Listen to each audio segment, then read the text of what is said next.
this time, I would ask that we say here in our prayer that we would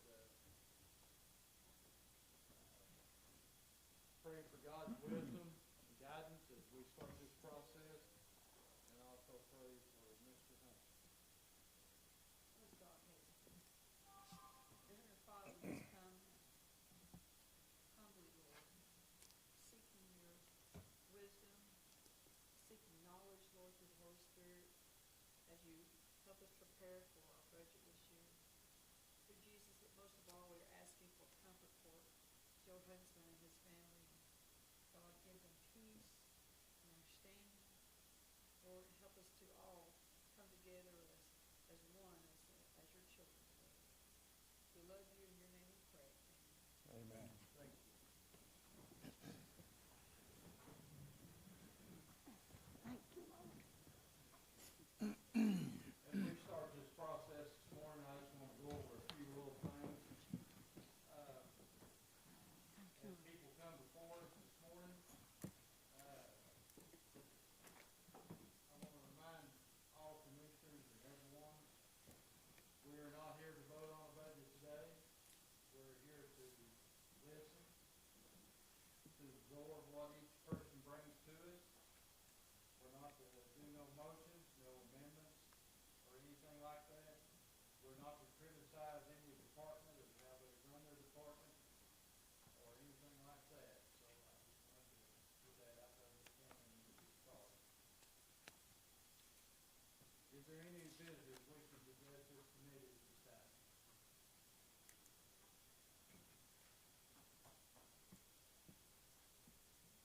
My name is Linda Noe, 2343 Joe Stevens Road. I actually have a question, and if you could answer it, I would appreciate it. I'd like to know when the budget was published on the county website for the public. I know certain times it was not, as I was checking, but I don't know when it finally actually was posted again for the public. Thank you. Yes, Lord. Tish Jones, 425 Lombardi Drive. I'm here from HCXL as the interim executive director in support of the school system and our children here in Hamlin County. Thank you. Anyone else? Seeing none, we will move on now to old business, and we do not have any. We will start new business, and I just want to say something. It's uncharacteristic of us to have the school system come before us without a budget place. There was a hiccup. Mr. Bunch asked if he could still come before us and present most of the budget, and I said that was all right. So, good morning, Mr. Brunson, welcome. Good morning, everyone. Thanks for your time today. Thank you for your service as elected officials. Not the easiest of times to be here. Very happy to have so many of our board members here representing as well. I look forward to discussing how we propose to go forward into next year's budget, and also tell some of the great things that the numerous professionals that we have in our organization are doing to shape Hamlin County's future, one student at a time.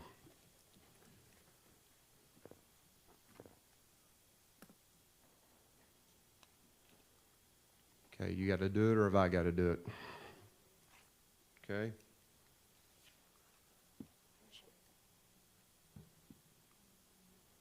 Which button am I supposed to be hitting? I apologize.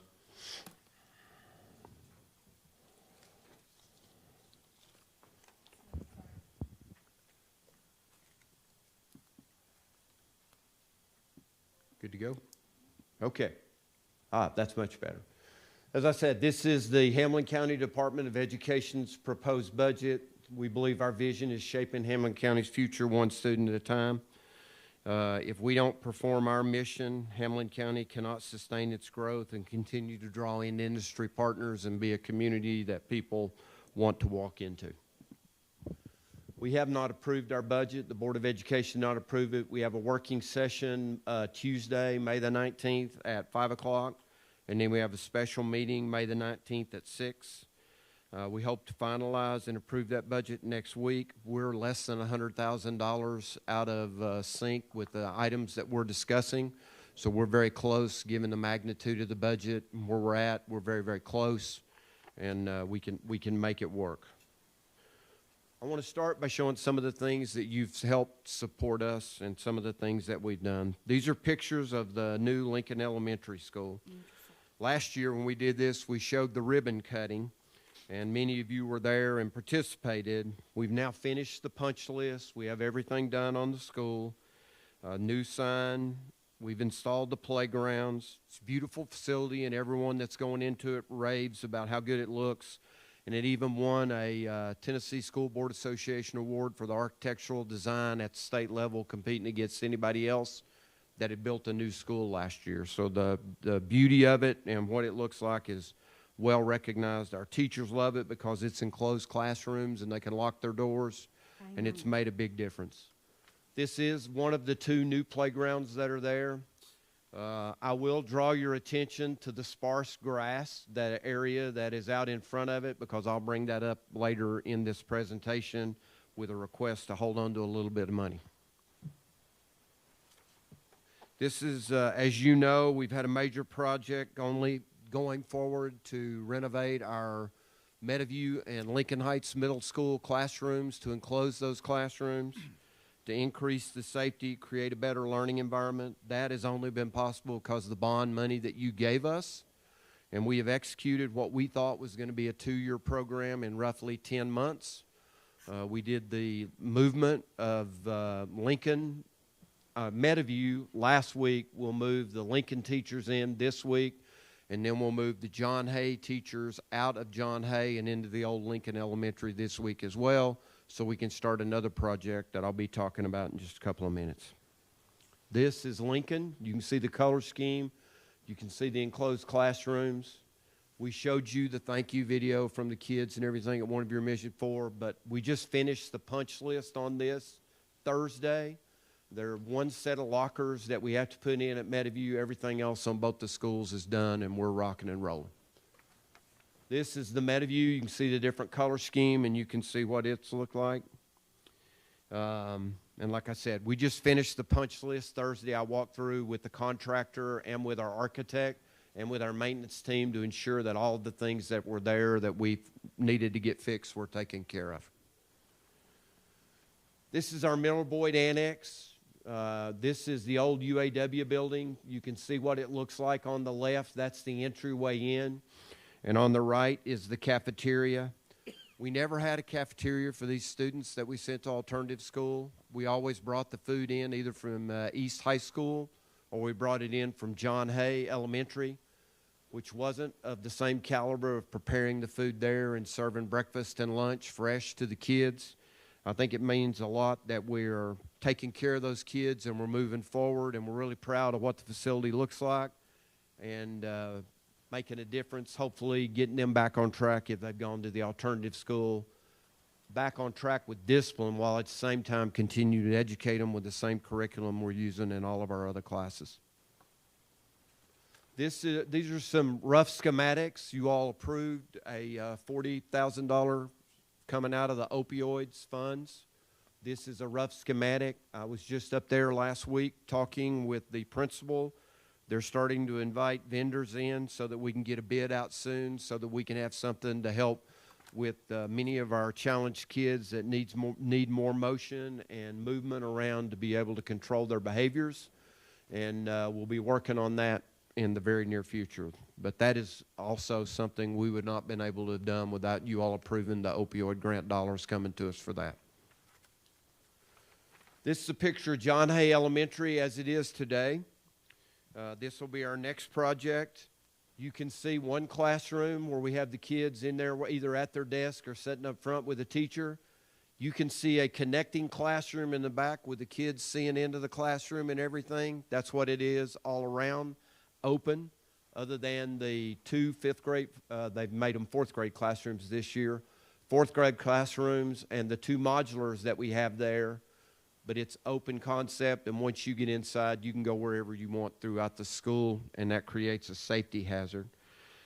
We, as I said earlier, are moving the teachers next week from John Hay over into the old Lincoln Elementary.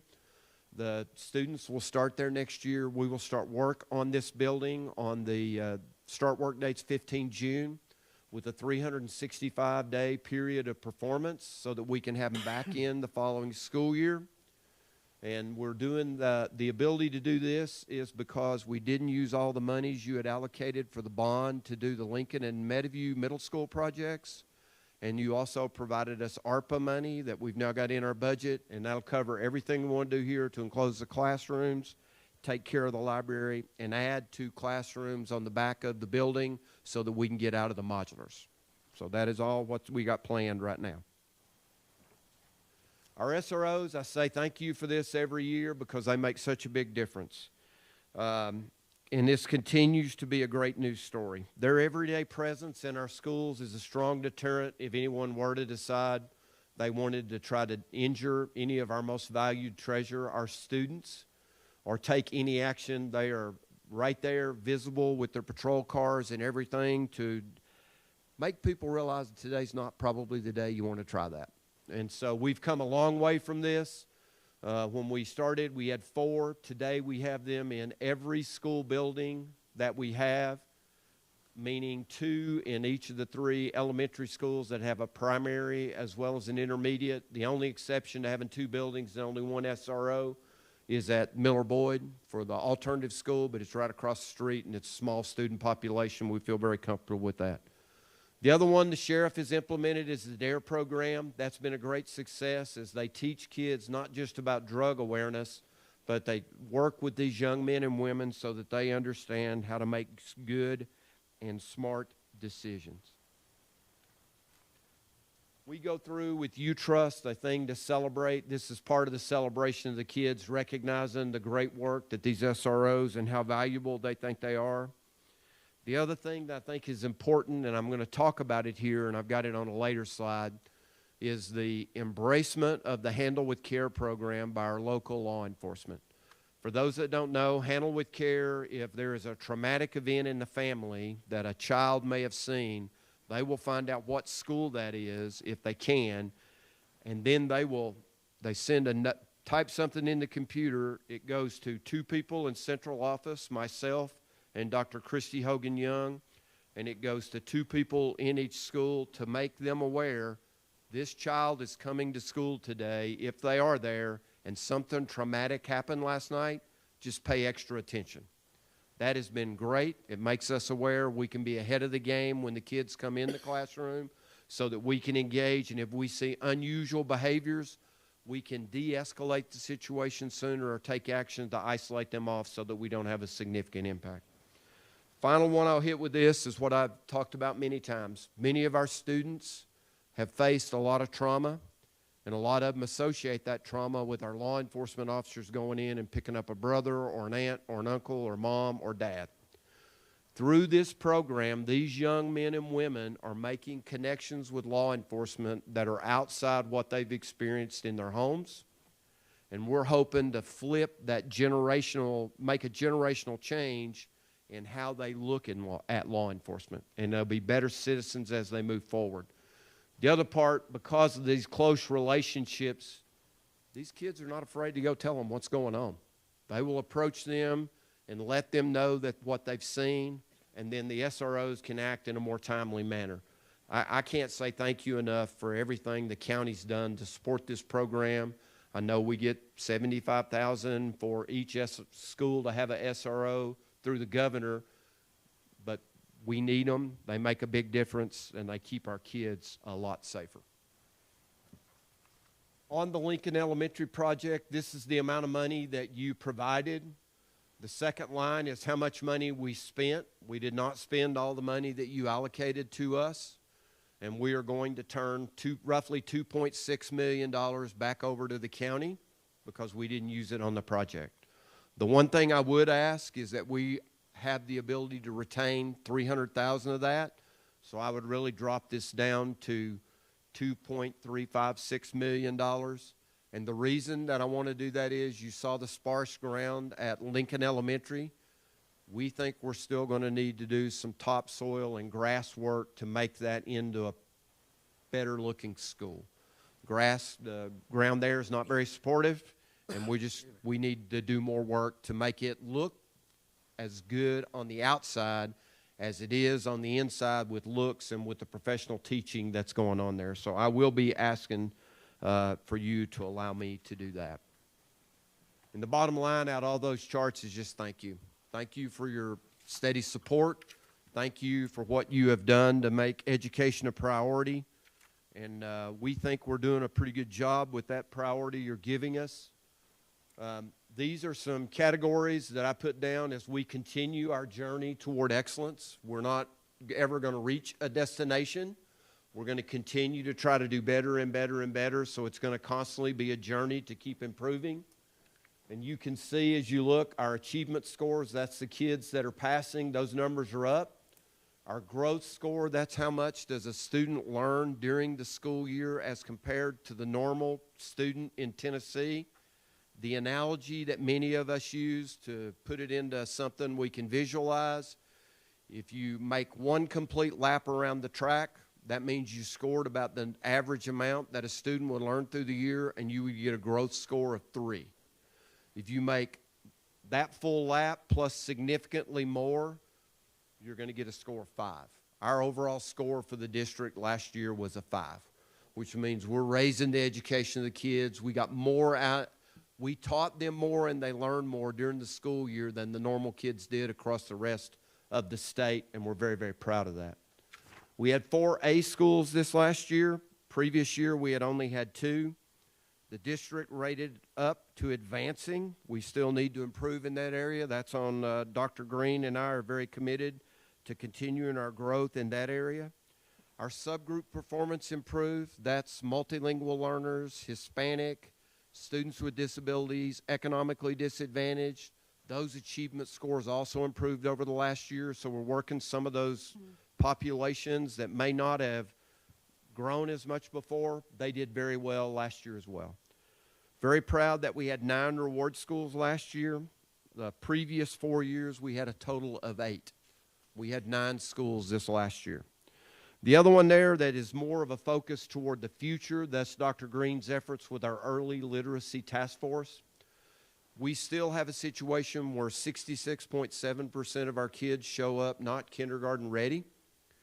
And we have a 3rd grade test that's out there that they need to pass to keep moving.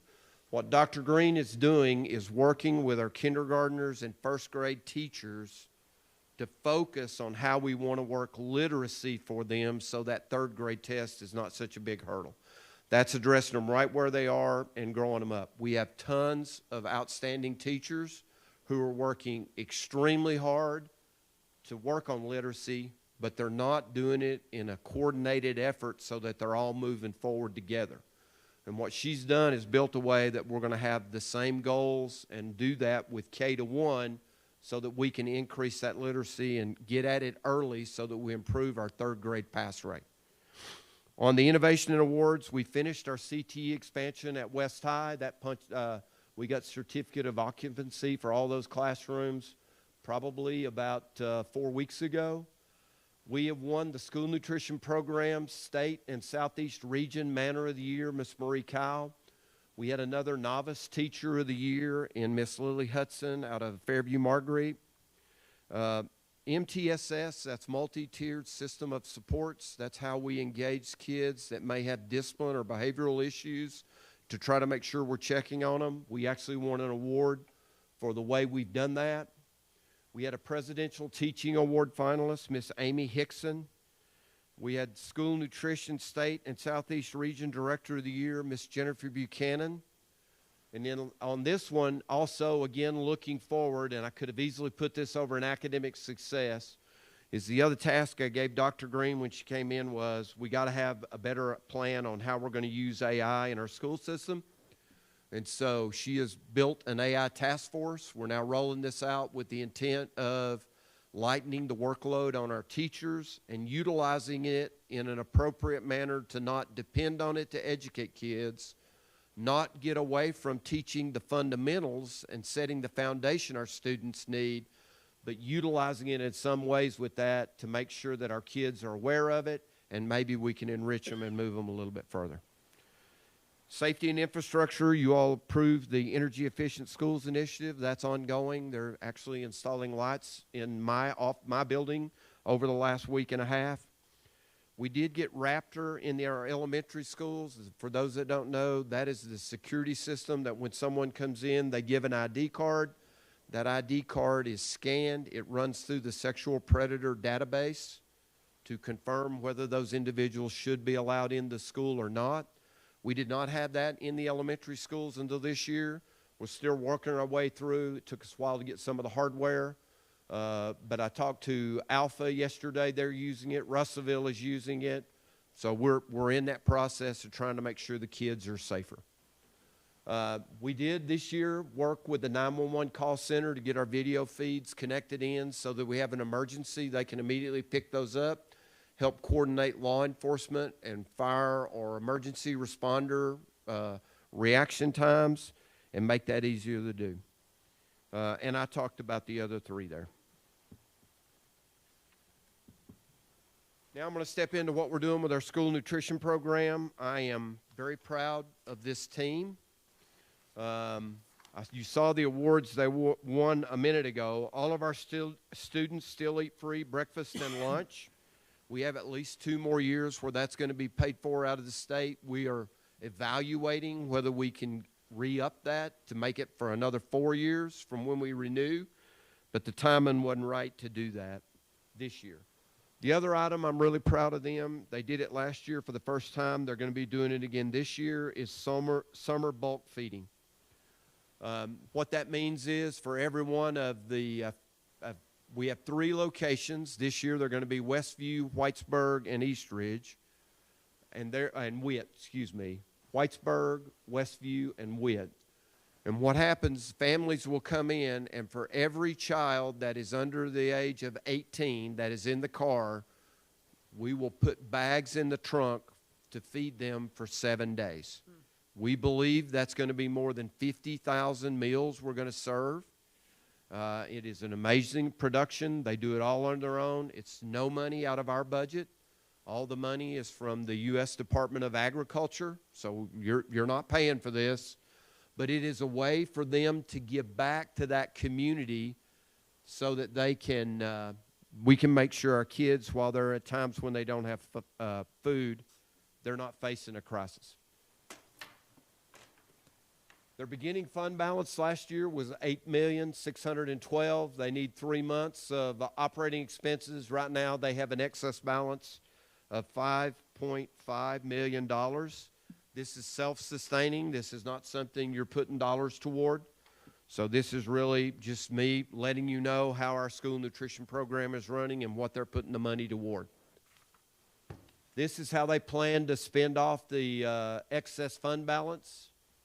I'm not going to go into great detail on any of this, but I'm happy to try to answer any question you want. The one that if you're like me that you would kind of question, that's the test kitchen / classroom. That's about halfway down. We've actually had vendors tell us they will give us equipment that we can hook up and utilize, but we need a test kitchen to do that in, not try it out right in the school. And so that is one we're going to explore this year. Can we set up an area that we can try out new equipment that may go into our cafeterias, but do it in a way that it doesn't infringe on how we're trying to do our work?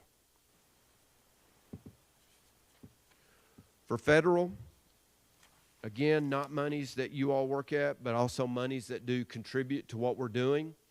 We do not have our final allocations for what those are going to be this year, but last year when I briefed you, I was worried about this because there were indications that some of those funds were going to be reduced.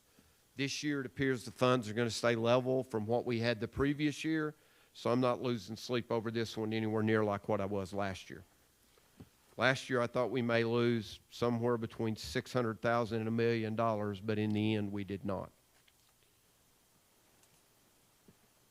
We still have been identified for having a significant disproportionality I've briefed you this before, but a finding of significant disproportionality means that within one of our demographic areas, in this case it is black students, they are overly identified.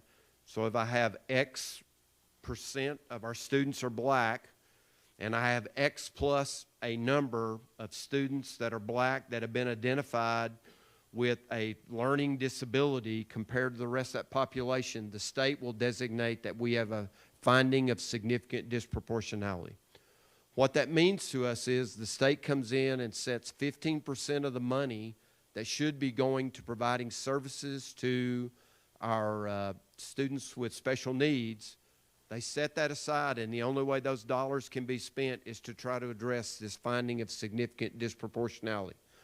What that does in this year's budget, it means that I am going to, out of the general fund, propose to pay for 4.5 teacher assistants that because of the money they lost, they can no longer cover in their budget.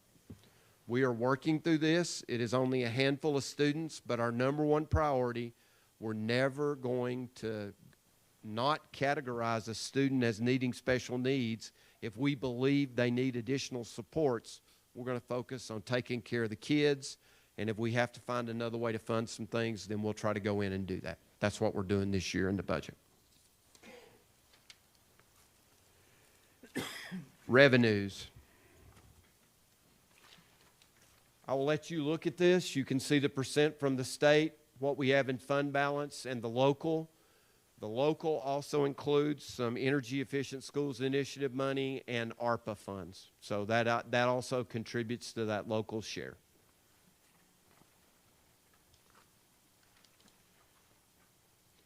This year, this one is the number that's a little lower this year is the salaries and benefits. Normally that is 80% or more.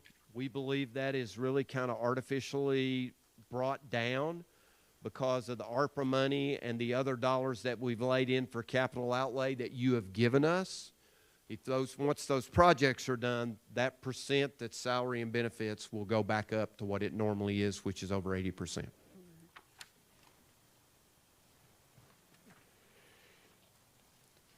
Four-letter word, TISA.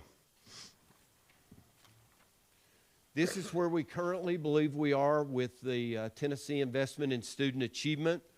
You will note on the top line, we are down in our number of students.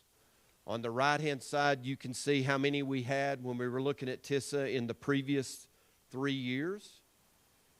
And you can see the numbers that are generated below that. The number that we have a hold harmless this year is the same number that I briefed you last year we had a hold harmless, and that's on economically disadvantaged. That number, the state does not seem to be able to get to a consensus on how we measure it, and we end up chasing our tails most of the time trying to get to a number. And this year they left us at the same amount, same number of people that are characterized as economically disadvantaged in this 3,164 as they gave us the previous year. They're not really looking at what the number is that's actually generated. That number is just the number we had last year. And the state struggles every year, and every district around us is struggling because some years something goes into economically disadvantaged, other years it doesn't. There was a goal at the state this year to identify what that was, get a clear definition, and use it every year, and I'm not sure if that even passed the legislative body to get there. As a reminder, as I start talking later about kind of where our numbers are, direct and below is all state dollars. Above is shared, state, and local. Okay, so all those numbers below the direct line, those are direct dollars from the state that flow into our budget. The contribution that you have is the part that's above the direct line there. This is the, quite honestly, hard to describe how this chart gets made. The reality of it is the local share is put into a formula that's run through it's got two formulas that calculates, and it gives you, down at the bottom, you will see local calculated maintenance of effort. That number is up $524,000 from where it was last year. What that actually has done this year, regardless of what you do with the maintenance of effort, because that number has gone up, the amount of money the state's given us has gone down. And so the state is giving us $749,000 less than we got last year when I briefed you, which means at best our budget is staying, our line number of dollars coming in is staying flat or going down a little bit from what we had the previous year.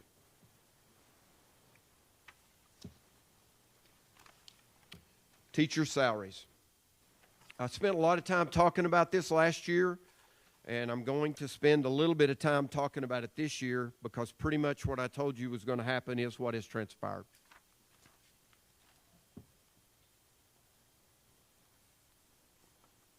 This is what the governor put in place that we had to have. We had to have a starting teacher salary at the start of next school year of $50,000 would be the min that a starting teacher could make. And we're on track to do that with the slides I'm going to show you in a minute. This is where we are.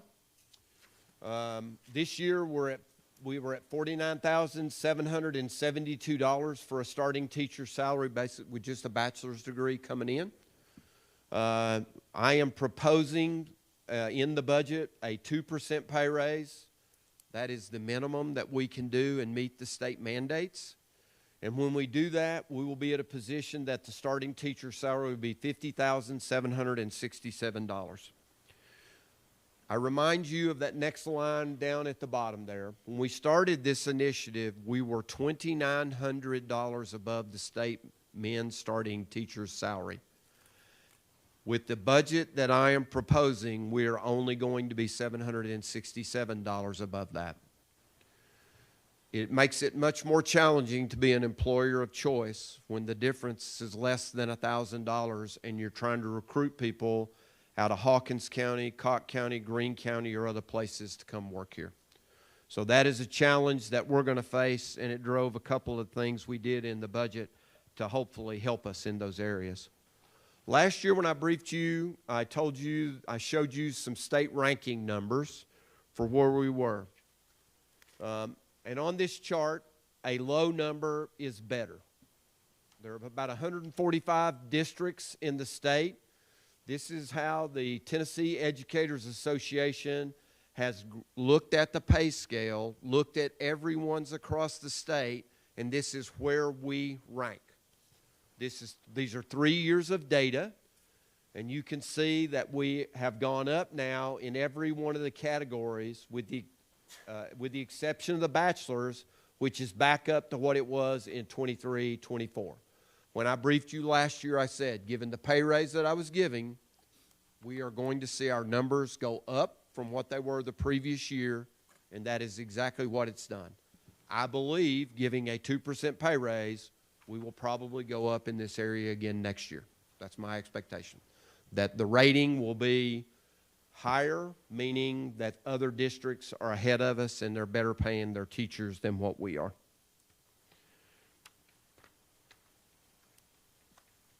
Our budget for this year.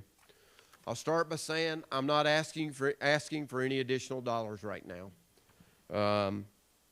I am asking you to let me execute my funding strategy that I have for this year, and I am going to ask you to consider how we move forward for next year because we're going to have to decide what we want to do in the county for a school district. I'll leave this up so you can take a look. I will hit just a couple of items, but I'm happy to hit anything else that you want to try to go over. Not listed up here, one of the first things that we had to do, you gave us $600,000 last year for a 1% pay raise for certified. That was non-recurring funds. We added $150,000 to that to make sure all of our employees got that pay raise, and we covered that. Now it's in the general fund so that we could do that. That was one of the first things that we had to go do. The proposal does do a 2% pay raise for everyone. The 15 teacher reduction, that is due to enrollment, and we are doing all of those through attrition. We are not walking into any school and saying, you no longer have a position in this area. The way that works for us, we had 4 elementary schools. Lincoln Elementary, Hillcrest Elementary, Union Heights Elementary, and Russellville Elementary. Those are the 4 schools that, based on student population, looking at their classrooms, they did not need as many teachers because the number of students had gone down. The other 10 of the other 5 from Morristown East and 5 from Morristown West, our student population at the high school level has decreased since 2019, 2020. We had not taken any manpower reductions in that area. And so Dr. Green and Dr. Drennan went to the schools, worked with the administrators to figure out where they could, if someone left, either backfill or move another teacher within. And we've got a 10 teacher reduction there. The other teacher that we're eliminating the position from was a career and technical education. It is not that we're not going to provide that class. It is that we had 2 teachers. 1 is enough to cover the class workload, and so we're repurposing that teaching position into another area so that we can still provide the career and technical education.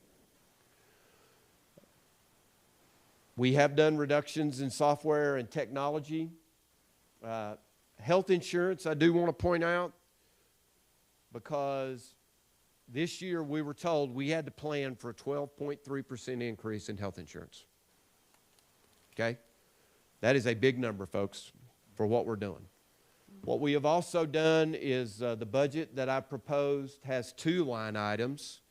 One of those is add $500 to family care for their health insurance, and then the line below that is add another $500 for family insurance plans. The reason that we did that with only a 2% pay raise and a 12.3% increase in health insurance, if I don't add that money into helping them out, they're going to get a pay raise and probably have a lower paycheck. And so I'm trying to address that in that manner for what we're doing. We are handling inflationary increases for all the other items that we normally do, and I'll show you some numbers in a minute on what that looks like. We are purchasing buses according to our replacement plan, and we are continuing Grow Your Own. That is where we have teachers come in, they finish their classwork, they work in the schools while they're doing either with Western Governors University to get their certification, but we did cut that program in half based on the amount of money that we've got available in the budget. Any questions on any of this? Yes, ma'am. So with the 2% and you're losing some teachers, well, not losing. You don't have a need for some of the teachers. I would think that would kind of balance itself out with. The teacher reduction is about $1.2 million. A 2% pay raise that we normally plan with is about $600,000 to $650,000 per percent for our certified. The state set a minimum that we had to do a teacher pay raise of at least $1.25 million. And so we are meeting that, but there are multiple other things that go into trying to make that balance. Well, I was just thinking some of those teachers who will be losing their position at that school.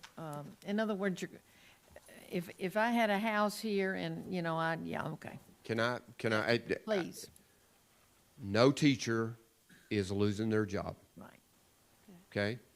So here's how we handled this at East Ridge last year. Yes, sir. East Ridge had 1 too many teachers based on the state averages. They did not have anybody retire. They did not have anybody resign, and they renewed all of their teachers.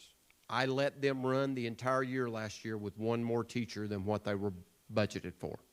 I ate the difference out of fund balance or lapse rate.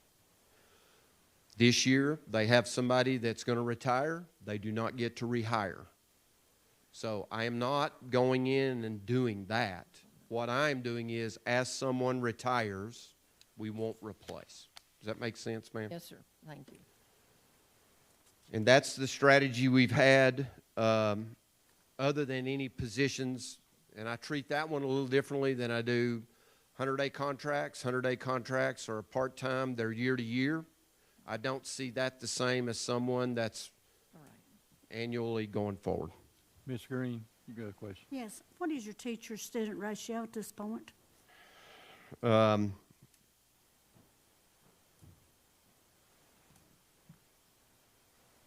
For K to 3, the average that I can have is 1 to 20 with a max of 1 to 25. For 4 to 6, it is average of 1 to 25 with a max of 1 to 30. 7 to 12, it's 1 to 30 average with a max of 1 to 35. Thank you, sir. And these numbers that we have made the reductions on are all based on being able to achieve those and stay within the boundaries of what the state has given us. Good, good, good. Thank you.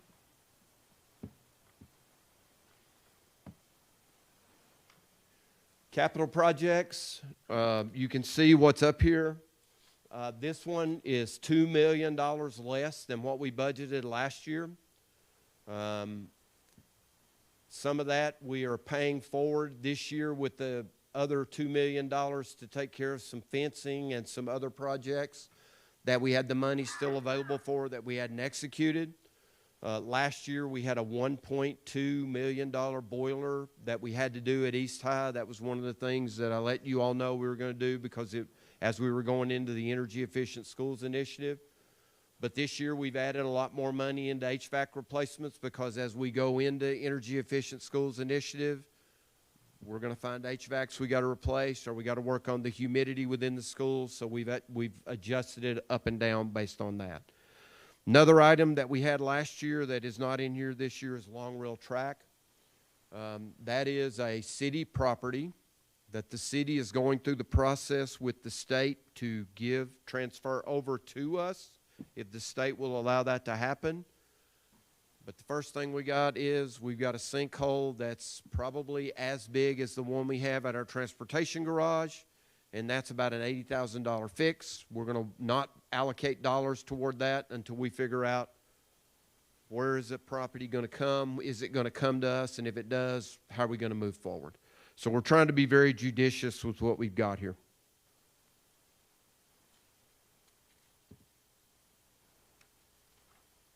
Things to consider.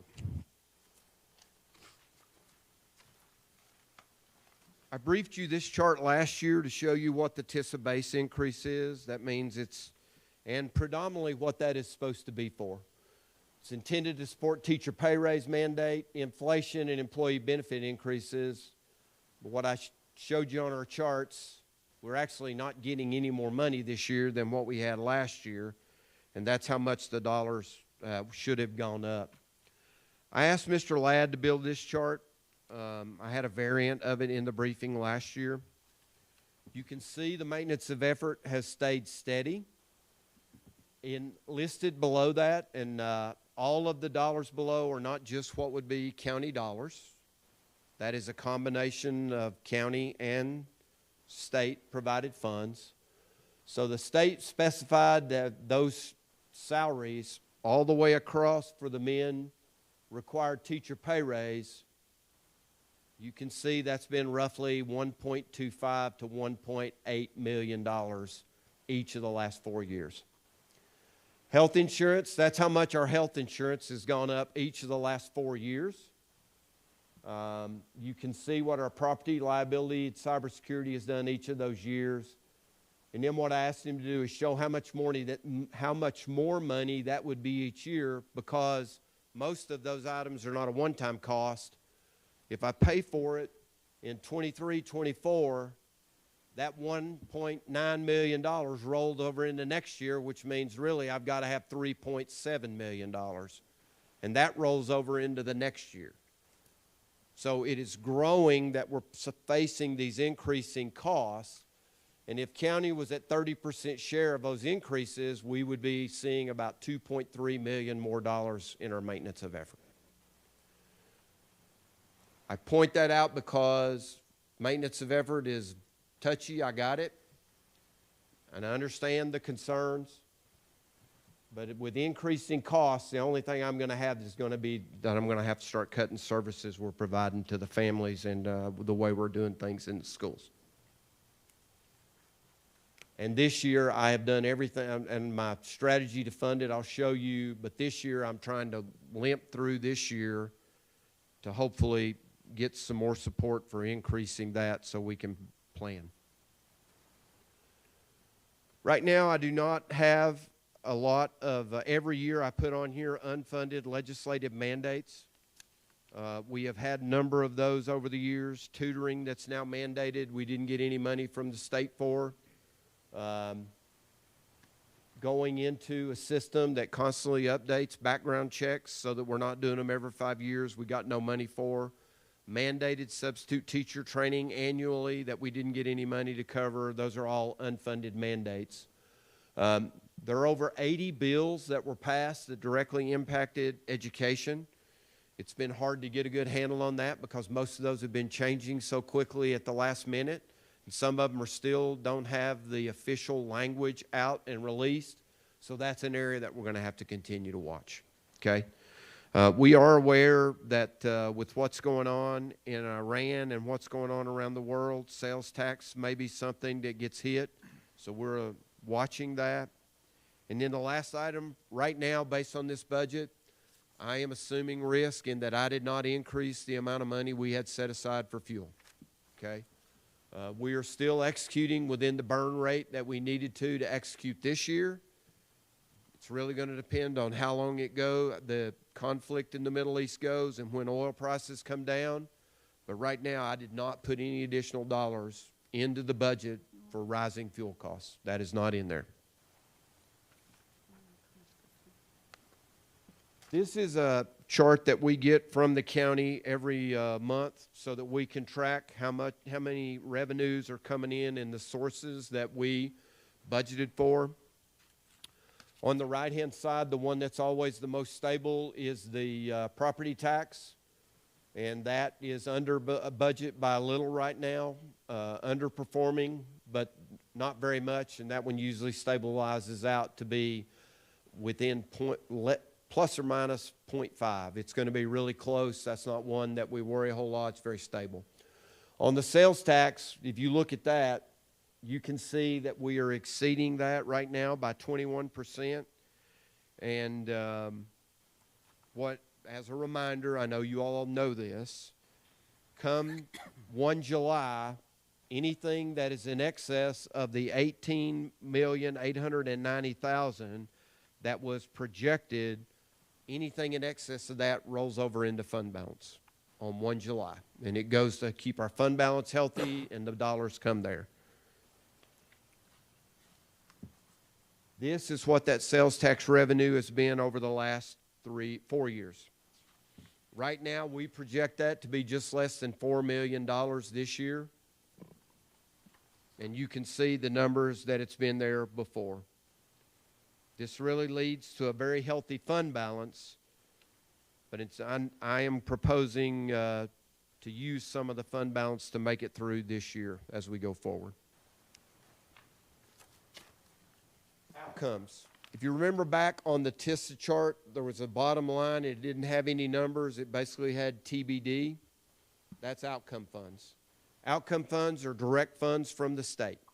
They come based on how many kids passed the 3rd grade test, how they did, and it changes from year to year, but it's 7th and 8th grade math and English, and how the kids perform and how many CT certificates, we get an amount of money.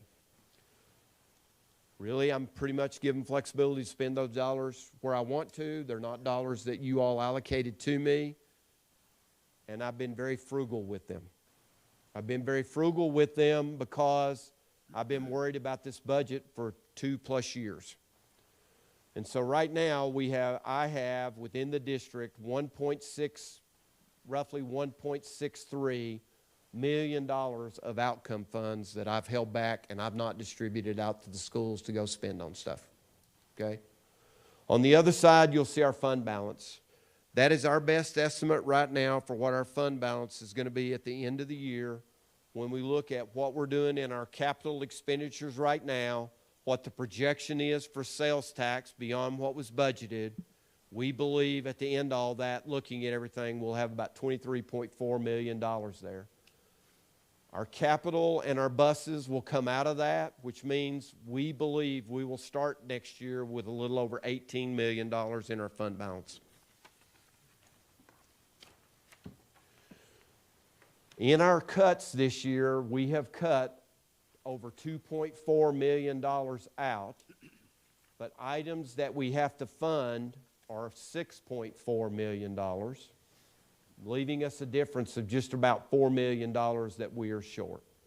My proposal for how we're going to budget this out is take 1.4 out of our outcome funds and 2.5 to 2.6 out of our fund balance to lay it flat and make sure we're starting the year. And what will happen is we'll take it out of the fund balance that we have now, plan for that in the budget, and then come 1 July, those dollars beyond the projected sales tax revenues will replenish the fund balance so that our fund balance remains healthy.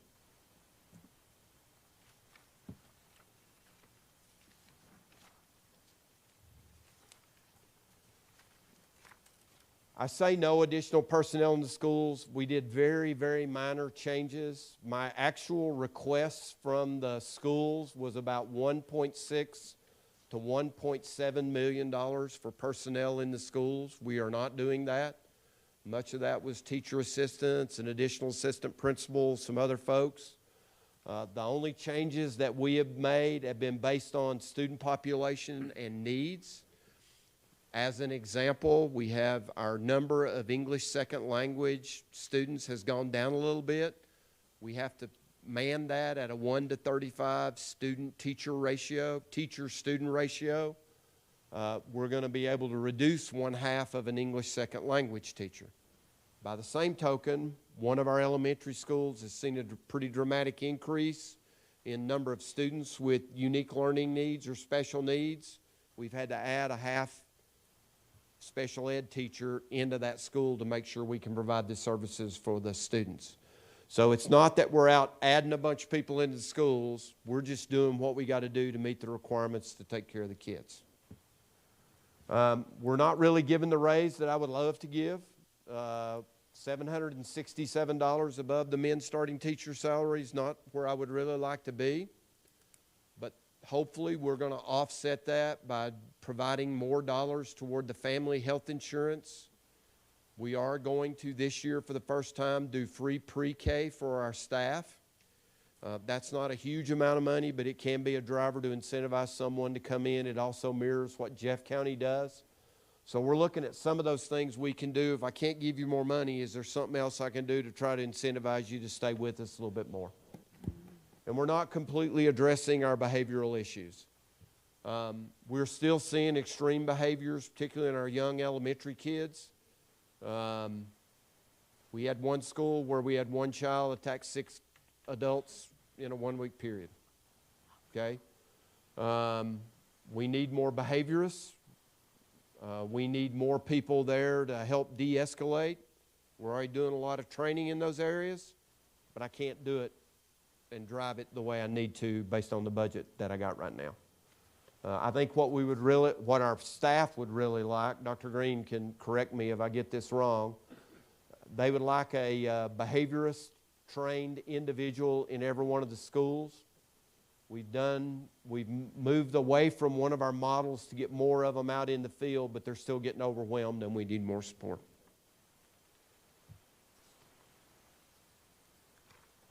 This is the budget that we have proposed. And as I said, while it isn't final, it's very close. It's less than, it's $75,000 would be my, off the top of my cranium, rough guess. It's less than $75,000 that we're out of sync right now.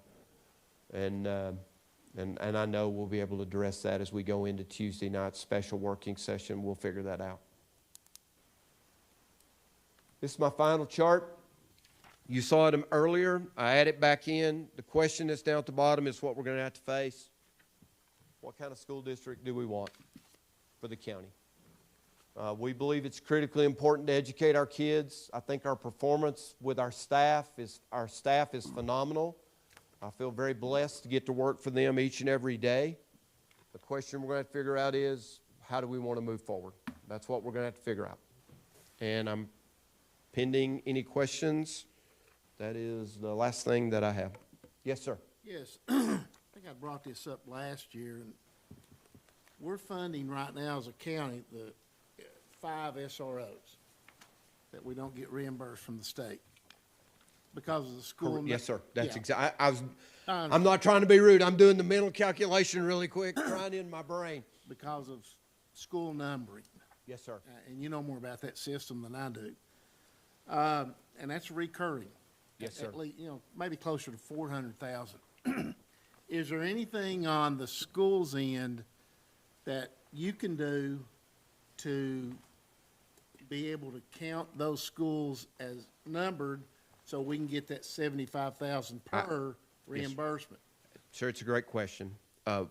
We can do that. I will need more money in my budget for the staff that gets generated by driving to a new school number than you will get for the 75,000 that you would get out of the state. Because I got to have a principal, I got to have a bookkeeper. What we've got set up right now, and what we went through this drill, I think the first full year that I was here, we need comparability. We need a teacher in every classroom within the state ratios that we got to have. For certain size, I got to have a principal, I got to have an assistant principal, I got to have a bookkeeper, and we look at all the TAs and everything. If we do that and we change it around, it will actually, when we did the math, it will drive more cost to us than you would get out of the $75,000. Okay, thank you.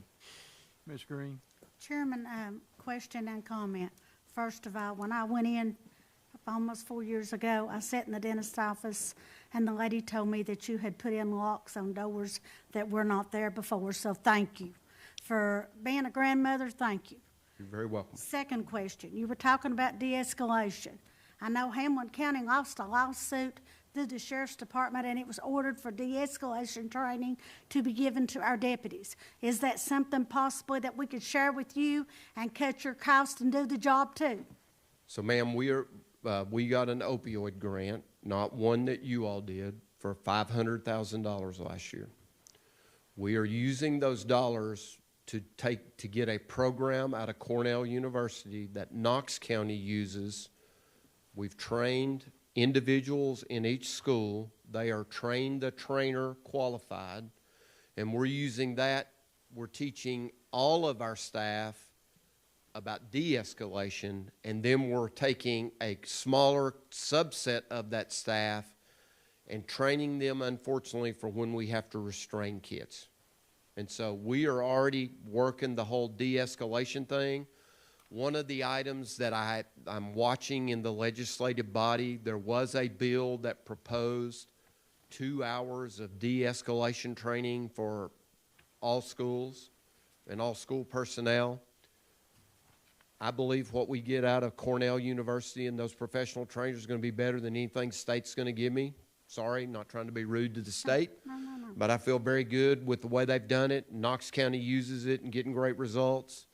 I think it's helping us in many ways as we try to de-escalate. Our goal is de-escalate as quickly as possible and have those people that when we have to restrain a kid, they know the right way to do it so that we can go in and do it in a timely manner. We try to avoid restraint. We don't like that at all. But if a child is going to be in danger of harming him or herself, their classmates, or staff, then we have to take that necessary action to be able to get them out and control. Does that include your SROs? The SROs do not go through that de-escalation training with us. Okay, They do not. thank you. Anyone else? Yes, sir. Mr. Carden? On the capital project, just to highlight, I mean, I marked 4 athletic facilities, what just generic like that one, the fencing, land acquisition, paving, and roof, just generically like where are those or what those are for. So every year we put some dollars in the event that property comes open that we may wish to acquire. And so we look at what are those regularly. And so we didn't buy anything in the last couple of years. We are right now closing on the lodge over on Lincoln Avenue. We're procuring that because it touches land that we have in the back. And so that is a placeholder in the event somebody comes to us and we want to hire. On the paving and resurfacing, we budget a certain amount for that every year, and that number is the same number that we have in case we got to repair a parking lot or something else that's going on. Athletic facilities, let me look here. Trying to compare last year to this year. Jared, if you've got that, throw it at me. But that is where we would do things such as if we need a wrestling and we can get the cost down. That's the one we've been trying to do. West High is trying to build a softball for their for the Lady Trojans. Those are all what those are kind of going for. Was there another one I missed? And the roof, is that just general? The roofing, actually the roofing number, and that was actually a good news story that I was supposed to talk about. That's a great question. Thank you very much. The roofing number is significantly lower than it has been in previous years because we had a 5-year plan and we executed it in 4 years. So we removed the money out of that and moved it to other things. Thank you. Sir. Mr. Reed? Question for you. Coming out of COVID, school systems were awarded so much, I believe it was called ESSER money. There was ESSER funds. Yeah. Some systems, it went towards structure, repair. We hired some extra teachers, and I'm looking at that 15 that you're losing. Many of those teachers, and I don't know if all of them, they were hired for on a 1-year basis. Are they still working? Are they released after 1 year? What's the situation? So I would disagree in slightly, just in phraseology. The first year that I was in, we started drawing the line on what positions are we going to keep when the ESSER dollars run out. And we started drawing down after that first year, and we said, these are going to come out because those dollars are going to go away and we're not going to be able to fund them. And so many of those positions that we added, they're already gone. The only thing right now that we have kept, and I believe it has a great deal to do with that academic success, what we left in each school was we left one certified individual in each school at the elementary level.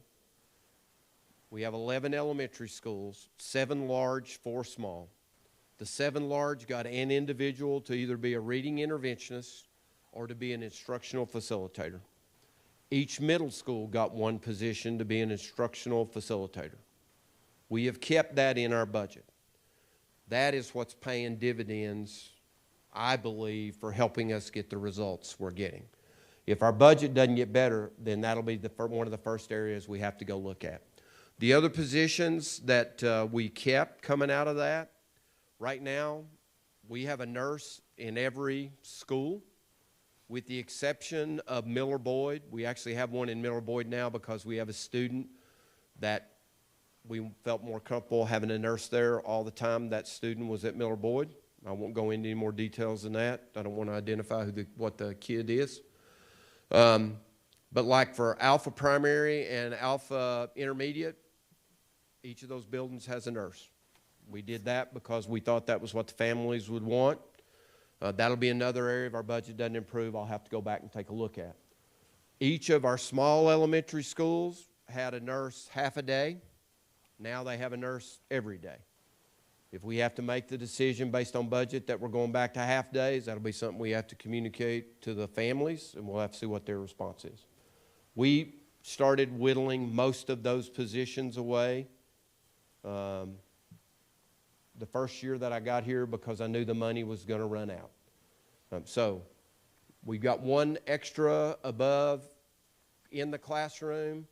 We added one IT person at each high school. Those started during COVID because we were doing it and because of the workload. We kept those.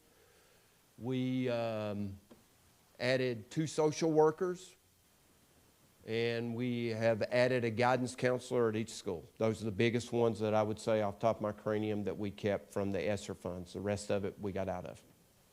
So how many positions did we keep that were 1-year positions? So you're talking about 1 year. I don't know how they went back and did it and said they were only going to be 1 year. That's before me. Yeah, I know. When I walked in, I saw what we had, realized the money was going to go away, and started trying to draw down to be able to execute within the budget that I thought was coming. Mr. Bunch, can you, before you sit down, I think in the article here, I mean, your budget plan, you're showing 283 less students, correct? Yes, sir. Can you, are you all tracking that to see, is most of that related to, I know the county's growing, but the county's also having people move in without children. Our senior classes seem to be following, but is a lot of it due to what I consider the governor's attack on public education? So most of the students that we have lost to either online or homeschool, not to private school. Not to private. Not to private. And where we saw the biggest drop this year from a cohort, what I mean by that is, a cohort is you were 9th grade last year, you're 10th grade this year. The biggest drop we saw this year was between 10th grade and 11th grade. That number was roughly 70 when I ran the number earlier this year. Where we're seeing the biggest drop in students is at the high school level. And so what we also are finding between September and December, we lost, I'm going to say 82 students. Don't hold me exactly accountable, but it was more than 80. Over 60% of those, they were not showing up for school. We put them on attendance contracts, and their parents pulled them out to either homeschool them or put them in online school. And so trying to make them come to school is causing some of the families to pull them out, and they're going to homeschool them. But that's where we're losing them. Thank you. I just wanted No, that's everybody good. to understand that. Is all minds clear? Mr. Chairman, just a statement on behalf of the, thinking about cuts and what would you do.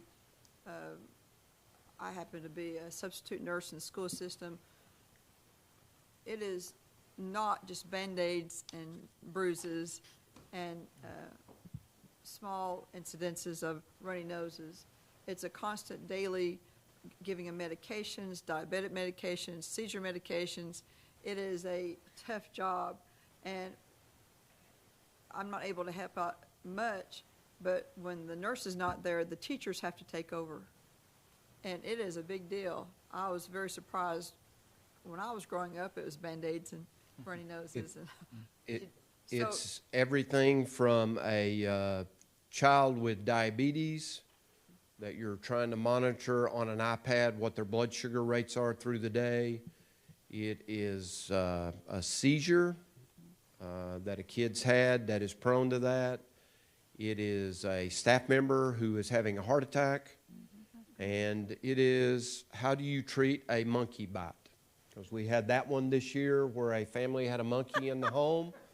The kid was bitten at home and did not appear to have been treated, and they brought him into school, and we patched the kid up with antibiotics and everything else to try to take care of them. It is checking kids for bed bugs and lice.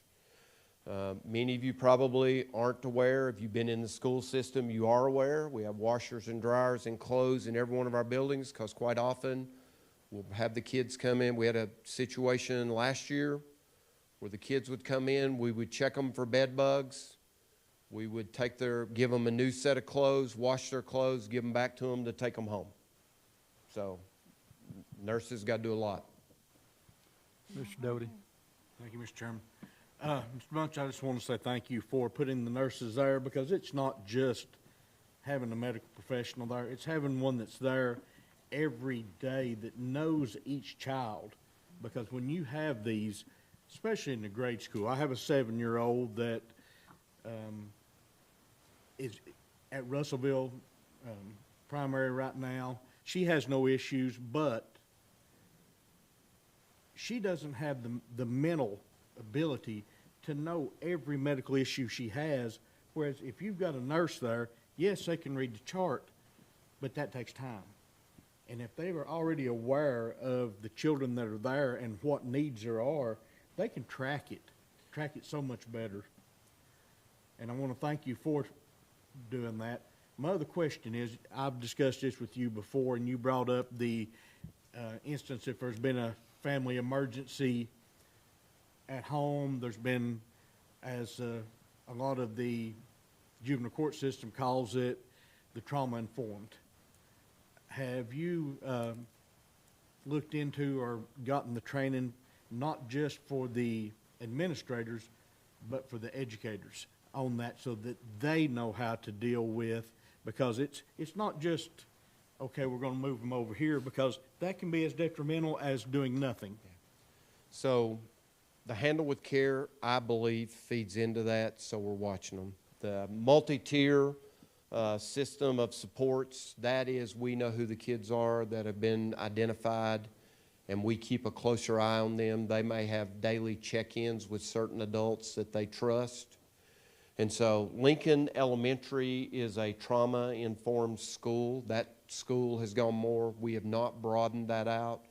We feel with the Handle with Care, what we're doing with MTSS, how we're doing our de-escalation training and what we're looking at, that we've got a reasonable, we could always be better. We'll never deny that, but that's kind of where we're at. The one item I can't believe I didn't even talk about because we got it for free. We actually have telehealth right now in 5 of our schools. And so we can actually link in with Children's Hospital on the iPads that they provide, and they can check the kids, and they can either send them back to class or they can get meds brought to the school. The parents can video in to watch it all. All of that is part of trying to alleviate some of the workload on parents. If we can do it with a nurse practitioner versus having the families have to come out of the workforce to come in, that's another program we've done this year that's been really successful at, I would say, both of our Lincolns and Union Heights more so than anywhere else. Hillcrest and Russellville are the other schools that use it. They've just not had as many people utilizing the service. All minds clear. Thank you, Mr. Bunch, you and your staff that came today, and I want to thank the board members that are here.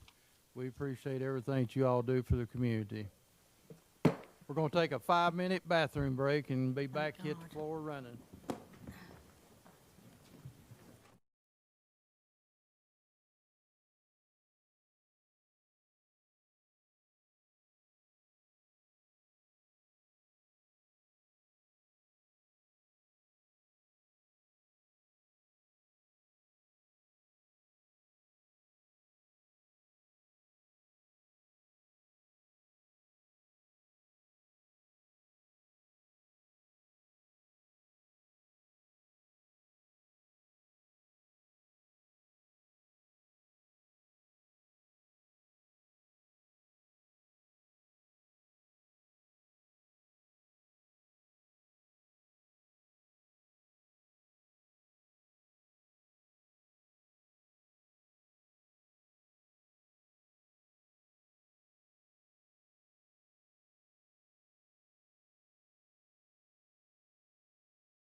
I didn't mention this at the start. Make sure you silence your phones so we won't have any kind of interruptions. In your budget book, you will go to tab 6. We will welcome Mr. Keith Ely. Floor is yours, Mr. Ely. Thank you, sir. Where would you like to start, Mr. Chairman? Which, Thank you, Lord. I think we've got you starting at tab 6. Board. is that the Board of Equalization? Yes, yes. Okay. Board of Equalization, that's unchanged from last year, no changes. Move to tab 13, which is the GIS tab. On the GSI, that's unchanged also, except for state retirement change in it and also longevity. So there's really no change on my part. Okay. Go to tab 18, which is the Assessor of Properties tab. Okay, on this one here, basically the only change on there, I am asking for an additional person for the department. Let me give you the reason for that. Right now I'm running with 5 people, have since I've been in the office for 22 years. But in that 22 years, we have went from 31,000 parcels to 35,576, which is about a 16% increase.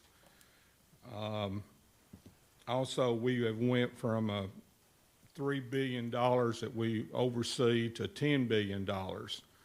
Now that's kind of inflated. You can't go off of that per se because we've had reappraisals over the years and so forth, but we have increased about $1 billion over the last 22 years we're overseeing. And that's from patios, garages, houses, industrial buildings, and so forth. So, and one other thing too, just for your information, per TCA code 67-1-506, it states that the assessor property should have a deputy for every 4,500 parcels. Well, at 31,500 parcels, we should have 6 deputies. And like I said, we're running with 5. But we've done fine, okay? But now we're getting close to having 7 deputies since we're at 35,000 parcels. But I'm only asking for 1. And really the reason I'm asking for that 1 is we're going from a 5-year reappraisal to a 4-year reappraisal plan with an indexing in year 2, so it's quite a bit more work for us. So that's why we're asking for that 1 person. That's the $35,000. Sir. And that's really the only change in that budget. Any questions on that? Any, Mr. Horner? Well, since Todd Marshall will be leaving yours, right? Yes.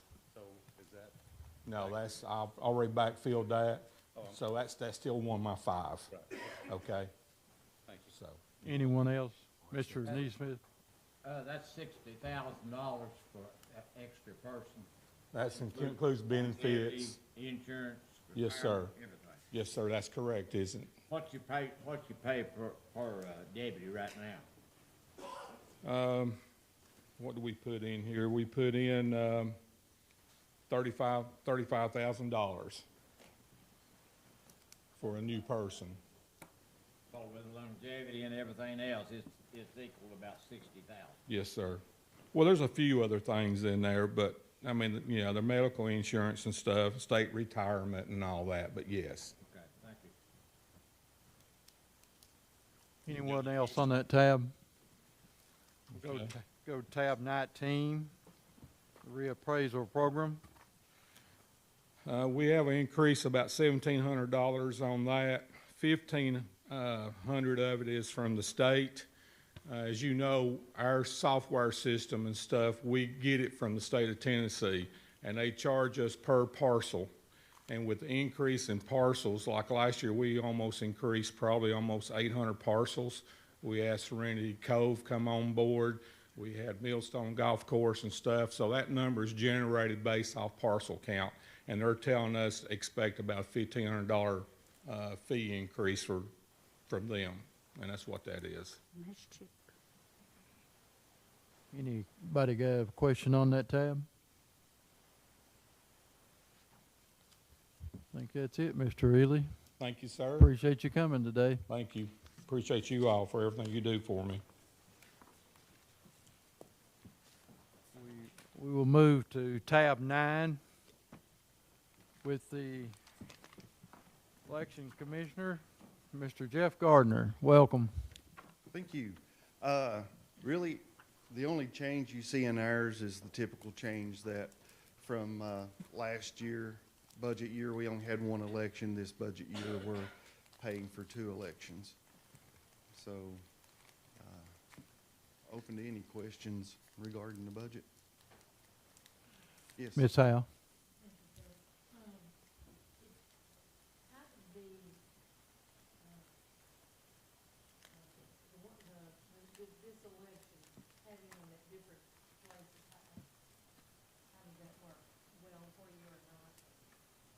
You're talking about early voting with the new locations.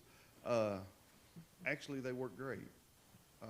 The West End did better than what we expected. East End took 2 elections to kind of get settled.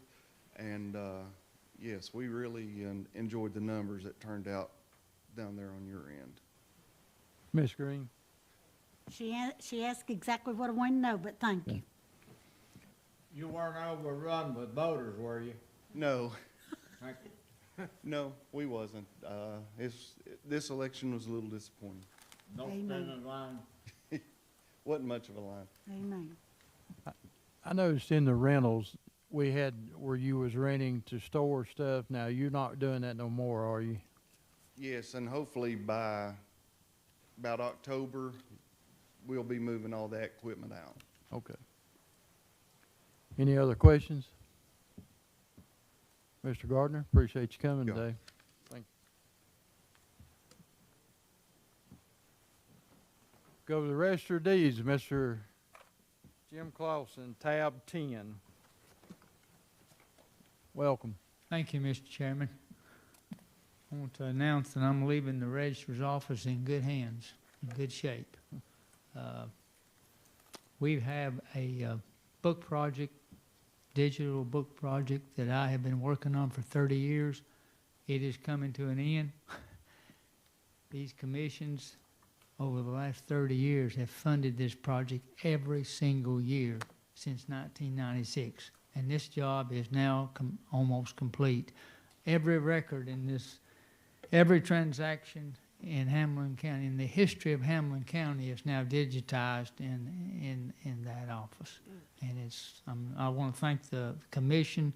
I think Mr. Harble's father was on the first commission that funded that project, and it's been funded for 30 years. No commission has ever denied funding for this project, so I want to thank you all. The biggest thing this budget, I'm asking for a decrease in part-time personnel because of I'm winding that project down, $15,000 decrease. Medical insurance has gone up a little. Also, I'm asking for some travel expense for Mr. Marshall for the new register. But other than that, everything, I'm not asking for any additional dollars.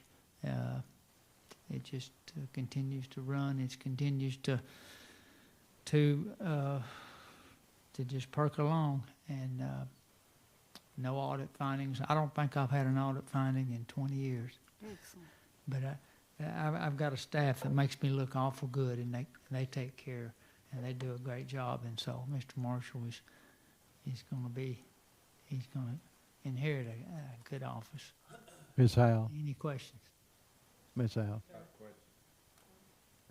You have done an amazing job. We certainly appreciate all that Thank you, Peggy. due diligence in that. Thank you. Mr. Neesmith. She nailed it. Thank you very much for your job. Thank you. Thank y'all. Ms. Green. First of all, no audit findings. You're to be congratulated. Never seen another department that done that, so thank you. And happy retirement, young man. Thank you. Thank you all. Any other questions? Mr. Clausen, I think speak on the part of this commission, we want to thank you for a job well done. Enjoy your retirement. I will. Thank you. Been blessed. Amen. Move to Tommy McKinney. We'll start with planning and zoning on tab 11.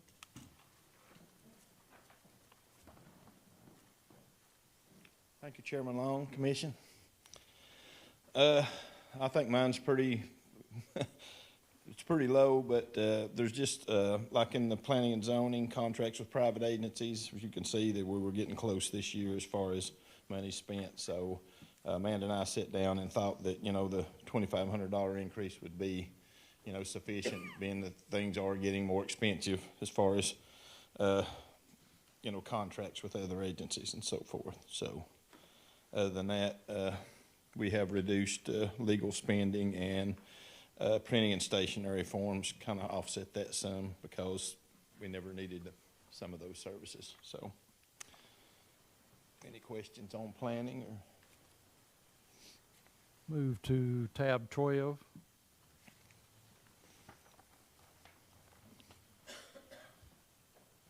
That's the Codes Enforcement Department. There's nothing changed on it. We've just left it pretty much the same. So. Anybody on that? Ms. Green? Are you having very many codes enforcement inquiries at this point? I'm just curious. Yes, ma'am. Yes. How long is it taking to take care of them? Well, it depends on what it is. Bulk waste is one issue that Codes takes care of. Stormwater issues usually are the fastest because you just go look, make an assessment, and come back and, deal with it.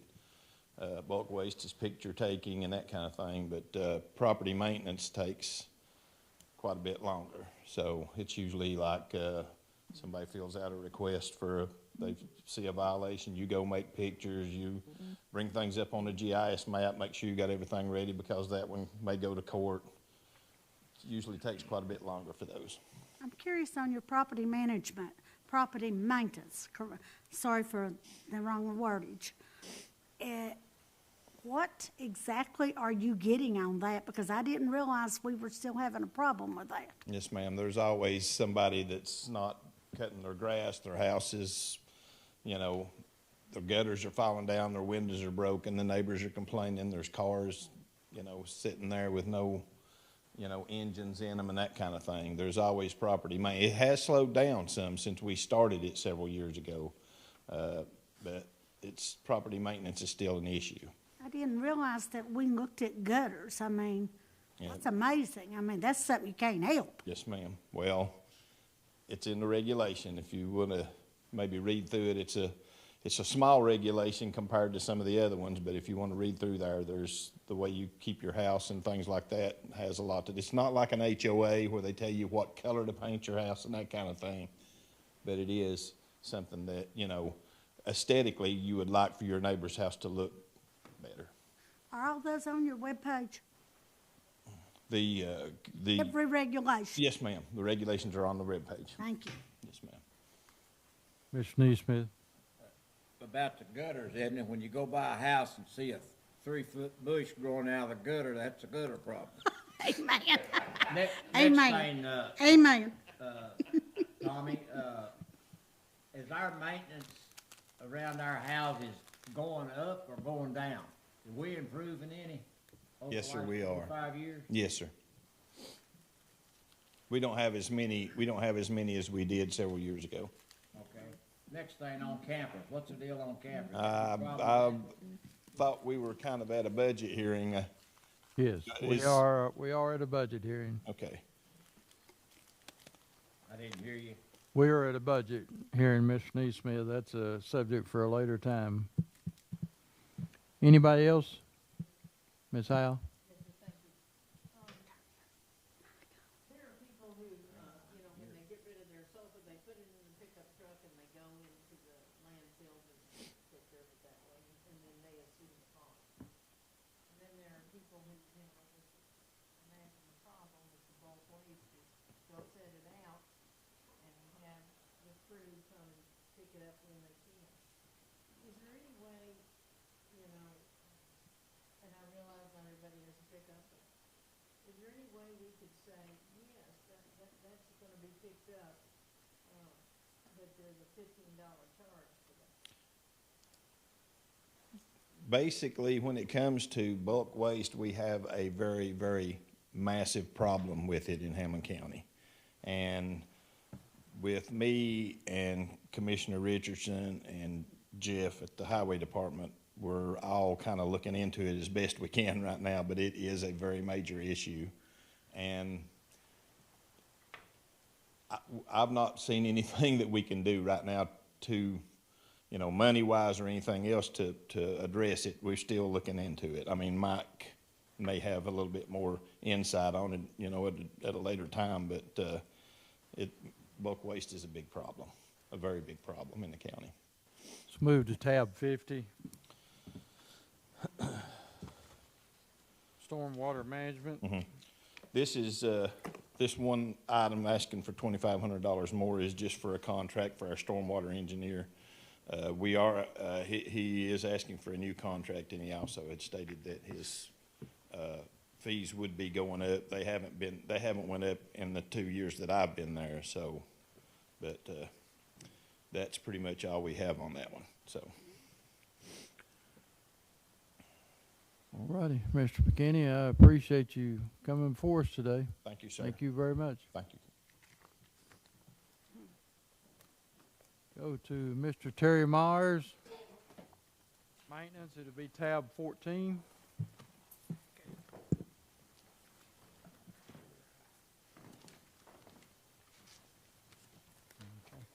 All right, where do you want to start?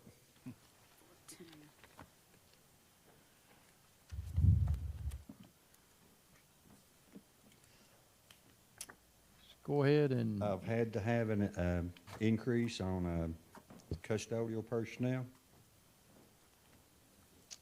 It's $40,695. I've increased on my part-time at $20,475. My maintenance agreements have changed because of the new Justice Center. There's $56,000 on one. Other contracted service is $40,000. Of course, the electricity's, that's went up $50,000. On natural gas, $100,000, new Justice Center.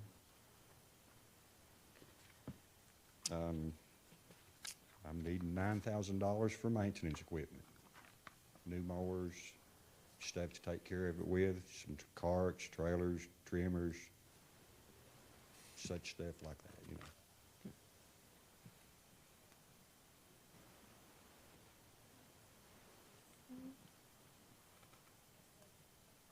Yes, Ms. Hale. Go ahead.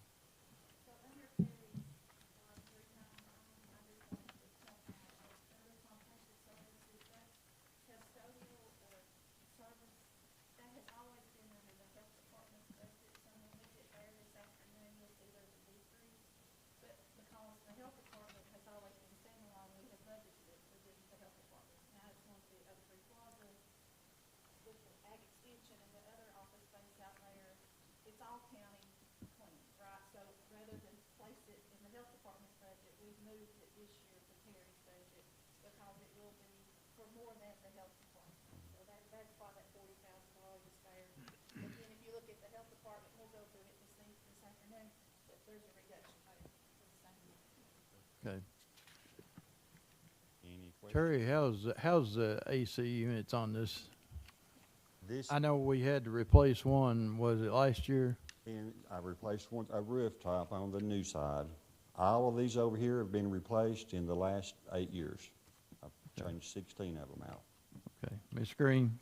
I'm assuming the 40,000 is a new employee and the 20,000 is a new part-time employee, sir? No, I overspent on my part-time. Okay. I usually know, I have a retired employee that comes and helps me one day a week, so I don't have to call in the big guys. He comes and helps me, and I use that and custodial. Okay. Could you pull your mic up where I can hear what you're saying? Maybe. I need some maintenance. Amen. Okay, is that better? It's a lot better. Okay. Anyone else?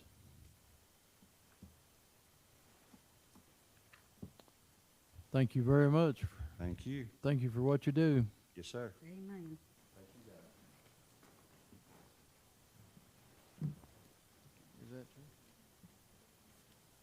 Mr. Mars, can you come back to the podium just a second? Is it true that you're retiring and leaving us in June? Yes, sir. Well, have a great retirement, and we appreciate everything you've done for us. Thank you. I hope to. Thank you. Thank you.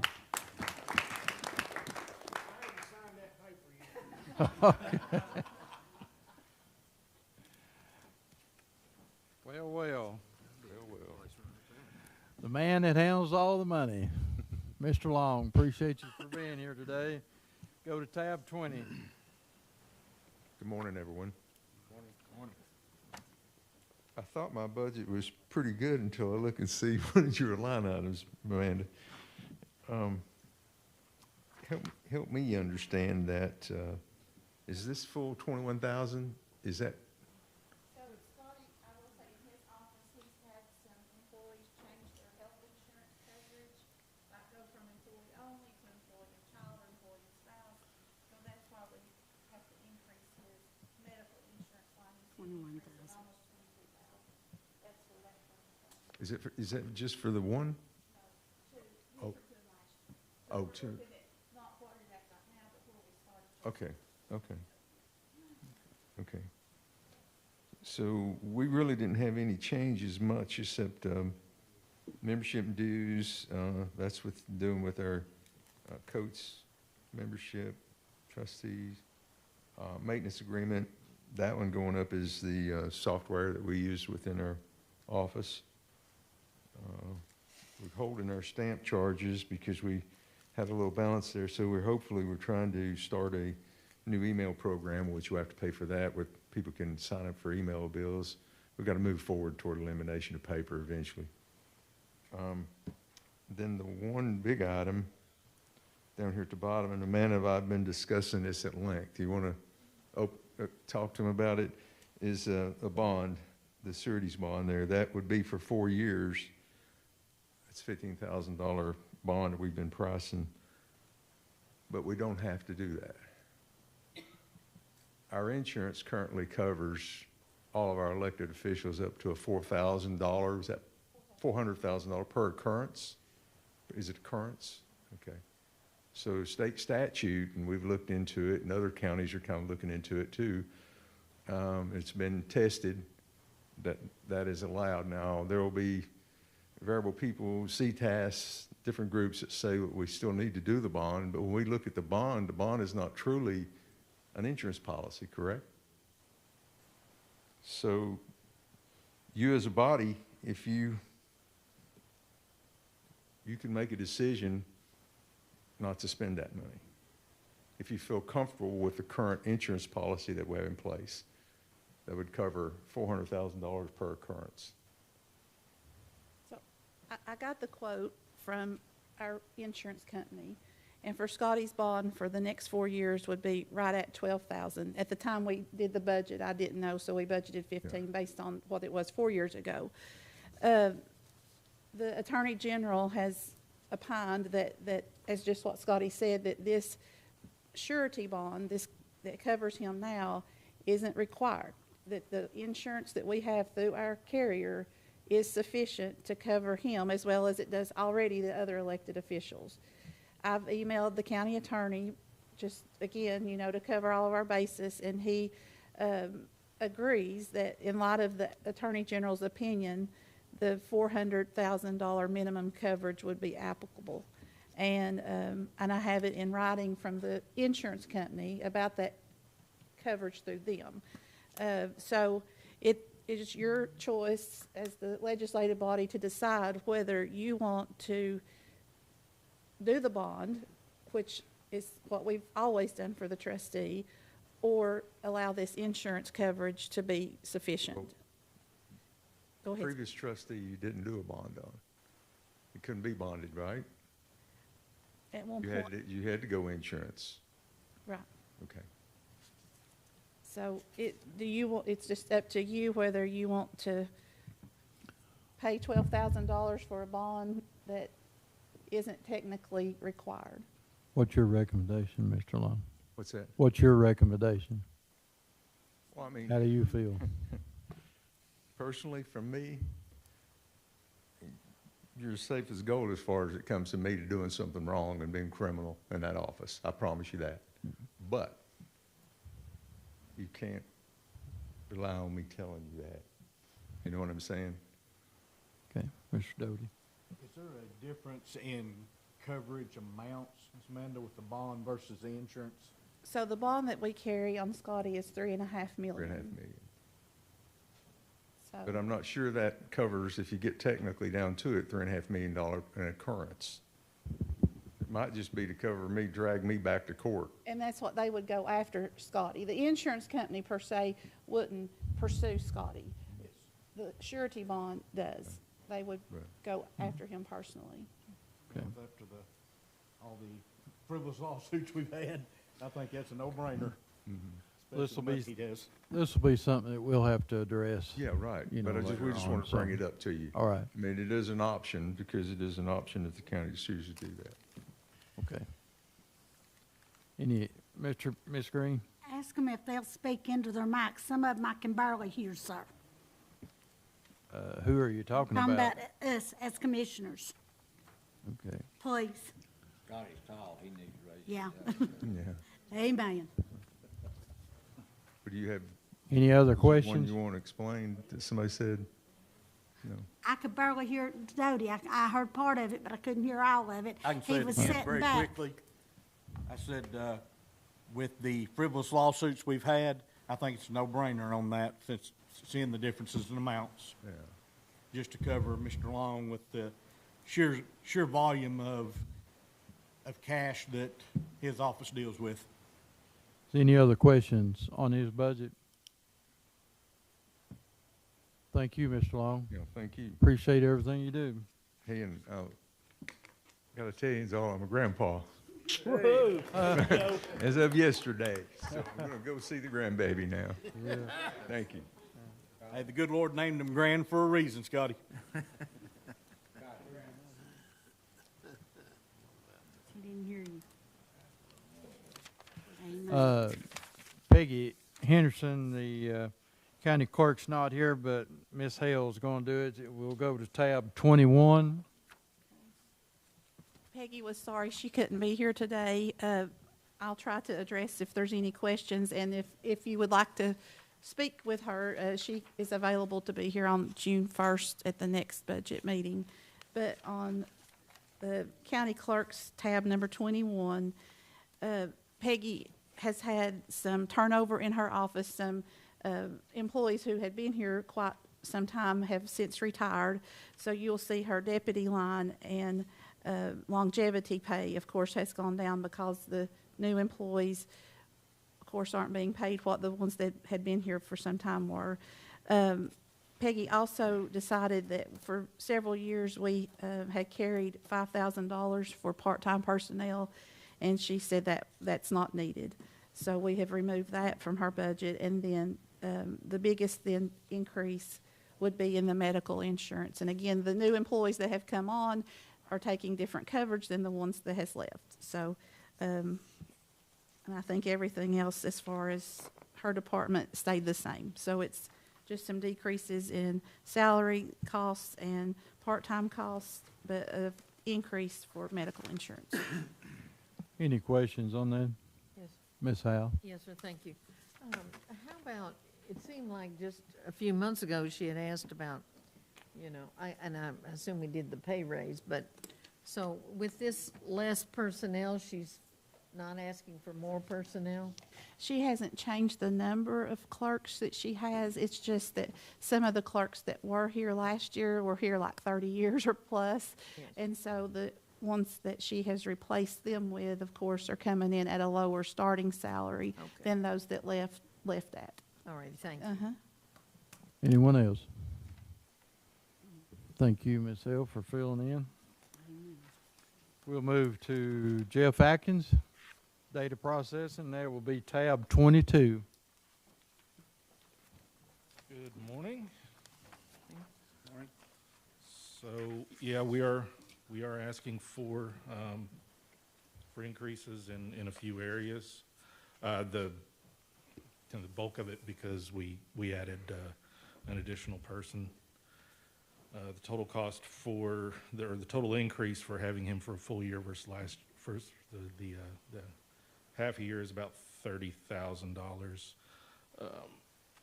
In addition, $2,400 or so for things like his travel, his phone, training and things like that. But in addition to that, we have, just increases in the cost of software, increases in subscription services for firewalls and for other support contracts, and increases in costs of equipment. Any questions? One comment, you Yes, do a ma'am. fantastic job. I know you've been by yourself a long time. So Thank you very much. please know you are greatly appreciated, sir. Thank you very much. Anyone else? Thank you, Mr. Atkins. Thanks a lot.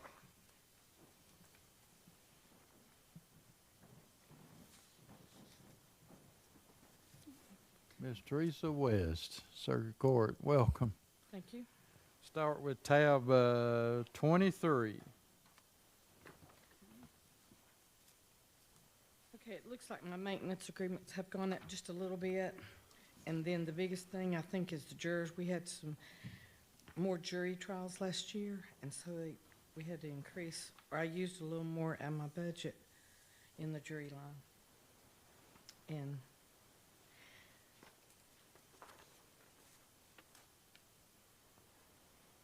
I think that's all.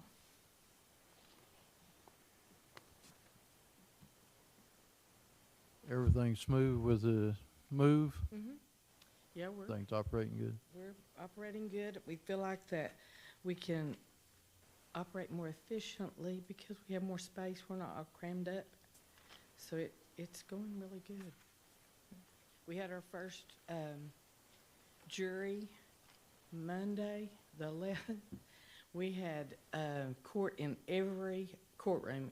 We had court in the multipurpose room, criminal court, joint sessions criminal, juvenile, and the grand jury room. So we were really busy that day, and it took a lot, but we did it. Do you think this will speed the cases up? I'm telling you, they are doing a great job on plea day. The officers, the clerks, everybody is just doing a great job. It's just, it flows. The officers have the inmates ready. They come right out of that room, right into the courtroom, right back out. It's just, it's great. One thing I'd bring up, go ahead, Mayor. I just wondered, would you like to move back? No, not today. Working out good. Uh-huh. About 3 years ago, you came to us and said you was having trouble collecting fees. Are we still having trouble collecting fees? We had a record last month, and I guess it's because of income tax, but we collected $252,000 in 1 month. Great. You're doing a great job. I think it was 190 this month, or this past month when we did it. So I mean, we're working hard at it. So. Thank you and your staff. Ms. Mhm. Hale? I'm sorry. I wanted to, on the jury line, I just wanted to tell the commissioners how much I appreciate what Teresa is doing right now. A few months back, we talked, and every juror that came through Teresa's court was paid out of our accounts payable. And so, hundreds, literally, right? And so she would send a list over with their names and addresses, and for each one of those jurors, we were having to set them up as a vendor in our accounts payable software. I mean, just the time involved in that was, tremendous. And so Teresa's been able to pay them directly out of her software, her computer system, and eliminate that from us, from our department. And so I appreciate you and what you're doing, and it's really, just much more efficient.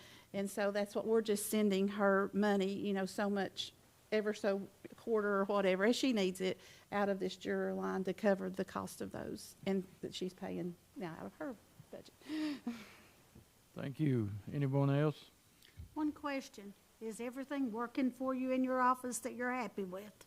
Is there anything you'd change if you could to make it better functional, I guess is my question, ma'am. Oh, I think it's going great. Excellent.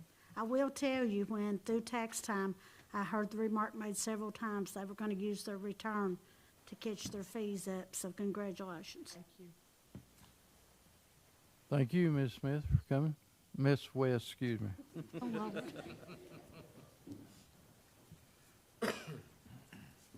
Do we have anybody here from the judges? We have nobody from the judges. We'll let Ms. Hale highlight that. If you'll turn to tab 24, that's General Sessions 1. That's Judge Collins's budget. Sessions.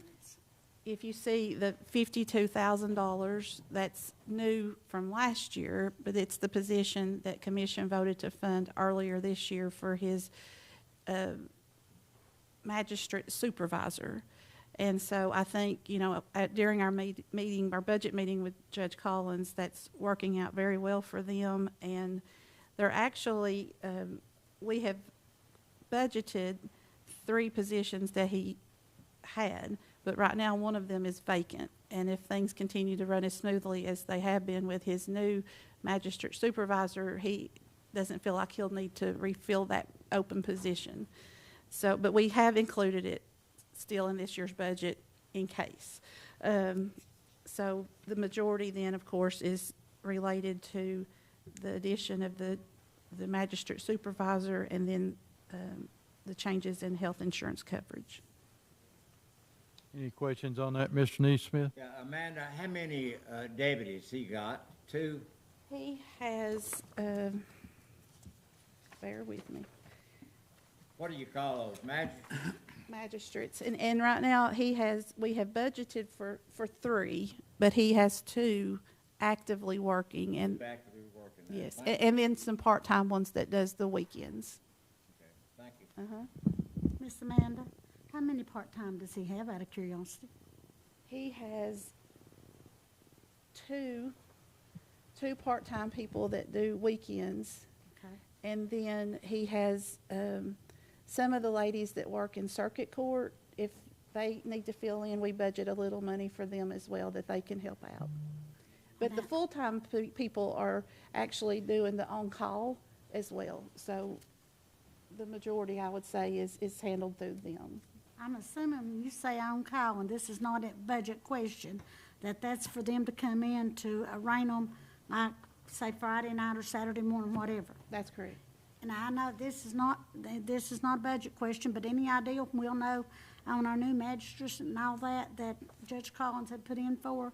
Because I've emailed him several times, but I haven't gotten an answer out of it. That position has been filled, and that's what he says, that it's working very well. And that's what, of the 3 positions, he has in his budget, only 2 are filled, and he doesn't think that he'll have to refill that other one if things continue as they have been. Thank you, ma'am.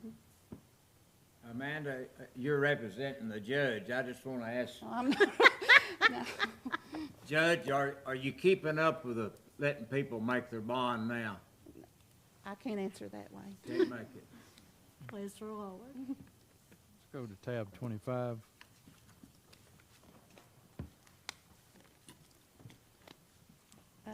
Tab 25 is for General Sessions 2. That is Judge Blake Simkowski's budget.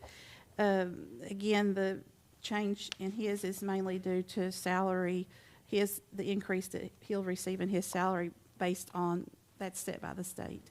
And then he did decrease his rental line because he and Judge Collins will share a printer. So there'll be one less Canon copy contract. Good deal. Any questions on that?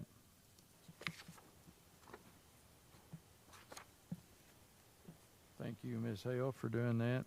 Good job.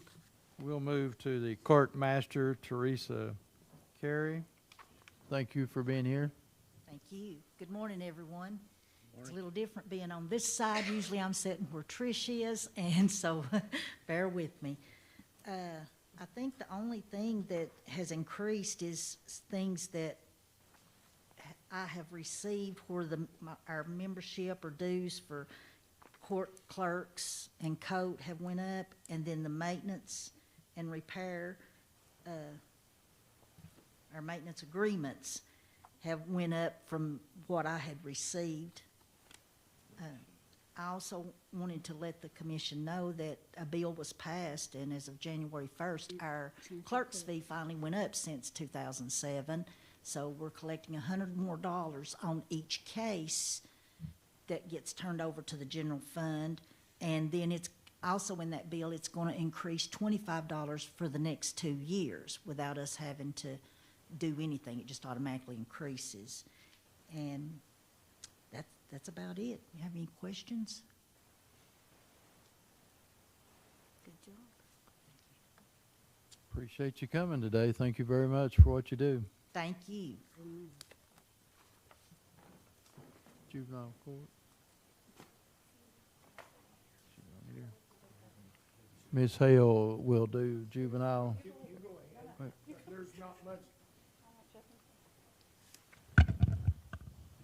She asked us to fill in here. There's not a whole lot to look at. Reduction in medical insurance, I do believe that's change of personnel request. That's a $9,000 reduction. And the office equipment. Mr. Atkins asked us to include $6,000 for some new computers for juvenile court, that those would be needed in this coming year. So that's why her office equipment line has increased. I think it's been quite a while since she got some new computers. Right, those are very outdated in there, so they'll be updated. Those are really the only changes in this department. Any questions? Yeah. Thank you, Mr. Mayor. Ms. Hale. Move to Don Baird. Thank you for being here this morning. Yes, sir. How's everybody? It's fine. Good, good.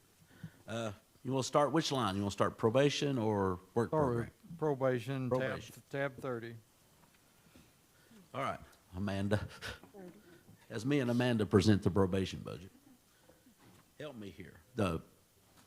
We came down a little bit. What I'm trying to do in the probation department, and I think, is kind of some reorganization. We've been going for about a year now, so sorry I'm kind of messed up here, but we've been going for about a year now, so I'm kind of moving some employees different places, making things work. We now have a person in the courtroom that, of course, signs people up for probation every day.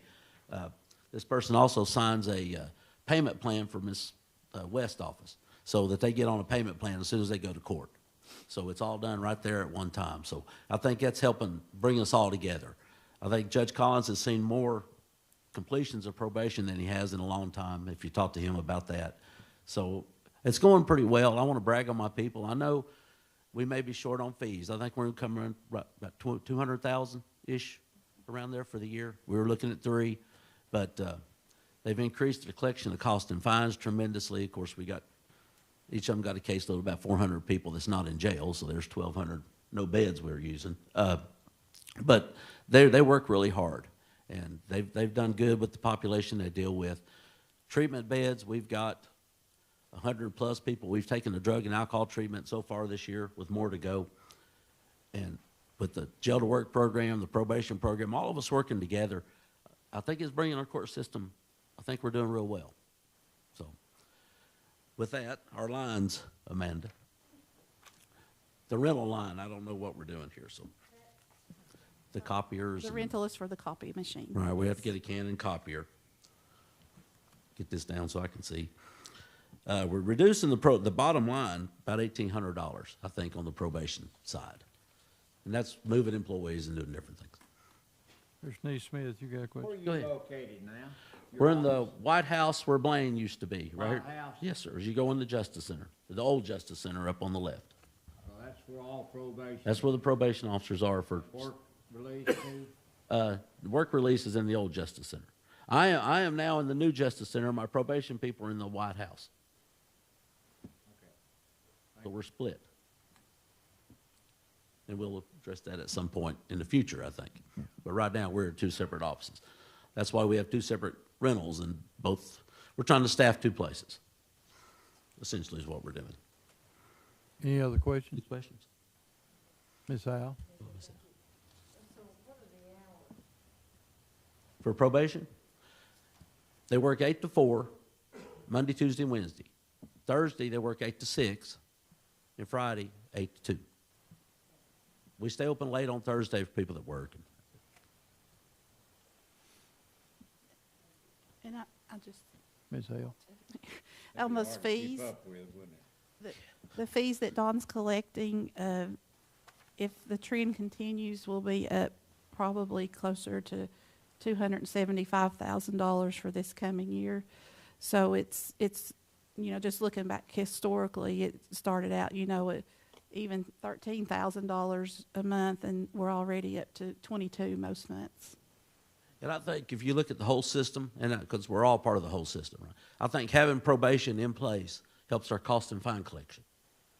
Because I think we've upped that. Because we got people collecting, the probation officers reporting they're collecting or supervising the collection of $15,000 a month, $13,000 a month, $14,000 a month. So that's cost and fines going into the county that we're helping supervise. With no supervision, I don't know who would pay what. Right? You said you had, how many probation officers you got? I have 3 full-time. And they've got, what, 400 per? Right around person? 400. It ebbs and flows between violations and completions and new people coming on. So roughly 400 people. It's a lot of people not in. 1,200 people. It's a lot of people not in the jail. Yes, sir. That's the savings end of the program. Anyone else?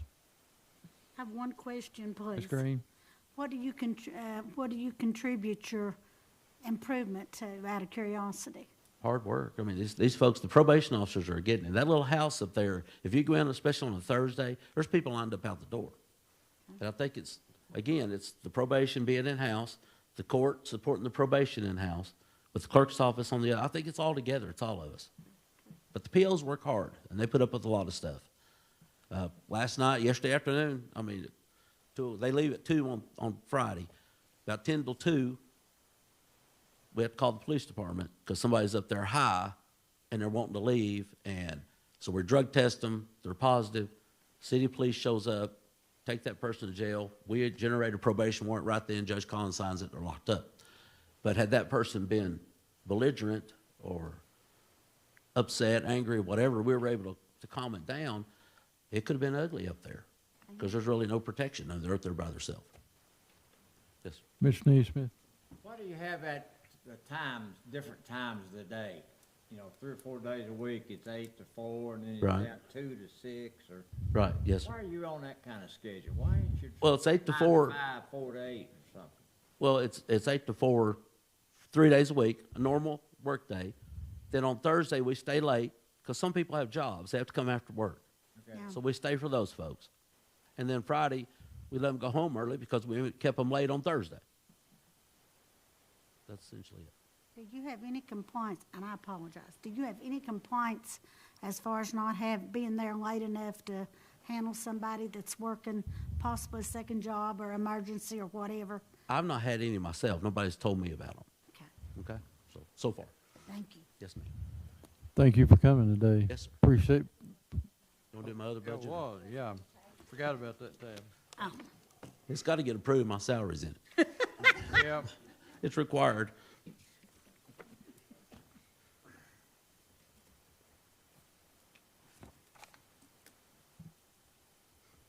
I think that one essentially goes back to a lot of rentals and copiers and things.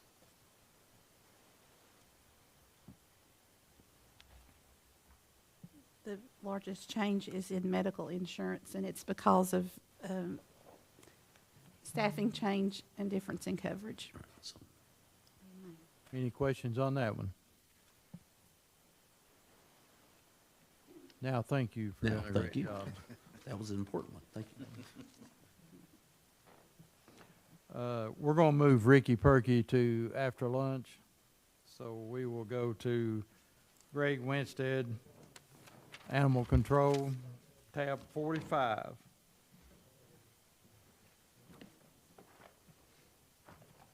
Hello, Commissioners. Glad to be here today to present this in front of you. Have any questions about anything? Nothing's really changed much on here from the last time.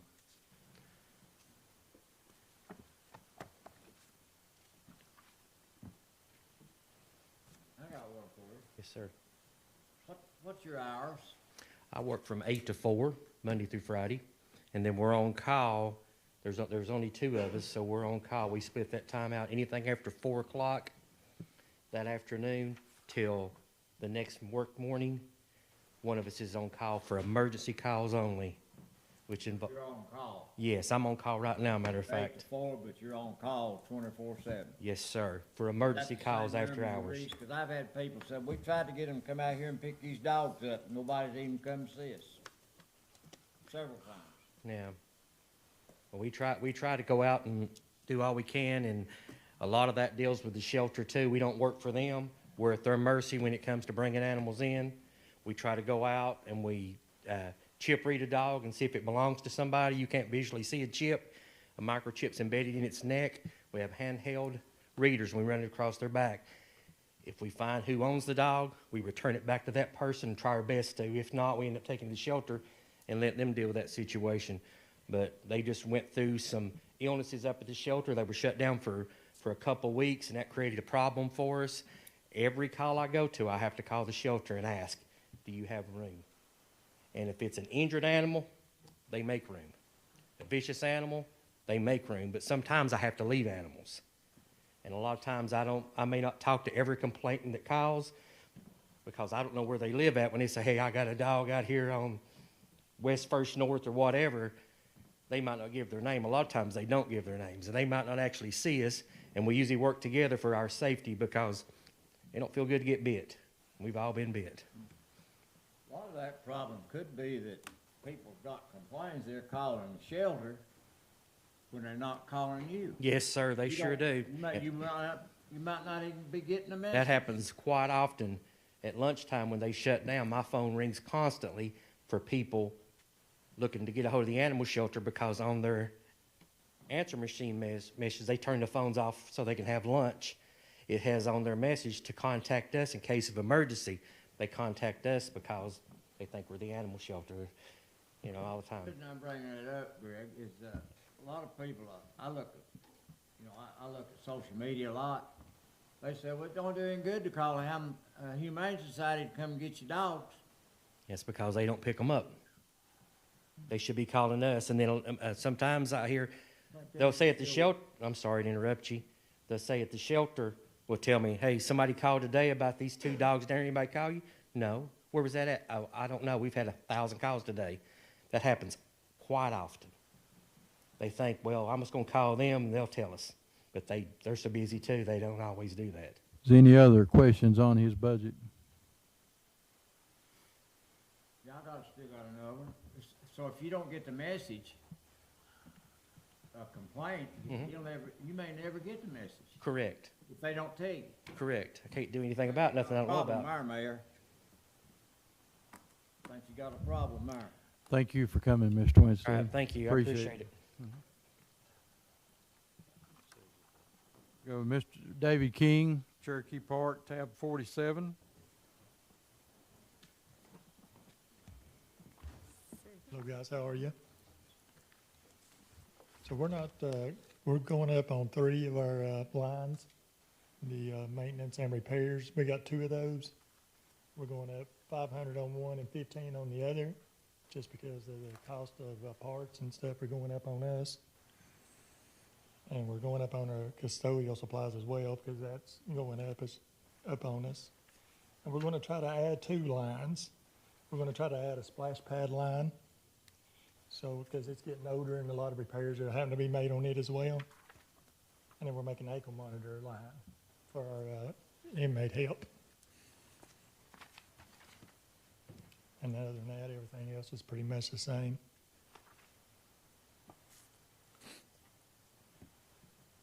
Go back to that splash pad again, what, Well, see, it's, right now we have nothing in that line.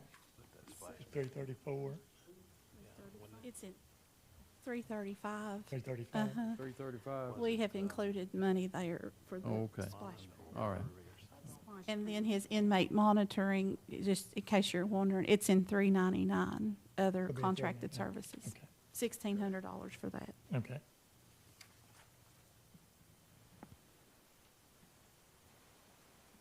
Everything running smooth to park? Yes, sir. Everything's going real good right now. We're getting busy. Yeah. Anybody have any other questions? I have one. Ms. please. Green? How many inmates have you got working with you? Just one. We only get one at a time. Do you not ever have the opportunity to have more than that? Just the 4th of July and the day after for cleanup. Are you happy with that? Or do you Yeah. have any problems with it? And I know that's not a budget question, but I'm just curious because I wasn't aware that you had them, but I think it's Right. good use Yes, sir. of what you have available, so. Right, we look up and get pretty good ones. Every now and then, you know, we'll get one that's kind of bad, but most of the time it works out for us. We just get one because we get two, they kind of ponder up stuff. One's missing while the other one's working, kind of deal. So we just end up just getting one. Good deal. Thank you. Welcome. Thank you, Mr. King. Thank you, sir.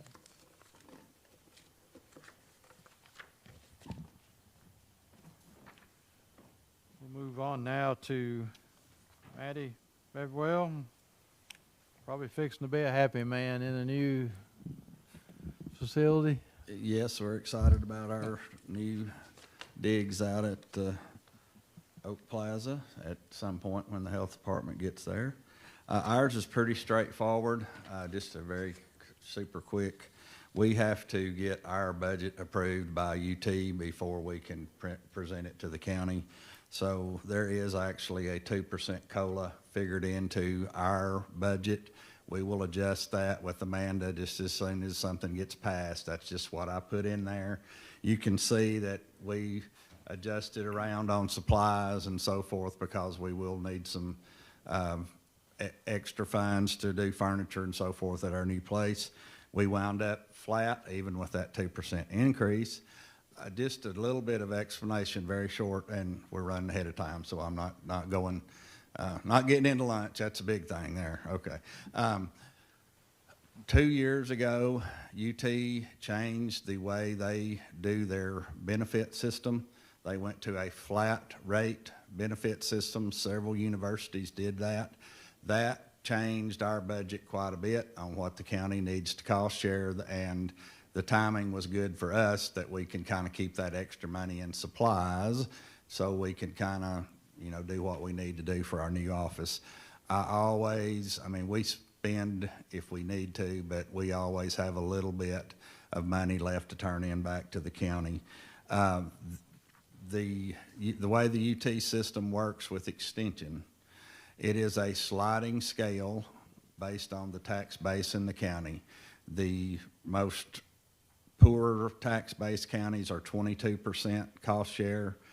The most urban, which I think there's only 4 of those, is 55%. We are in the 44%. So basically, the salaries and benefits are split 56% state, 44% county. And of course, the county furnishes office space and so forth. So I'll talk to the county mayor about the timing and everything. My personal preference would be to get the health department completely, totally up, functioning and running wide open, and then our part as far as the actual move. Of course, we'll clean out some storage rooms and all that kind of stuff. But yes, we are excited to have our own meeting room. We've got a teaching kitchen that we can share with the health department, unlimited parking, separate entrance. So we are excited about our new space. It's going to really, really be nice and allow us to do several extra things along the way. So anybody have any questions about ours? Manny, I appreciate everything you do. Thank you. Appreciate it. What I'm gonna do now, we still have 40 minutes, so what I wanna do is, we're gonna skip down and ask you all to come on up, go to tab 39. You all ready? That way we'll go ahead and get yours before lunch. We'll be running ahead of schedule, hopefully. Welcome. Glad to have you all today. Thank you very much. Tab 39, excuse me. I believe that's right. So, first of all, I want to sincerely thank you for the support that you showed Morristown Hamlin EMS over the years. And I understand this year the county's under some financial pressures. Every department that's going to be represented today has legitimate needs, and I recognize the difficult position that this commission is in when trying to balance those. So I don't take lightly coming before you today. Last year, this commission made the decision to invest in public safety by helping us purchase an ambulance. I want you to know the ambulance has been purchased. It's sitting outside. It's in service. It's running 911 calls. So your investment that you put in last year immediately is translated into improved emergency response capability for our citizens. The truck is answering calls, transporting patients, and saving lives. As many of you know, we are the only 911 provider in Hamlin County, and last year alone we ran 12,201 calls. We transported nearly 10,000 patients. We currently operate a fleet of 10 ambulances and staff up to 6 during the peak times. At the same time, the equipment continues to age, maintenance costs continue to rise, and the call demand continues to increase throughout the community. The ambulance that we're asking to replace is a 2017 model with approximately 250,000 miles. EMS ambulances are not simply vehicles. They're mobile emergency rooms. They carry heart monitors, oxygen equipment, medications, radios, and life-saving equipment. Every time an ambulance is out of service for repairs or mechanical issues, that impacts the system readiness, and it affects our ability to respond in a timely fashion. I also believe it's important to recognize since 2021, the state of Tennessee now recognizes EMS as an essential service. Under Tennessee law, counties are directed to ensure a licensed ambulance service is available to their citizens. Hamlin County currently fulfills that with Morristown Hamlin EMS. But we are somewhat unique is that we accomplish that label without any reoccurring funding from the city or the county. We're able to do it by offer billing revenue and a healthcare environment that's forever changing. And the increases in TennCare and Medicare are not keeping up with the inflation cost. So it's getting more and more difficult every year.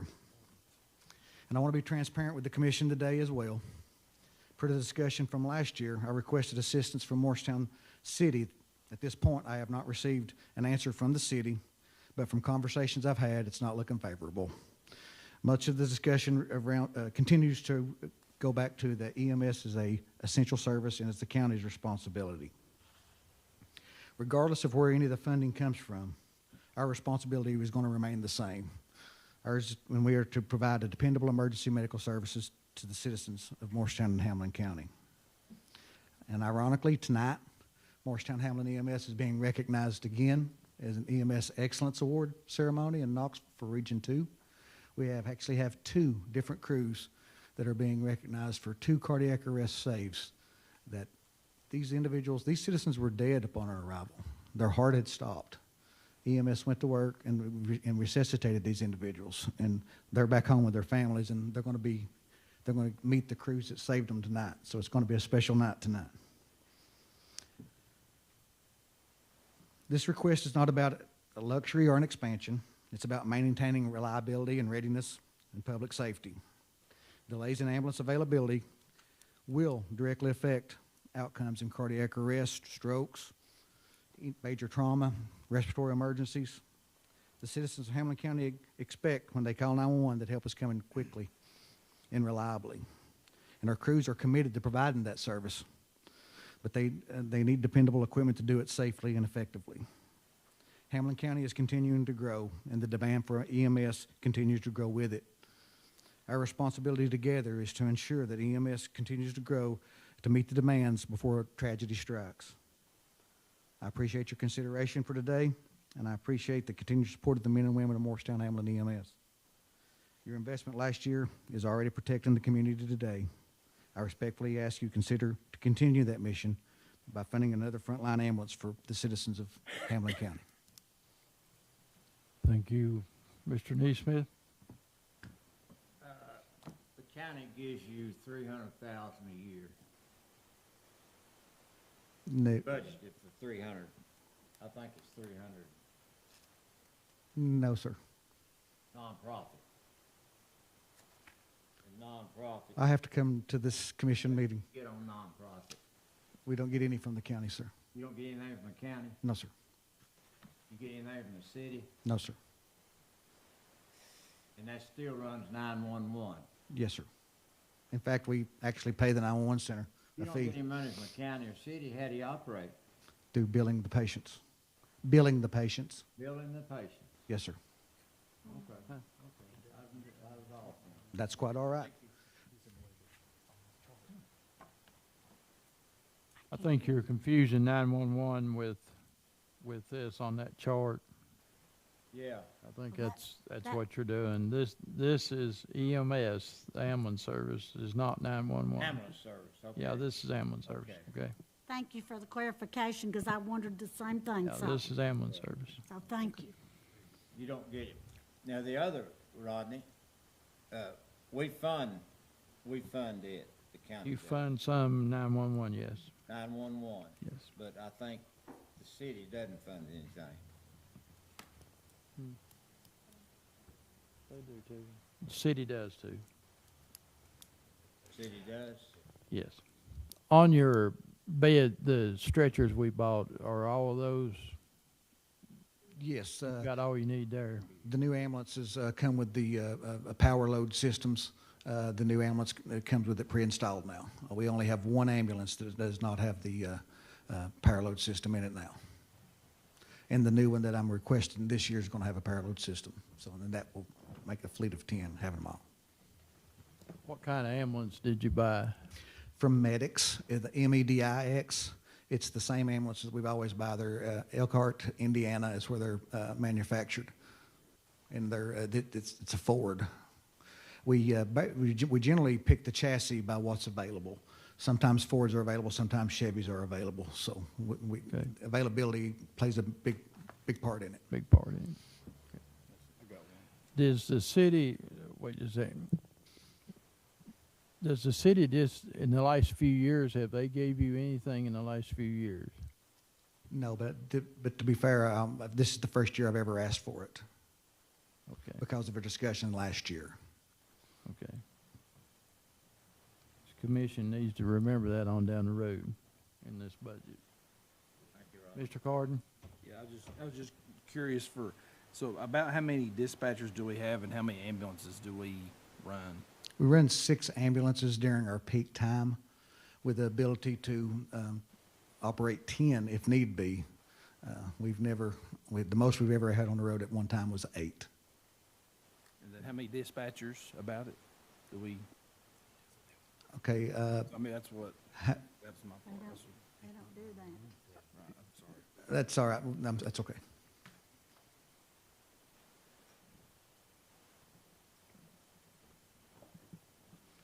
Anyone else?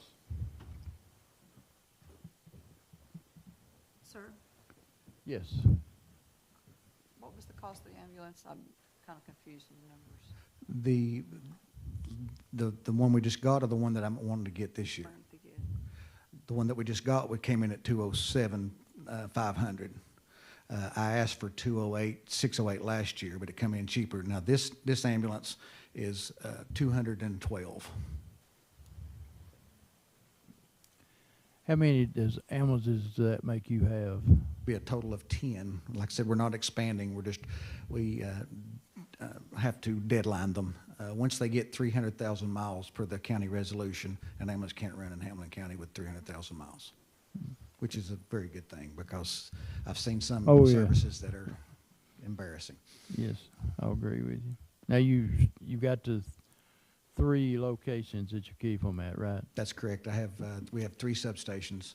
If you count the center, the operator of the rescue squad, and then the east end, and then on the west end. Okay. Anyone else? Well, we appreciate you coming today before us, and we appreciate everything you do for the county, and glad you're enjoying that new ambulance from last year. Well, thank you. When you all take a break for lunch, if you want to come downstairs, take a look at it. It'll be sitting downstairs. We also did something we had to get approval from the state for. I might want to tell you. We put a sticker on the back corner of each ambulance that says proudly brought to you by Hamlin County Commission. So I want to thank you all very much for your time and attention. And I don't envy the seats you sit in, but you've got some hard decisions to make today. But thank you. Thank you very much. At this time, we will take a break and we will eat lunch. We'll be back 30 minutes or We're going to do that after lunch.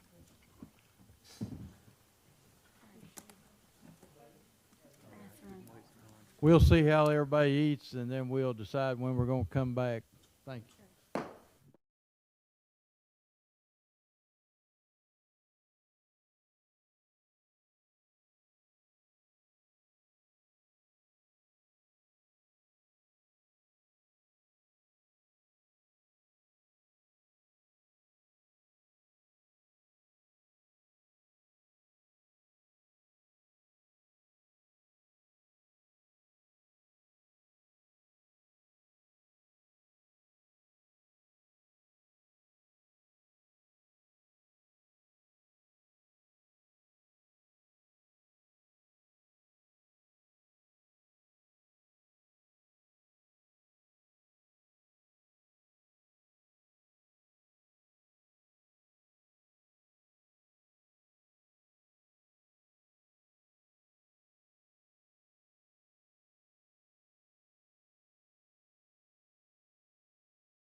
You the whole time you're there.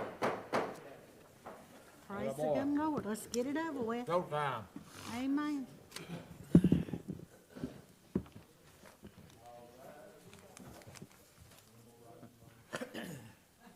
We appreciate that lunch. I guess, Trish, you was the one that handled all that. We appreciate that very much. Call the Budget Committee back to order. We will move down to Eric Carpenter at 911. Be tab 39. Okay, thank God.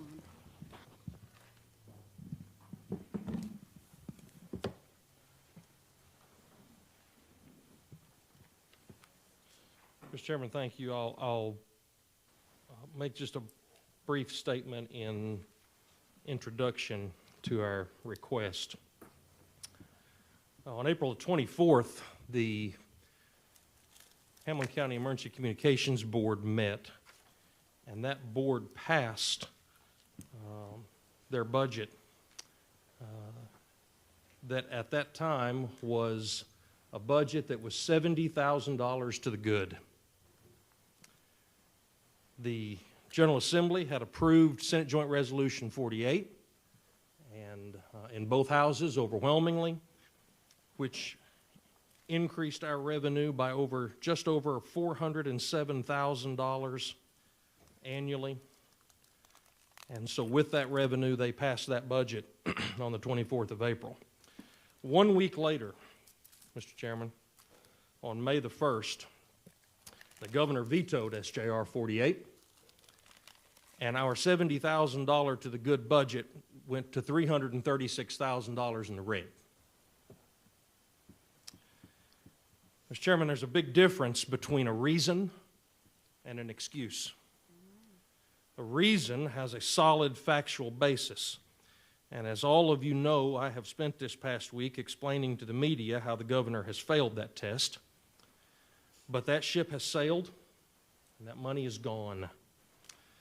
And so now the responsibility of sustaining what is the most critical foundation of your public safety element has been sent from Nashville back to you.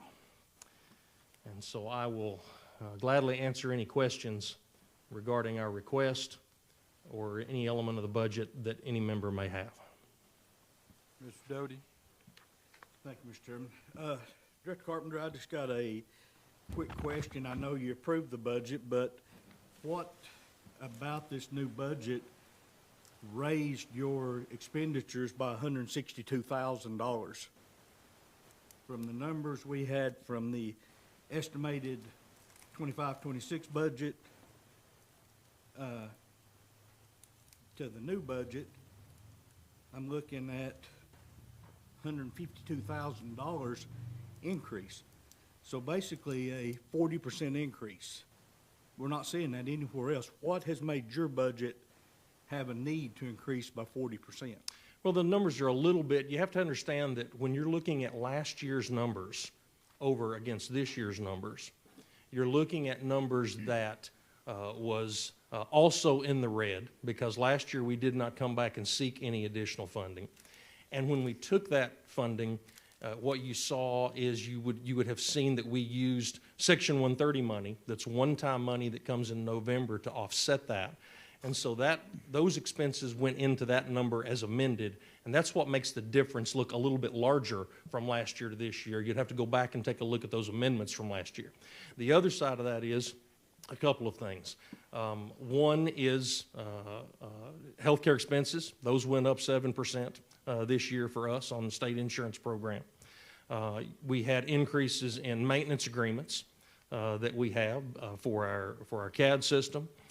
We took on additional Esri and GIS mapping issues that were necessary in order to have all the licenses for the mapping that goes out under the MDTs for all of the responders, city and county.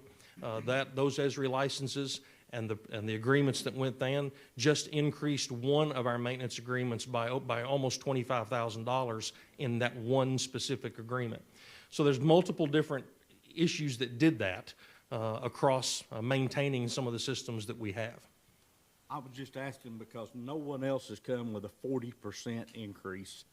And a lot of other agencies dealt with grant monies and one-time monies to balance their budgets, and this is just astronomical as far as a percentage increase. And just trying to get a grasp as to why it went up so much in 1 year. Well, I think that to say it went up in 1 year is a little bit of a stretch, because it went up over about the past 2 to 2.5 years. You would have to remember that we did not seek the additional revenue, even though we were in the red last year, because SJR 48 had been introduced. And the hope was that we wouldn't have to come back and have this conversation with this body or with City Council, that the governor and the legislature would allow that to be done, not with state funds either, but through that surcharge. So to say that it's coming back at 1 year is really not accurate. It only happens to appear this year because now we know that that other funding that we were hoping to receive is not going to come. I'm just looking at the numbers that we have. Yes, sir. And that's what we've got to go off of. I understand that, and that's why I'm glad to give the explanation. I still don't think that's an explanation, really and truthfully. I'd want to see actual numbers because it is drastic. We'll be glad to provide them. Yes, because it is drastic numbers. Ms. Green? Just a comment. You do an extraordinary job. I work with the towing as well as the others, so you folks do an extraordinary job. And if our memory serves me correctly, you dug into funds, your funds that you had put back last year to keep from coming back to us. So thank you for what you do. I do understand the increase. Unfortunately, in business, all of us have seen increases, so I do understand where it's coming from. But you do a fantastic job, and you are greatly appreciated. Thank you, Commissioner. What kind of raise did you put in that budget for your employees? The current budget has a 3% COLA.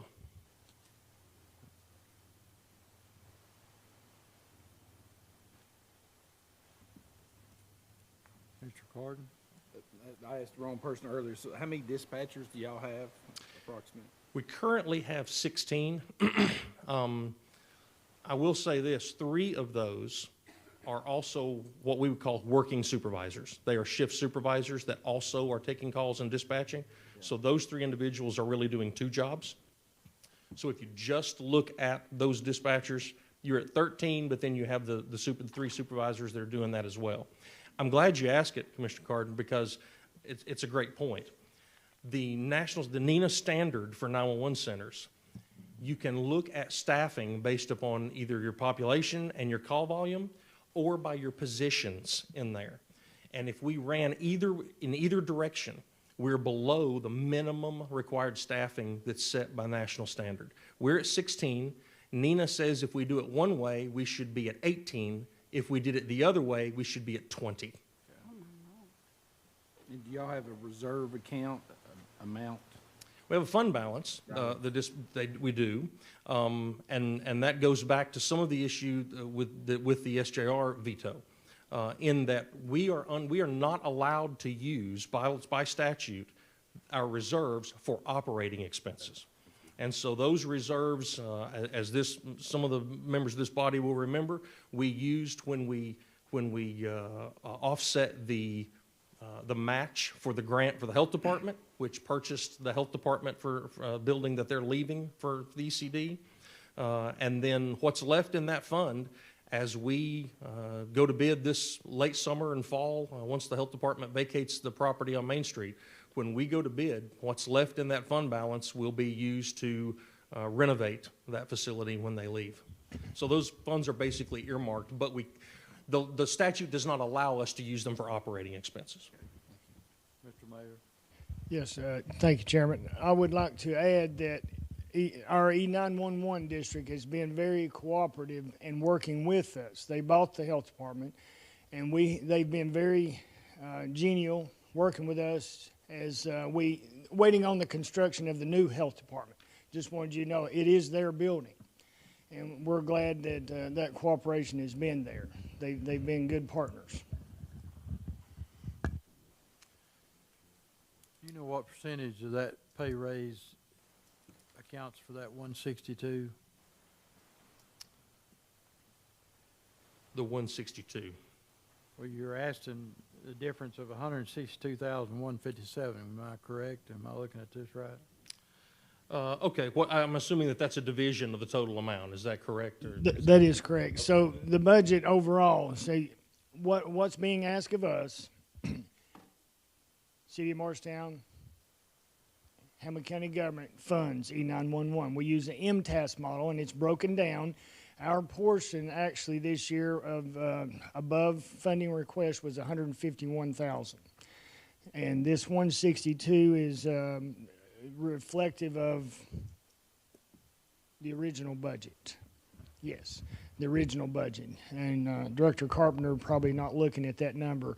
Yeah, the total amount, and I apologize. No, sir, go ahead. But the total amount that we always do that as a joint request to the city and county's finance offices. And that's been historically the method that we've used for this body and council in the past. And then that total amount, how that's divided between the city and county governments, has normally been used by that MTAS model. It doesn't have to be. You and the city can divide that however you wish to. If you desire to make any additional funding over last year's appropriation, how you divide it is up to you.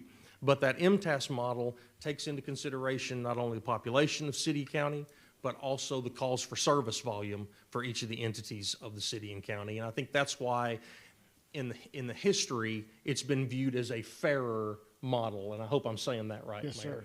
So the amount that you quote there is basically half of what the total was if it were to be divided in half. That can fluctuate once that funding model is put into it. To kind of answer your question, and if I may, Commissioner, and maybe Commissioner Doty's as well a little bit. If you have a copy, I don't know if you have a copy of just what our budget request was last year and what it is this year, or if you actually have a copy of our budget that we passed. If you have an actual copy of the ECD budget in full, and I would hope that you would, and I would hope that you would take a look at it, what I think you would notice is this, and I want you to consider these numbers for just a second. The total revenue from surcharges, from city participation, from county participation, from what interest we receive on our accounts, from the subsidies from the state, the total amount of all revenue that we have budgeted for this budget comes to $1,997,047. Okay? Now, if you have a copy of our budget, you will see that just salaries, wages, and employee benefits. Because 911 only has two things. We have people, and we have systems to operate. And we've always operated on a pay-as-you-go basis. So we've bought those systems as we went. We have zero debt. And so we've bought those, and we have to maintain them. So we're overwhelmingly high in our salary line items because that's what we have, are people to be able to be there 24/7. So you take that total revenue of $1,997,047, and if you take just the salary, wages, and employee benefits, that totals $1,720,850. That means that you have $276,000 left.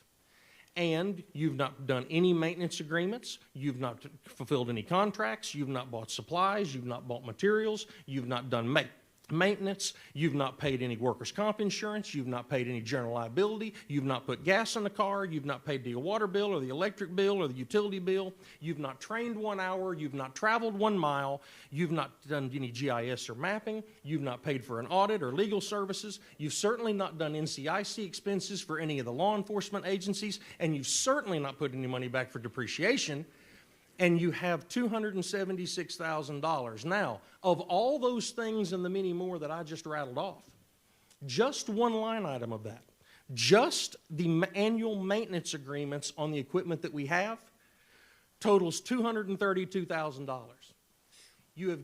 I am left with $44,000 to run your 911 center for a year. So that request is not astronomical.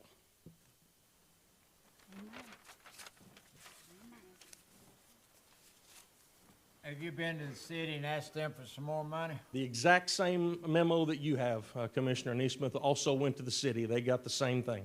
Yes, sir. That amount is a joint request to the city and county. They have told me nothing. I have come to the knowledge yesterday, because it's my understanding that the city administrator met with council and staff yesterday to go over the first portion of the city's budget. And I was told, I was not there, totally hearsay, totally third party, but I was told that he made the comment that because we had waited a little longer to see what was going to happen with the SJR, because of the veto, and the board went back and reworked our request because of it, that those numbers didn't get to the city as quickly as the other things did. That's true, and I appreciate both Director Woods and Director Hale and the finance offices for working with us and allowing us to get those in later, because we were trying our best to have better numbers to not have to be here at all today. But he said to them, because of the delay in that, those numbers did not get into the original portion. So he's recommending that they wait until they get to the end to handle the 911 portion of it, because he wishes to have a conversation with the county mayor and see what you all are going to do, since it is a joint venture. But you did have your information to them by the allotted time you're supposed to have it turned in by such and such date? Yes, sir. It went the same day that it came to the county. Now, and Ms. Hale and the mayor may wish The to. governor vetoed it, right? Yes. That's what's brought this increase on. That is correct. Thank you. That is correct. We sent those, and my letter to Ms. Hale said, here's the situation we're in. This is our current request. We'll keep you advised as quickly as we can. The SJR passed. We sent an updated letter, and then when the governor vetoed that, my chairman called and said, we're going to call a special called meeting because we're going to have to revise our request. And we've kept both the city and county finance offices in the loop throughout that process. That's the best I can do. Amen. Anyone else? Ms. Al? Yes, thank you. Just a comment, healthcare costs and maintenance are out of your control. And we've seen it time and again with everybody that's come forward. Mayor's office on through, any employee that, the healthcare and the maintenance, guess what, you gotta pay it. Mr. Chairman, one more thing. When I said the statement of astronomical, that wasn't meant to provoke nor to agitate. I did write the letter to our state officials requesting that they override the veto. It is a large percentage increase. Not saying we're not gonna look at it, not gonna think about it. But it was not meant to agitate, nor did it need to be listed as the response that it got. Well, the agitation should be toward the governor's office. I agree with that. Yeah. How many total employees do you have, not just dispatchers?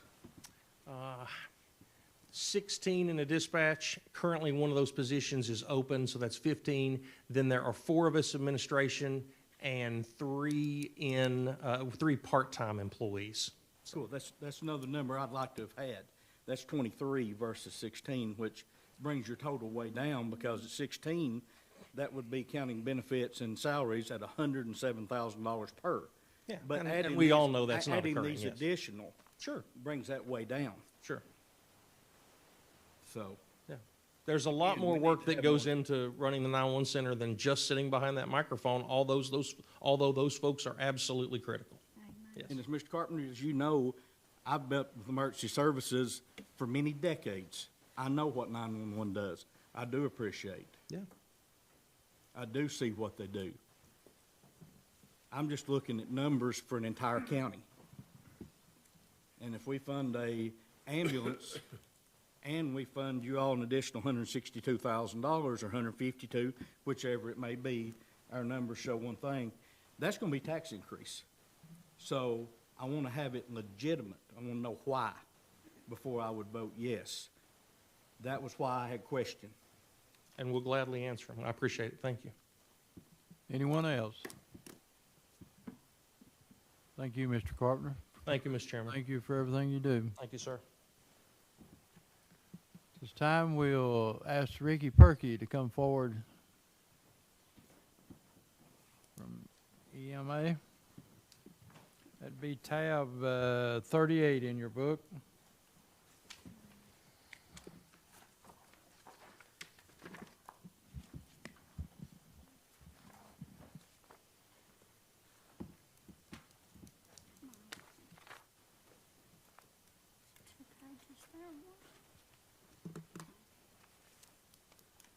Good afternoon.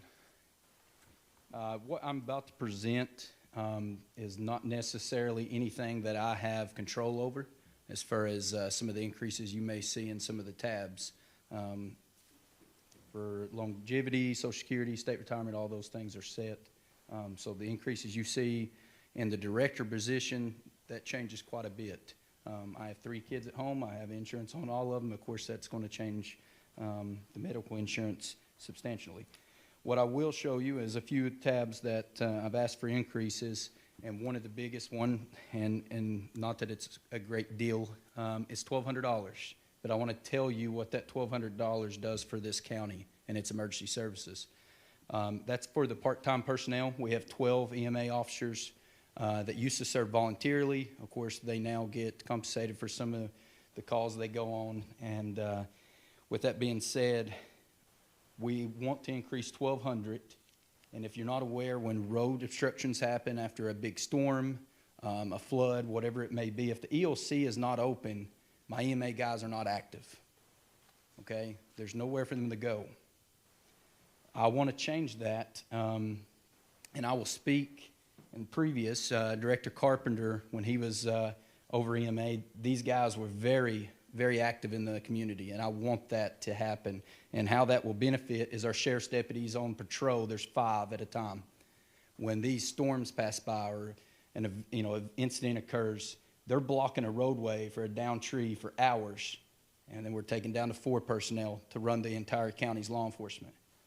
And then so on as those trees go down. My personnel could sit on those. My personnel could reroute traffic, and depending on how big the tree, that we may clear that tree.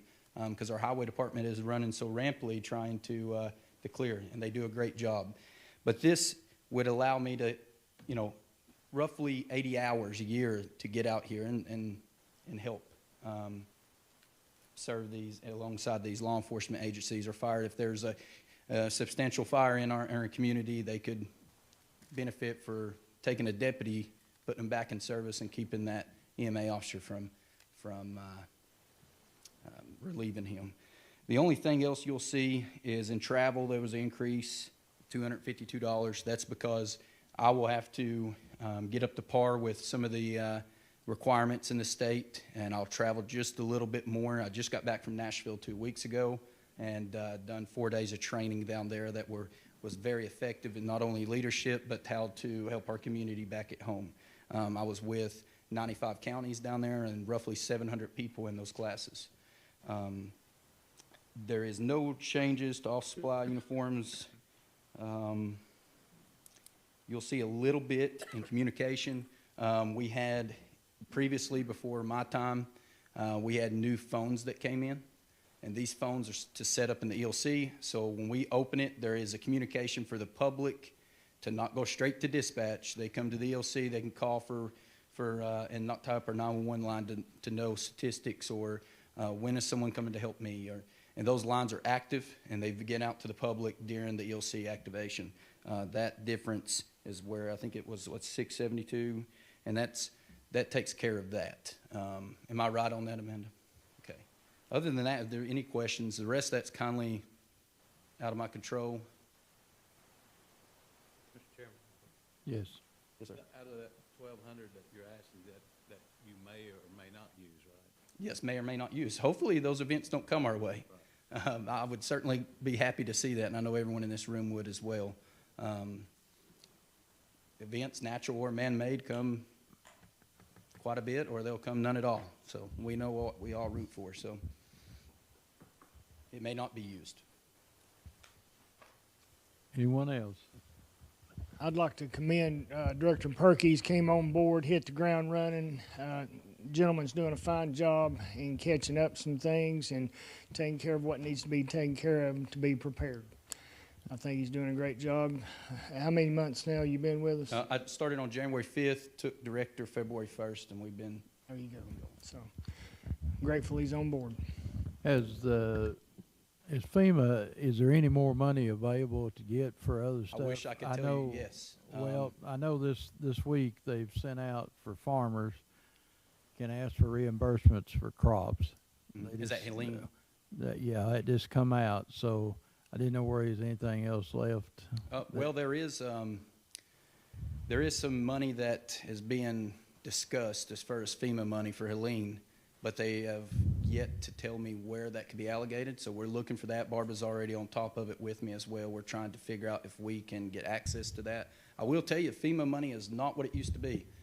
From the outside looking in, there used to be, and Director Carpenter could tell you and agree with me, that there used to be hundreds of thousands that you could apply like that.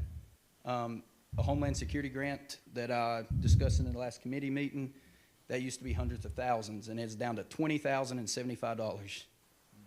The FEMA money's not there. And from the federal level, they're putting more weight on our local governments. And unfortunately, that's not the ideal way to do it. But Yeah, it was alarming to me that we wait, 2 years after the hurricane, and now they're deciding to pay farmers for the crops and for the lumber. You can apply for lumber laws too. So. And I will tell you this, just this year, and this will come as probably shocking news to you, they just concluded all money for Katrina. There were still expenses being paid for Katrina, and it ended this year. Amazing.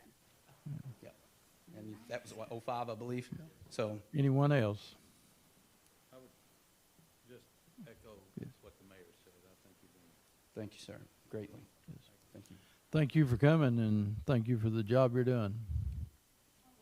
Okay. Here, if Ricky's going to help us with, if we can go to tab 43, that's other public safety. And I have some information. You have that email I sent to you printed as well, Amanda? I do. Okay, great. This is a new budget.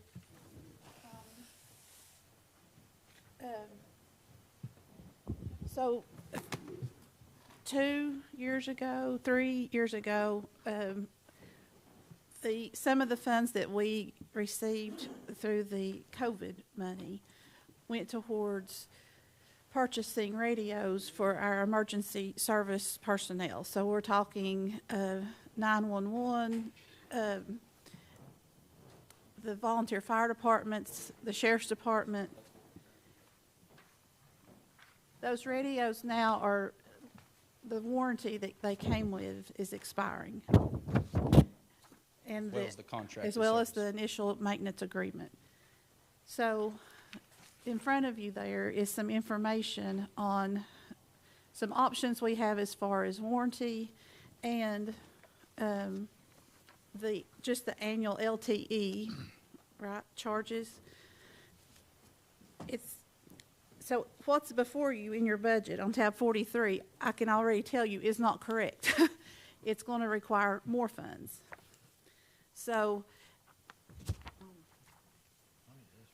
we budgeted 74,000, and that's only enough what we were hoping to cover the LTE, so it does not cover the warranty parts. So Ricky's going to talk to you about the radios. Some of you have already had it in hand.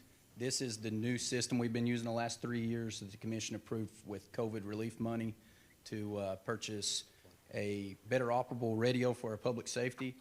And I will tell you, we are one of the only, and I wish Director Carpenter is still in here. I believe we're still the only, I could be wrong on that has 100% compliance with TACN, and we are the only county across the board to have this system. It's pretty robust. It does not fault very easily. In the past, Commissioner Doty, you've used radios in the past. You either got out or you didn't. These fault very rarely.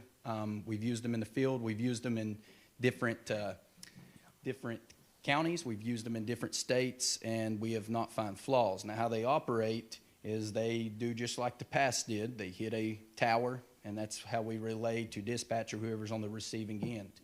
What's different about this radio is it has a cell service, LTE. So when we do not hit that tower when we key up, it automatically picks up a cell tower. Therefore, there's our backup. We do not have flaw in our emergency services. And if you don't mind me saying, Deputy Director Thompson here, he actually was able to save lives during Helene with this radio. We had our own public safety in a very tragic moment that could have lost lives. So I don't know how many did you have on board that boat? There were 5 people from multiple departments, 2 departments that were on a boat in Cobb County. And Cobb County's radio frequencies do not align with anything that we operate with. And fortunately, we were able to utilize the TACAN system that you talked about here. We were the only agency that had radio communications. We spoke with a helicopter from THB. We were able to illuminate the area in the river where the crew was and guide them to safety. So this was happening about 11 o'clock at night when we were deployed to Cobb County to assist them with their floods. In total darkness. Yeah, total darkness. It was not a good situation. Thank you. Yes, sir. That man saved lives that night, assisting and aiding to get our individuals rescued and to land. You can imagine flowing water that was flowing where we did not normally have water, and then not being able to see it in the dark. And we're fortunate that everyone made it out, made it to rescue with aid with that radio. So when I tell you the LTE is very needed, without it, these radios are not operable. If they don't hit the tower, we're in trouble, whether that be a fireman inside a fire that can't get out or a law enforcement agency requesting assistance and can't ask for it. So in front of you, there's 193 radios in the county. And for each radio for a LTE is $350 a year, okay, which comes out at $67,550. That also includes programming. So if we go to another county or another county comes to us, our 911 system can remotely program them and push that out to every radio. So if Cott County was coming to aid us, and Cott County we need to be able to speak to, they quickly, remotely program it, and we have their channel and ready to go. We kind of have those pre-planned now, but if there was an agency, if we went to Galtenberg, we'd be able to, within seconds, have their frequency. So that covers the LTE and remote programming, $67,550, and that's reoccurring every year. That's something that we have to make an expense to cover annually. Below that, you'll see the warranty. Now, that radio you just held when we purchased them, and I'd say it's a little increase now. When they were purchased, they were $9,000 for that radio that you just held. $9,000. Okay? $9,000. To have someone come look at it, if it was needing a repair, just for them to pick the radio up and look at it is $1,200 just to look at it. Okay? With that being said, a warranty is kindly most applicable to look at. The highest we can get on these radios is a 7-year warranty, and that comes in at $484.60 a radio. That's a one-time purchase. That's not an annual reoccurrence. We purchased that. We have the warranty for 7 years, and that's $93,527.80. Okay. Is there any questions? Did I miss anything, Amanda? I think I've hit it. Yes, Commissioner Green. I have one question, and it may be out of order, but I'm assuming you have to pick that warranty up when you buy that radio. So it came when we first purchased these. I think it came in a 3-year contract was the minimum. And I guess we had that warranty with it. And usually you don't get to extend that. And they're given an opportunity, I believe, to extend that. So total would be a 10-year warranty. And usually those radios, hopefully these last for an eternity for their price. But in the past radios at 10 years, they're needing replacing. So this will get us through. We won't have to pay for a radio if we have this warranty. It should cover it. So. Any other questions? Mr. Doty? As Director Perkey has mentioned, I dealt with emergency services for many, many years. Deputy Director Thompson did as well, especially on the far east and south ends of the county. We had no radio reception, or what you did have was very, very spotty. I've been in house fires and been inside a burning structure and could not hear nor reach 911.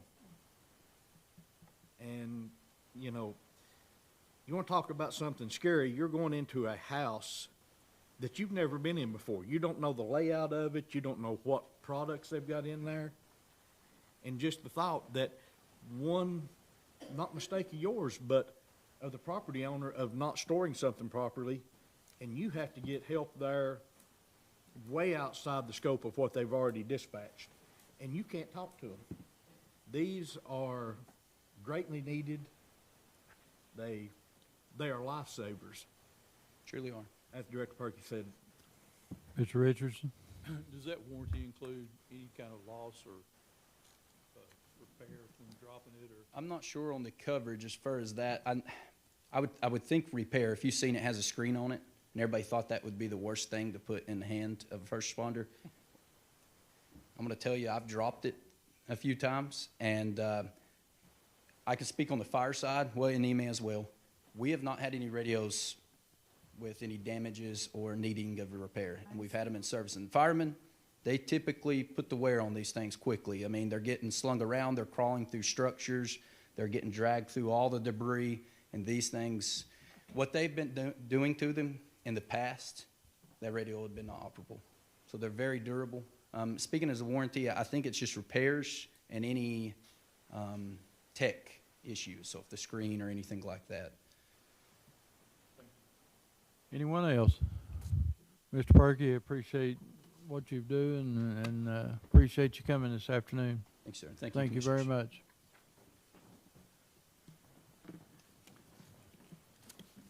At this time, we'll move into the nonprofits. We'll start with ALPS. Do we have a representative here? Mr. Fritz, is that correct?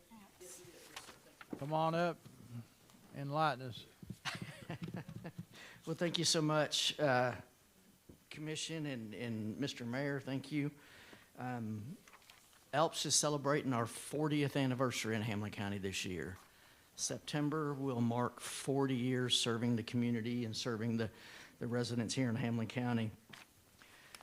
During the recent fiscal year, 60% of our participants were residents of Hamlin County. Through community partnership and responsible fiscal management, ALPS provided approximately $170,000 in sliding scale discounts directly benefiting Hamlin County families.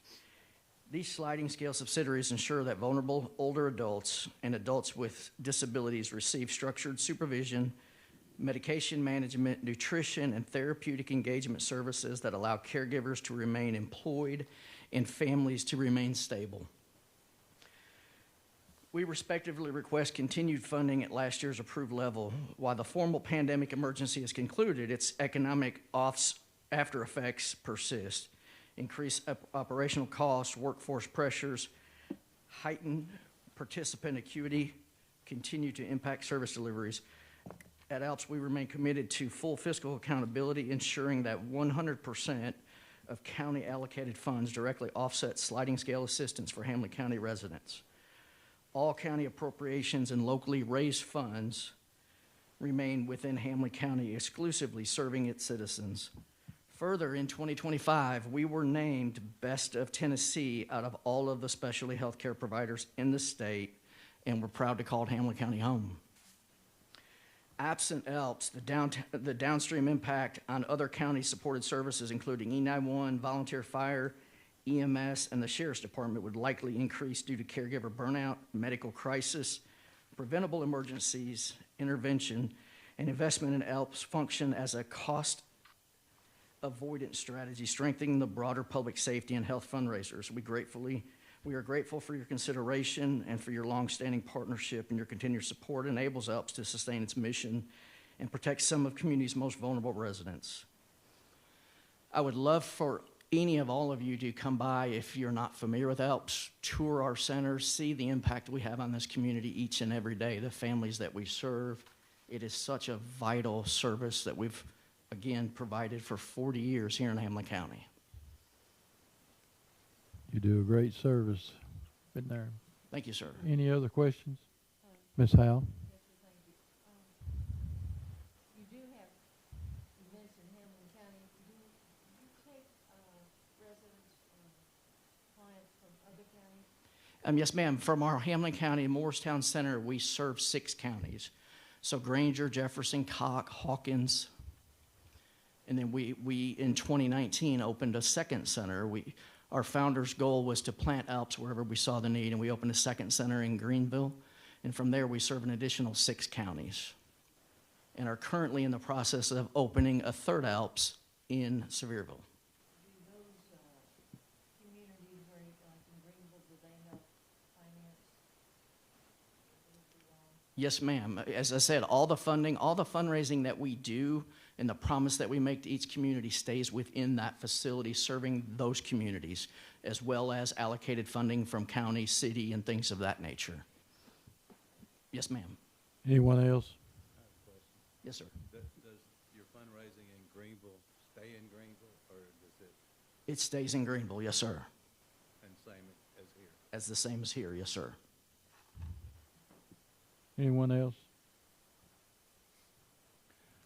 Appreciate you coming. Appreciate all you do for the county. Absolutely. Thank you, sir. And again, I would welcome any and all of you to come by, drop by any time, and see the impact we can have on this community.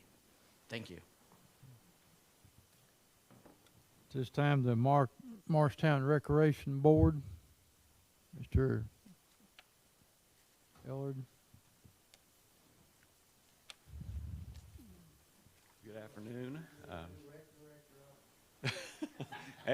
I'm wearing a new hat today, yes. For those of you who didn't know, Travis Barbie resigned his position a couple weeks ago now, and so we're kind of in an interim phase right now, and I didn't want to do that to Frankie Cox and make her send her up here today without much notice, so I thought I'd come myself. And Amanda told me to prepare for 4 to 5 minutes, and I thought I heard her say 45 minutes, so y'all buckle up.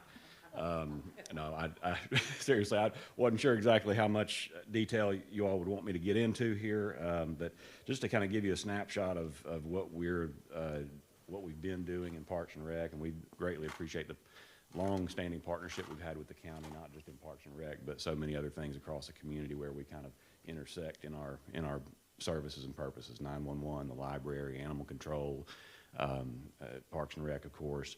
And really anywhere we can work together. So Parks and Rec's budget for this coming year, of course, pending council's approval, is about $3.8 million. About 3.5 of that is non-special capital kind of thing. So that's really kind of getting down to the operations of it. The specific revenue derived from Parks and Recreation is only about $373,000.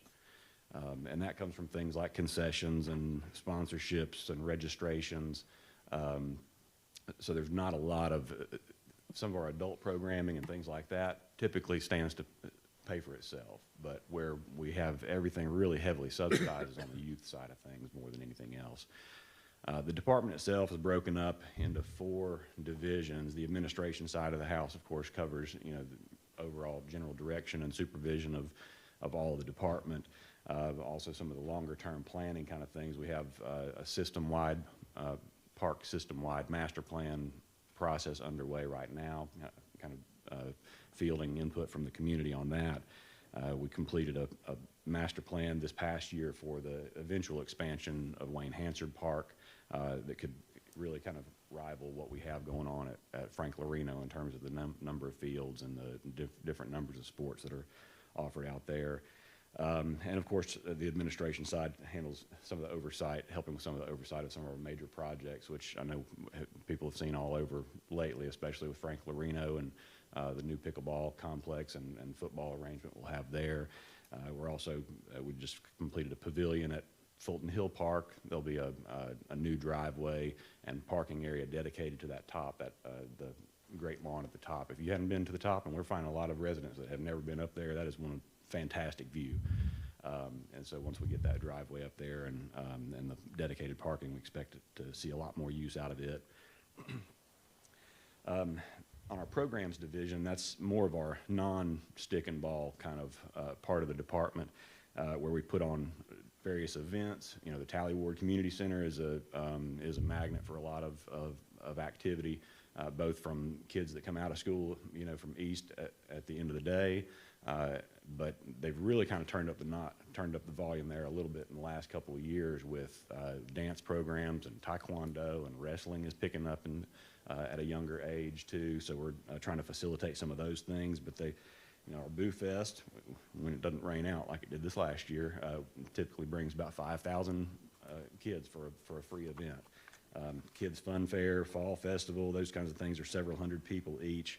The programs division also started out this Bluegrass Festival that we just had, getting my days mixed up, a couple weeks ago now. But that's picking up traction and growing the last couple of years as well. Touch a Truck brings out 4,000 kids each year, and of course they're adding all kinds of camps for different sports and arts and all kinds of things like that. Athletics, of course, is what people, you know, really look to Parks and Recreation for. That's kind of the bread and butter, I guess, of what most people know Parks and Rec for. Adult sports continues to grow. We've had about 1,600. They calculate the number of games because there's so many different sports and everything. There's how many games did we arrange for? And there were about 1,600 games back in 2022, and now they're over 1,900 in 2025. So a lot of those activities are picking up.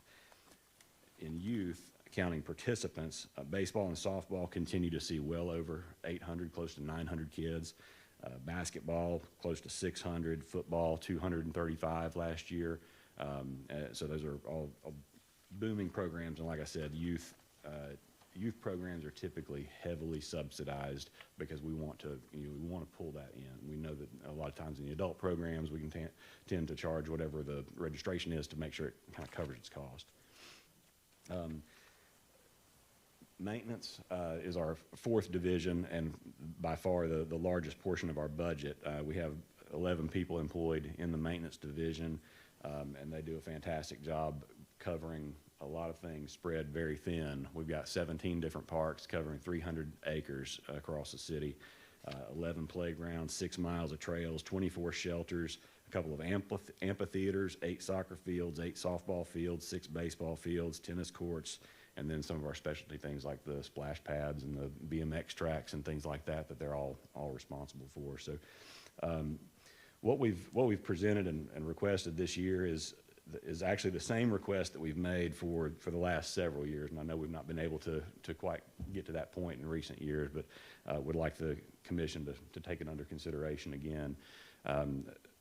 We've historically, the commission, when I came to Morristown several years ago now, was providing $300,000 per year, but we were starting to see who the users of the parks were, who the users of the programs were, and by and large, it's actually far more out-of-city residents of Hamlin County. And in the last couple of years, we've implemented some software to help us kind of track that better, to actually see, okay, we kind of suspected it before, but now we have numbers that can actually track where these registrations are coming from. And about 70% of our participants in the programs that we track, or the reservation of shelters and those kinds of things we track, goes back to out-of-city residents, actually. Anyway, just respectfully request that $500,000 contribution to the department. When we request that, there's not one specific item that goes to, or 2 or 3 different things. I mean, our $3.8 million budget, most of that is maintenance, and so keeping those fields up and keeping the facilities in good shape for all the things that we offer is really where that would go to. Any questions for me? Yes.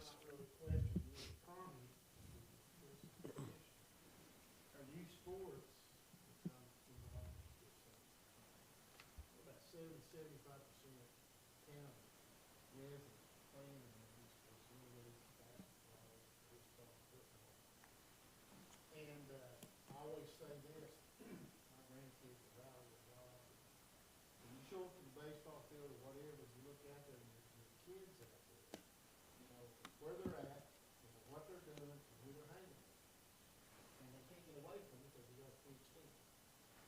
So, with that larger percentage, I can see the need.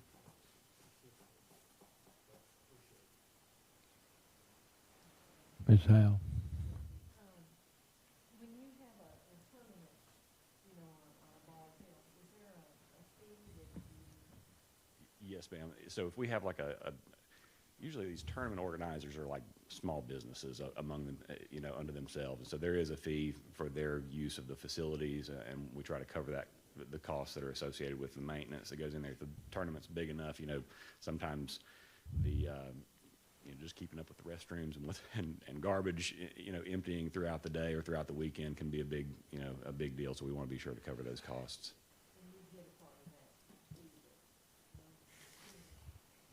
Right. Yes, ma'am. They would usually, the director or the staff would usually arrange that with the tournament organizer. And the tournament organizer might do it different ways. They might have fees from the teams, or however they do that. I'm not exactly sure. Just, I don't want to put you on the spot because I know you're filling in, but I'd like an explanation between you charging $70 or $79 for a county student and 50-some for a city student, when those parents of the county is shopping in your businesses in the city, paying city taxes. Can you justify $24, $25 extra for a county student over a city student? Sure, and I think what you'll find is common in a lot of communities. You'll see a difference of up to 50% between what's charged for, say, in a city versus an out-of-city resident, whether that's, you know, somebody coming from within the same county or from another county, because we obviously have participants that come from further away as well, and really even found some best practices even referenced recently with GASB from an accounting standpoint, that it's, you know, a best practice to kind of make sure that the costs associated that are not being driven by the entity itself are covered elsewhere, similar to the tournament, you know, kind of thing. We don't want to subsidize the tournament folks that are coming in from outside the city. We want to make sure that those costs are covered. It's absolutely not a mechanism to try to profit off of the whole thing, because like I said, the youth sports especially are highly subsidized as they are. How is those fees compared to other counties, like Jefferson County, for instance? I can't speak to Jefferson County. I'd have to do some specific digging in locations there, but like I said, I think it's very common that a 50% difference is there, and our difference is, I think, 27%. It's a $15 difference between a city resident and 15. Okay. Any other questions? Mr. Neesmith? That's in the county, that's per sport, sir, per event. If I got a kid playing Little League Baseball and he wants to play soccer, that's $70 for each sport, isn't it? Each sport, If yes, he wants to play pickleball, that's $70 more. Well, there's some sports that have registration fees, and then there's some activities like pickleball that are just kind of open play. But we do have multi-sibling discounts also, and I couldn't tell you exactly what those dollars are. So, because we recognize that there's families that have multiple kids playing in a single sport, whether they're in the same age division or multiple age divisions, and so we recognize that, and there's some deep discounts available for those families. I'm sure y'all discussed this. A lot of guys in here coach, been around athletics a lot. I had kids that played ball for me, 17 years of it, and their parents they didn't have to pay a fee. Their parents couldn't afford to buy that kid a new pair of pants. It come down to the coach and the soccer moms that paid for that. A lot of kids' parents can't afford this. Have you thought about all the kids that might not be able to play sports because they can't come up with this fee? And we do have some very generous contributors also that work with our staff, so that if the staff identifies a family like that just really is in dire need of assistance, we have some assistance available. Everything in the city is owned by the city, isn't it? It's owned by... All the parks? Yes. The parks, the walking trails, the green belts? Yes, all sir. that owned by the city? Yes, sir. Okay, thank you. Anyone else? Thank you for coming today, representing. Y'all for having me. Thank you. Is anyone here from the volunteer fire departments?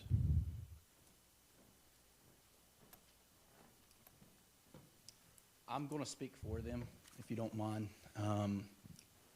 Give you a reason why they're not standing up here right now.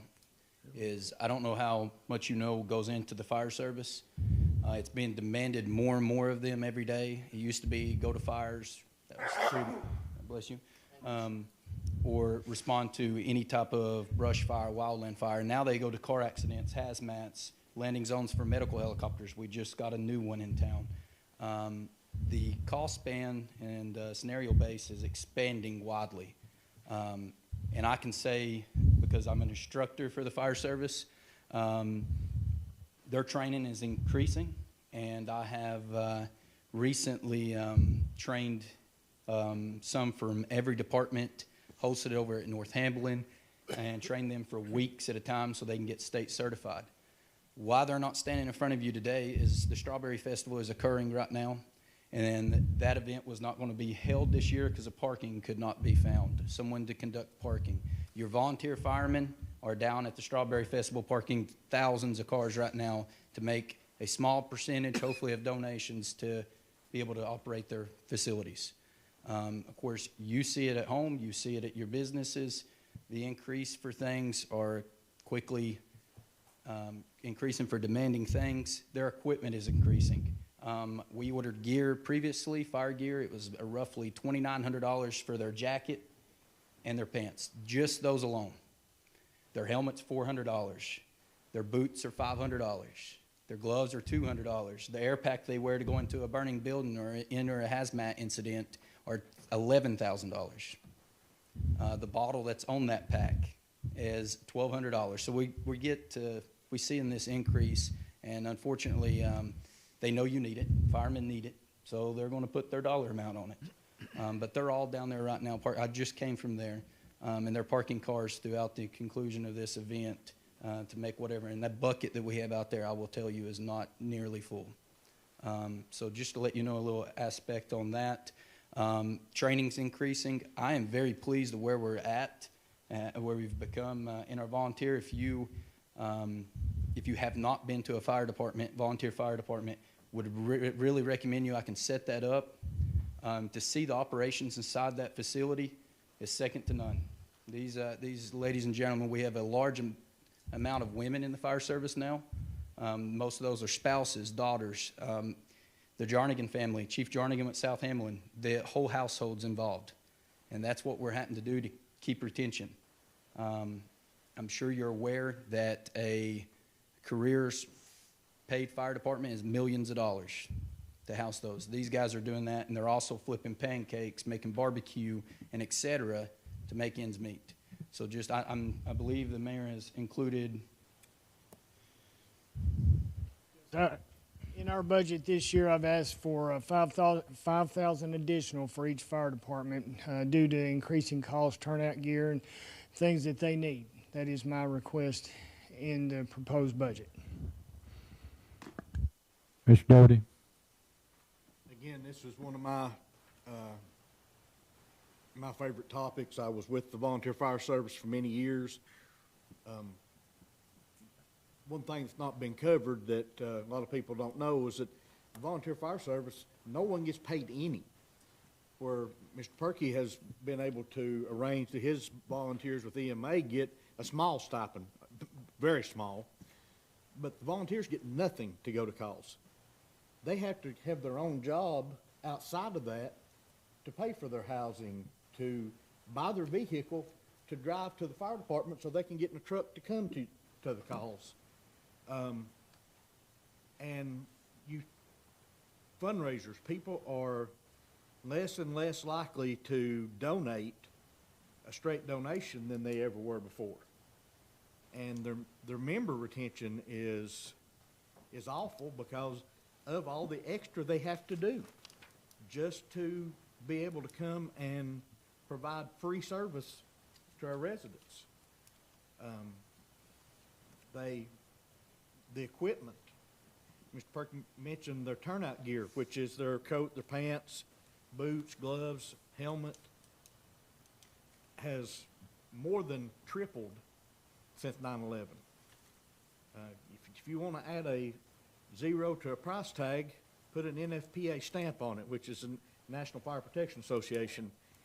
It just, anything they have to have is outrageously priced. And this $5,000, I don't know for sure because I've not been in it in quite a few years, but I know when I was in it, this $5,000 wouldn't have covered their additional fuel expense that they're gonna have sitting out on calls because their 2 to 3 mile to gallon truck that's carrying 2,000 gallons of water, when it's sitting on that fire call, it's juiced up to the same RPMs because they're running a pump and it's getting 0 miles to the gallon and burning a lot of fuel. So, what we're getting for what we're giving is, to me, a win-win, no matter how you look at it. If we had to pay for that service, it's multiple millions, if not starting out in the tens of millions, because the trucks alone that they have to have, because they don't have hydrants within 1,300 feet of every house, which we do in the city. You may go some places 2 miles before you hit another fire hydrant. So the trucks are set up differently. They have to carry more water, and they cost a lot more. I mean, a lot of these trucks are $500,000, $600,000, $700,000, and we're lucky that we're able to get the community assistance grants that we've been able to provide a truck for some of the departments, but we've still not given a new truck to each department yet. And they've bought all these out of this money, plus what fundraisers they could do. And they still carry workers' comp on all their people. They carry insurance on the vehicles, because you want to see people pull out in front of you. The old statement was, duh, big red truck. Be driving a big red fire truck with lights and siren on, so many people pull out in front of you. So you have to carry good insurance on them. I ask everybody to think long and hard on this one, because it is a much needed service and a great benefit to our county. Anyone else? Mr. Richards? Mr. Fergie, I think it'd be good information if we had a summary sheet of each fire department and how many people they have volunteering there. And one of the other things would be like their equipment. What do they plan to use this $75,000 or $80,000 for? So this helps with operational cost. Okay. So how do they get their equipment refurbished or up to certification? I'm sure it goes like a ambulance. It'll go out of service at some point in time. The fire truck's usually 25 years is what is recommended. Obviously, I've got one in the east that is a 1989 that's still operating. What about like the packs and stuff? Do they term out or? Turnout coats, everything but the pack is 10-year. That's something, and I would love for each and every one of you to attend a firehouse. We went from having gear that was 25 years out of date that people were wearing, that we knew would not protect them inside a building, but it's better than nothing. Most of that gear, and I will say the state's helped quite a bit. The governor has implemented a $20 million grant to spread across just volunteer fire departments in the state of Tennessee. By the way, that's 70% of the state's firefighters are volunteer. They receive no money, no pay, no compensation. And your volunteer fire chiefs this year, each one of them got the grant. That has never happened. So they're pushing and they're fighting for that money just as much before they come to you. I will say that the East Hamlin County Volunteer Fire Department received a gear dryer and gear washer off a grant. That has never been in our firehouse. Now that will keep the gear clean. It will keep the carcinogens out. So we're not, if you don't know, the average firefighter in his career, 64% more chance of getting cancer than anyone sitting in this room because of the carcinogens in a fire, the toxins that are put out by everything that's burning in a house. So we've took establishments to try to refrain us from that. And so a gear washer was bought, gear dryer. I will say that we got new air packs off that. I know the West also got this. South got turnout gear. So we're trying to actively, obviously these funds are not going to replenish all that. 2 firemen can take up $75,000. So we're actively trying to replenish our equipment as it goes out of date. And right now we're holding on steady. This 5,000 blessed for it. We know that the radio cost is substantial, so we're not going to come in here and ask for 25. Would we love it? My deal as a fire chief was to get us to 100K. If anything, that's what I fell short. And that's not from me or you. It's, we try to accommodate with what we have. And this fire department and these fire departments in this community, again, are second to none. If you've seen how they operate, we had a structure fire this week. Unfortunately, someone lost their home. And every volunteer firefighter on that scene, no matter what the back of their coat said, whether it said north, west, south, they were there. And they worked as a team. You have the best team in your backyard. Amen. And I will echo, I don't know if he's still in here, he's not, the city. That partnership is starting to rise. We're helping each other, and that's the way it should have been.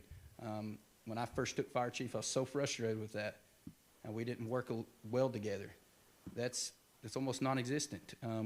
There will be trainings in the near future together. So your fire department is, it's like I said, second to none. I'm very pleased with it, and you should be too. And if anyone, again, wants, I can arrange that through my office. We can take tours of the VFDs. You can see where your money's going. You can see what they're actively implementing inside their stations. And Commissioner Richardson, to answer your question about personnel, in '74, when some of these fire departments was created, you had about 40 people banging at the door ready to sign up, put me in a fire truck. It was easy to do that. It was just that. Here's you a coat, here's you a flashlight and a set of keys to the fire truck. You can drive. No training whatsoever. That's how bad we needed fire service then. Today, it's not so easily done. You can't just throw anyone in a fire truck. Used to, I heard the impression multiple times, walk and chew bubble gum. You can drive a fire truck. You can be a fireman. That's not the case anymore. So those numbers have declined, and the demand is so up. The call volume is up. We used to, if you got 10 calls a month, you were a busy department back then. Today, we're averaging each station just fire-related. Now, we're running a little medical, too. We're assisting our medical folks. They're short, you know, as far as needing hands on deck. And I will say this. I'm very honored to say this. This doesn't speak what your fire service is today. Tonight at the EMS conference in Knoxville, for the first time to my knowledge in history, the VFDs will be there to receive a life-saving award for saving someone's life. They assisted EMS on a cardiac event. This individual, it was a week before Christmas, 7 days exact before Christmas Day. He was having a birthday party for his granddaughter and fell on the floor and deceased. Okay? EMS requested our assistance with the teamwork we provided on that scene. That guy's living today, and he was home on Christmas with his family. So those firemen on that call that day will be awarded tonight for their services, and that's, the VFDs have never been to this conference. It's a first. So again, I echo to you that you have the best in your backyard. Thank you, Mr. Perkey, and relay on to the fire departments. We appreciate everything they do. Thank you for coming today. Thank you, sir. Thank you, Chairman. Move on, Hammond County Humane Society. Is someone here to represent them? We'll move on to Helen Ross McNabb.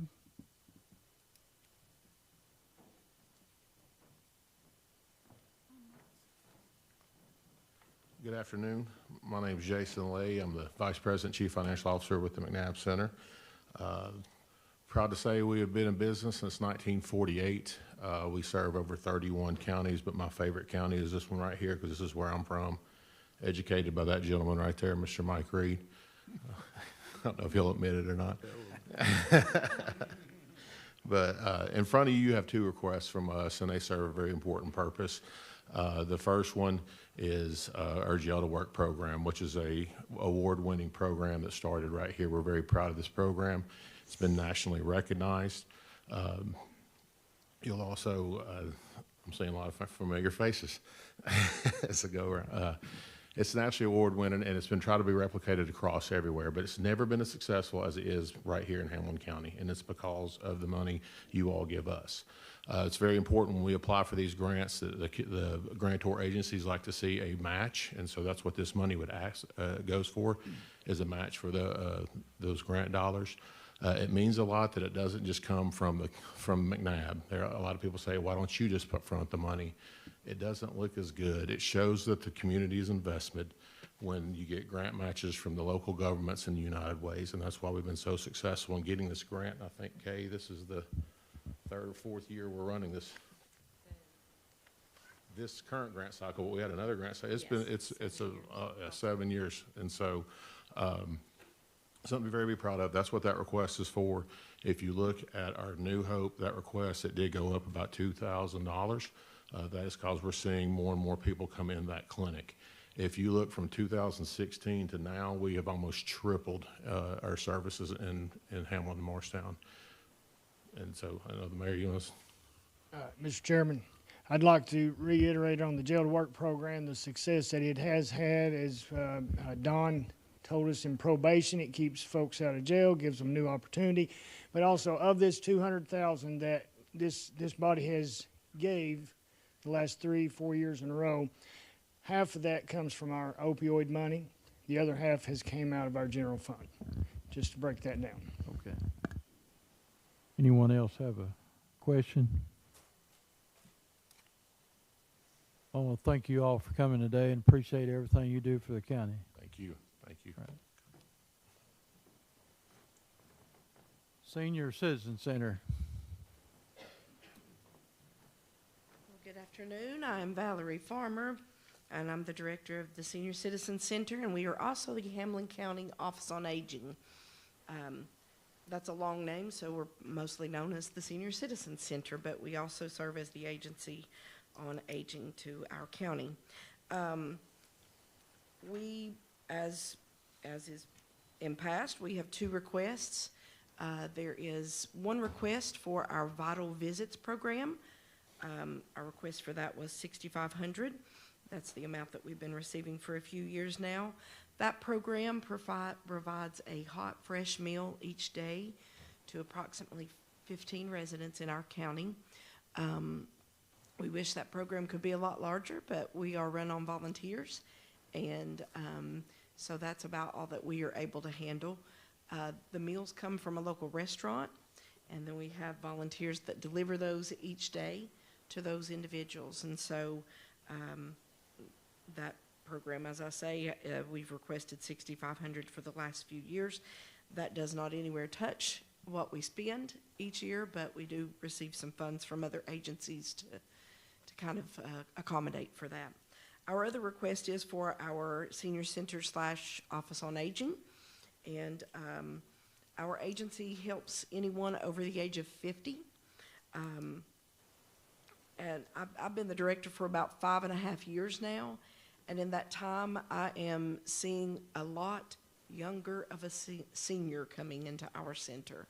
We, as I say, accommodate anyone over the age of 50. We have a lot of seniors who are in their 50s that are attending the center, and then we also have some that we are serving in some of our other programs and services.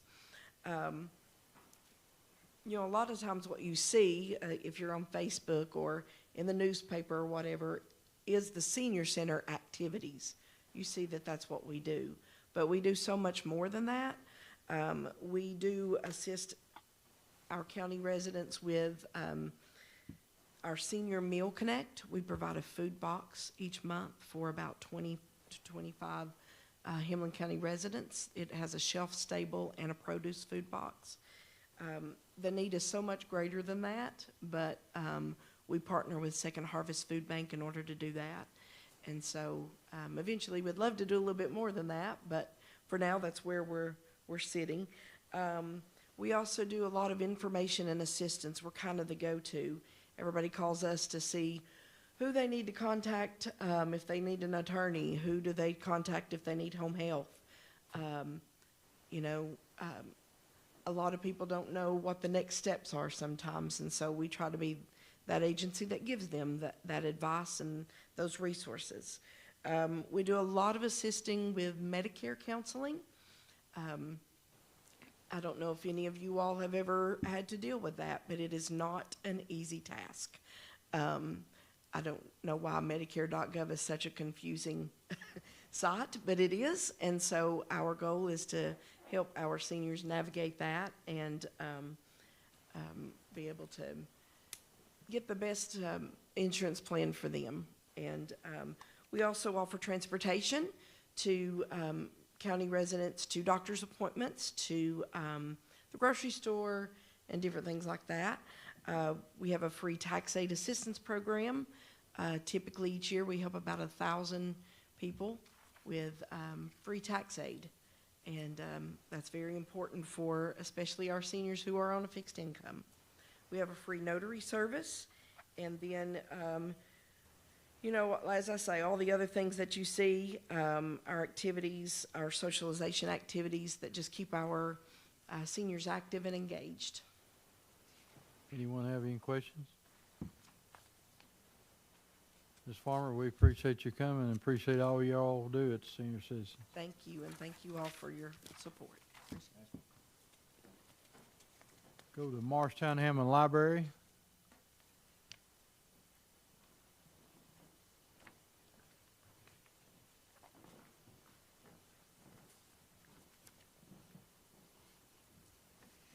Hello, my name's Amanda Basinger, and I'm the interim director for Morristown Hamlin Library, and I've been interim director for exactly 1 month.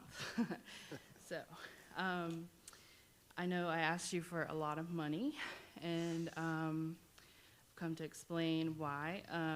I think the biggest thing I asked for, other than, well, the one thing, I'll get there, but the biggest thing was raises for all the staff, 5% raise increase because of cost of living. Expenses have increased. The really big thing, we need a new roof, and I know you guys gave us $30,000 for a new roof last year. We got that part of the roof fixed, but the flat part of our roof, it's a rubber roof, and it was last replaced in 1995. So, yeah, wow. So that project is estimated to cost $135,000, give or take. Few hundred. It's been patched twice in the last 12 years by Morristown Roofing.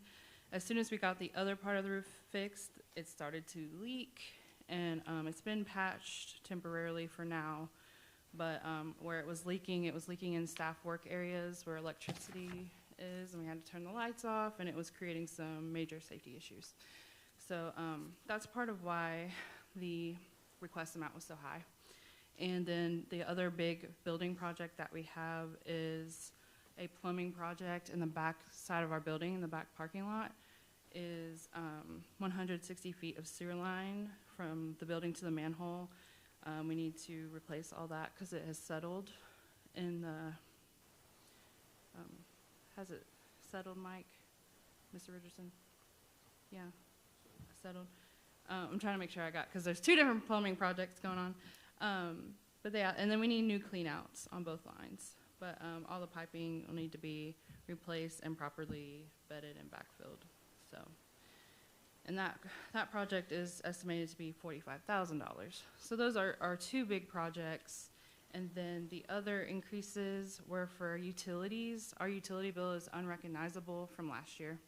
It went from like $500 a month to $2,000 a month. And we were told this was because our HVAC units are not as efficient as before. That may be another big building project to get into, but we really need our roof fixed. So I'm a little more focused on that right now. And the other increases were for the cost of materials, so ordering new books to keep up with the State of Tennessee library standards, to add 12% more materials to our collection every year, to keep up with that standard. And then, you know, prices increased, gas increased, shipping increased. So we asked for more in the budget for that. And then we asked for more in our maintenance budget because our building is very old. And more money for programs, for free programs, free educational programs for children, teens, and adults. And that's about all I have. Does anybody have any questions for me? Ms. Howe? Yes.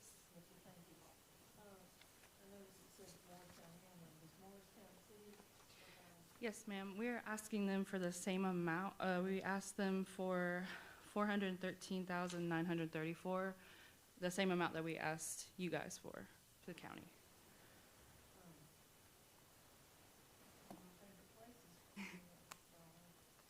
That's good to hear. I like that. I like to hear that. Mr. Neesmith. $800,000, what's your asking then? 413 from each county and 413 from the city? Yes, sir. You're asking $800,000. About, yeah. Put a roof on the library and, okay, thank you. Yes, sir. Anyone else? Mr. Mayor? Needs to be, it's not just for a roof. $92,000 is for a roof. That's what that is. This is operating costs for the library. That's not just. Just thought I'd bring that up. Is the sewer line involved? In the 92,000 asked for capital improvements, that is for a roof and some sewer work. Yes. Yes. Thank you. Anyone else? Thank you for coming. Thank you for what you do at the library. Yes, thank you for having me. Yes. Oh, excuse me, Miss Green. I thought I understood her to say 135,000 for the roof, so please clarify that up for me. That's what it was. It was 135 for the roof and 45,000 for the sewer line. Am I correct? Yes. It's been, then you split that between the city. Okay, thank you. Yes. Thank you, ma'am. Thank you. Mats, is anyone here representing Mats? Helping Hands Clinic. Lakeway Achievement Center.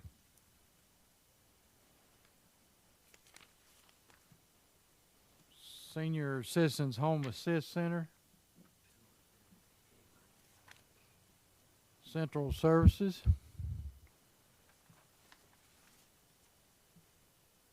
Rose Center. I know who Lakeway's here. Come on up. Well, I guess I pronounced it wrong. didn't I? Fine. You're fine. How are you all? Good. Good. I'm Dr. Casey Alvarado. I'm the co-founder and president of Ola Lakeway. Many of you I know personally from different things we've done in workforce development and in the school system. Here I have with me my powerful group of great board members. You have Rob here, Laura in the back, Susan, and then you have our executive director, Betsy Hurst. I'm going to just do a brief overview because we're asking for the same amount, but I want sometimes because many of you, you want the voice? I'm so loud though. Don't get a chance to come by Ola Lakeway, or you pass by the building that is right across from Priceless Foods, and you see a lot of cars here, and you're like, what is going on in there? And there are great things going on.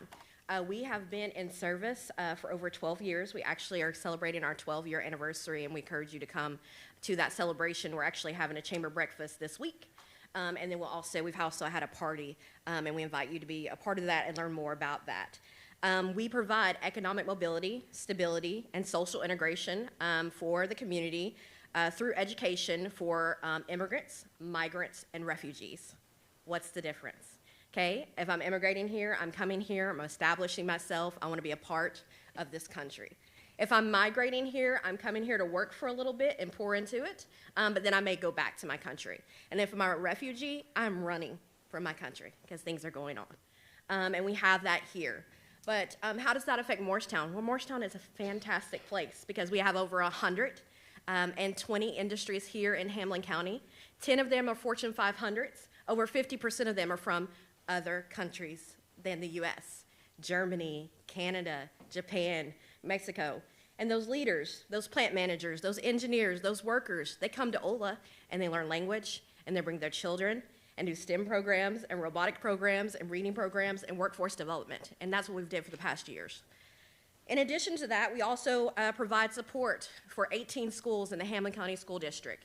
That could be language support, that could be teacher prep, that could be professional development, but we host a newcomers center. We receive no money from Hamlin County Schools. I'll say it again. We receive no money from Hamlin County Schools, yet we provide a space for Hamlin County Schools to have a person that comes in and that occupies that space every single day, and we give them language support and help them with any services that they're needed because we believe in the community and what's available there. In addition to that, 90% of the students that we serve that are 18 or under are American citizens. And so we provide them with not only understanding of health, mental health, robotics, art, literacy, but we also do citizenship. and advocacy. We teach them about you, commissioners, city council, and how they can be that. We have them visit here and visit with the local mayor and understand how they can empower and be a part of the community, because they will be. In addition to that, we this year, or the past year, we have served and given over 20,000 books in our mobile bus. If you've ever seen our mobile bus driving around, we drive around to the different clinics and communities, especially those that are unable to get out. Maybe we have mothers that just have babies or sickness that's there, and we bring whatever resources they were needed. During COVID, we actually brought masks and tests and things like that, and education things to the families. Right now, we're doing a lot of literacy support, art support, and Betsy can tell you lots more about that. This year, we also served 2025 over 1,095 families, and what we say as a family is 3 or more people, and that's just in the Hamlin County region. So I'm going to hand it over to Betsy for any other additionals that you would like to know from her, or any other things, because she does the work. I just get to come in and do the shiny stuff now. But this is, and the fantastic board that does the work here. So Rob, I don't know if you want to add, or Betsy. Thank you for having us. It's an honor always to be here. And I want to say thank you for all your support during these years. It's been amazing. And to see, be part of Hamlin County and the work that we, as a group, do it, no? Because it's not just one person, it's a group. And then you are part of this, and I really appreciate that. I just want to say, Ola is also a friend and is a partner. We partnered a lot with Hamlin County Schools. We provide resources and we work together to provide a better service for our community, and that's our purpose. One thing I want to show you is that the students in our center did a book, and it's a really nice book that they were doing in 2 languages. And I'm going to invite you, when you had time, to come by the center, see the kids working together on this, projects. We thank you and appreciate it for listening and all your support you have provided to us. Thank you. I just want to add one quick note. Commissioner Doty, you said earlier about the fire service that you're providing incredible return on investment for what you're giving. Imagine what you're getting back. And I would say that Ola Lakeway is the same. For a $15,000 county investment, over 2,000 individuals served, that is at a county cost of $7.07 per individual. And if we are not providing that service that both of them eloquently discussed of what we're providing, those families, those individuals are going to go look to the school system, going to go look to the health department, going to go look to the court system potentially, and you are not going to find that level of service for $7.07 at the county cost. So we're simply asking that you continue to fund at the same rate that you have, and we thank you, and I'll turn any questions to them because they certainly know much more in the details. Thank you. Anyone got any questions? Thank you, guys. I think everybody's Thank you. clear. I appreciate y'all coming. Right, Thank you for what you do. Thank you. Appreciate it. Morristown Task Force on Diversity. Ready by 6.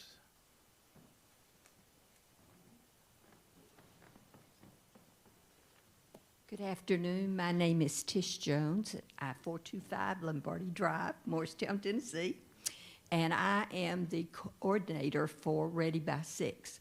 Ready by 6 is a program for prenatal through post-secondary, prenatal through 5-year-old early childhood families. And if it's all right, I'm going to pass these around.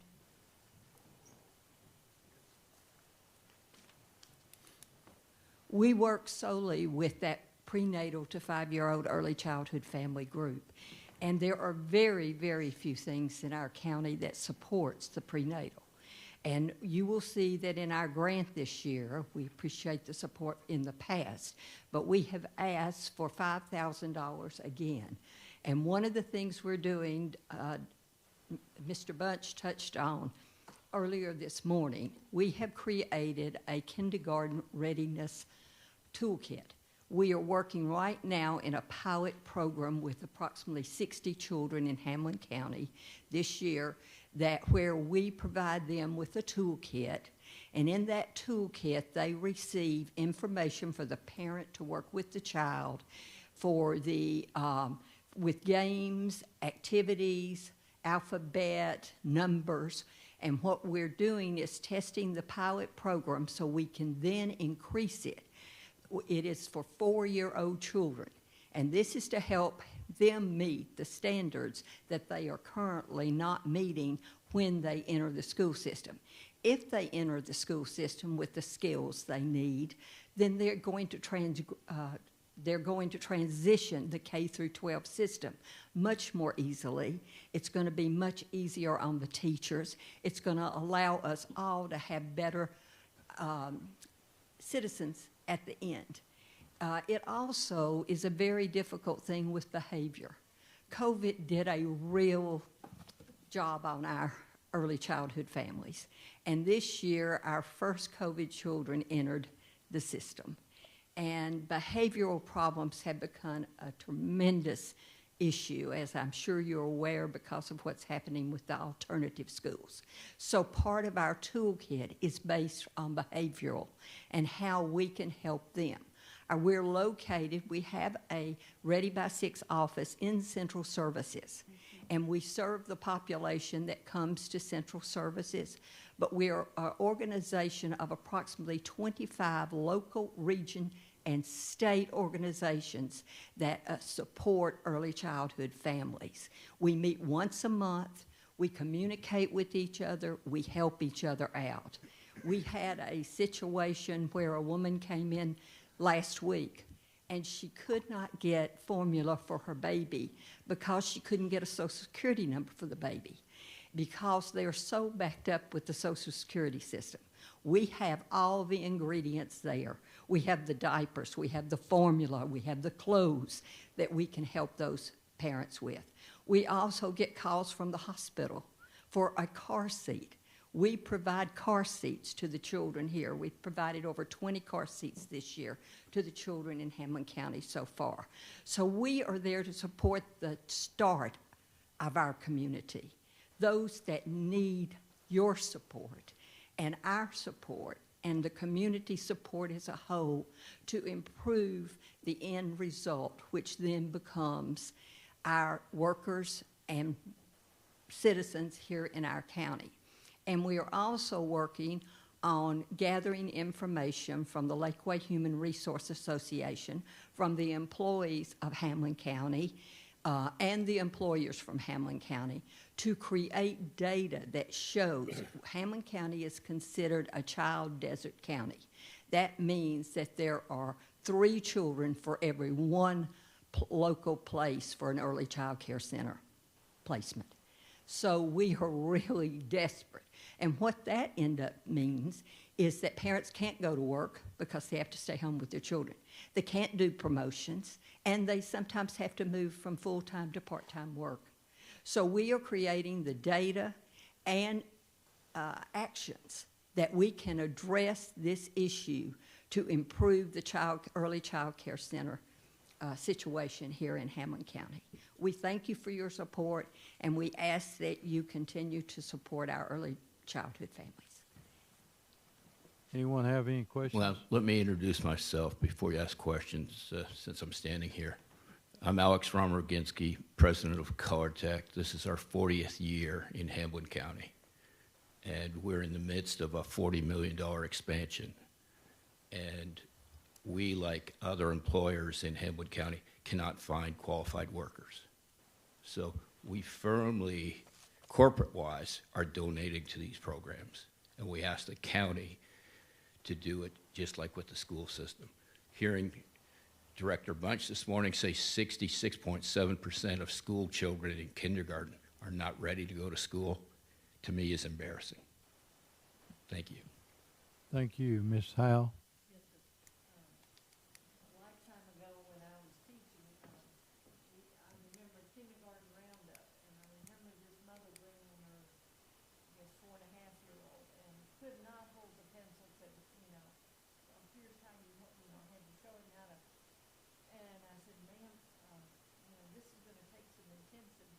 Did that in May, and I said, you're gonna have to really do a lot of work at home to get ready. It'd be wise if you could maybe kind of hang on to him another year, but she needed to go to work. And I and then you could see what was gonna happen, and I said, well, you know, maybe by second grade, you may have to repeat, which then gets into your third grade testing, and it all, you can see it all begin right there, and I'm so grateful. How do parents, I hope at the hospital, when they say, here, you need to sign up for this program or something. They do. We also have a Ready by Six toolkit, which y'all also helped fund. The book that you saw, Hello Baby, is in that Ready by Six toolkit. It is given to every child, and now it doesn't matter whether they're from Hamlin County or not. We give it to every family that is birthed at Morristown Hamlin Hospital. And in that kit, it has the book, it has instructions, it has a list of locations. You know, we also created the Hamlin Resource Guide, and there are over 70 organizations listed on the Hamlin Resource Guide. We run that guide free of charge. No one pays, well, we pay to have it maintained, but I mean, we don't charge anything for it. And there are 70 organizations from Hamlin County listed on that guide. And if you go to if you look it up, if you go to hamlinresourceguide.org, you will see the guide, you'll see the 70 organizations. If you click on one of those organizations, it takes you directly to their website. So you can learn about the resources that you can get. We have Barbara Simmons, which I'm sure many of you know. She is our social worker with the Ready by Six program, and she meets with families 2 days a week. We can only afford 2 days a week, but she meets with the family. She directs them to other organizations. You just, I mean, I could tell you stories for a long time, but you don't. It's a really sad issue, and so she can direct them to find resources they need to help support. Many of these families are single families, or single mothers.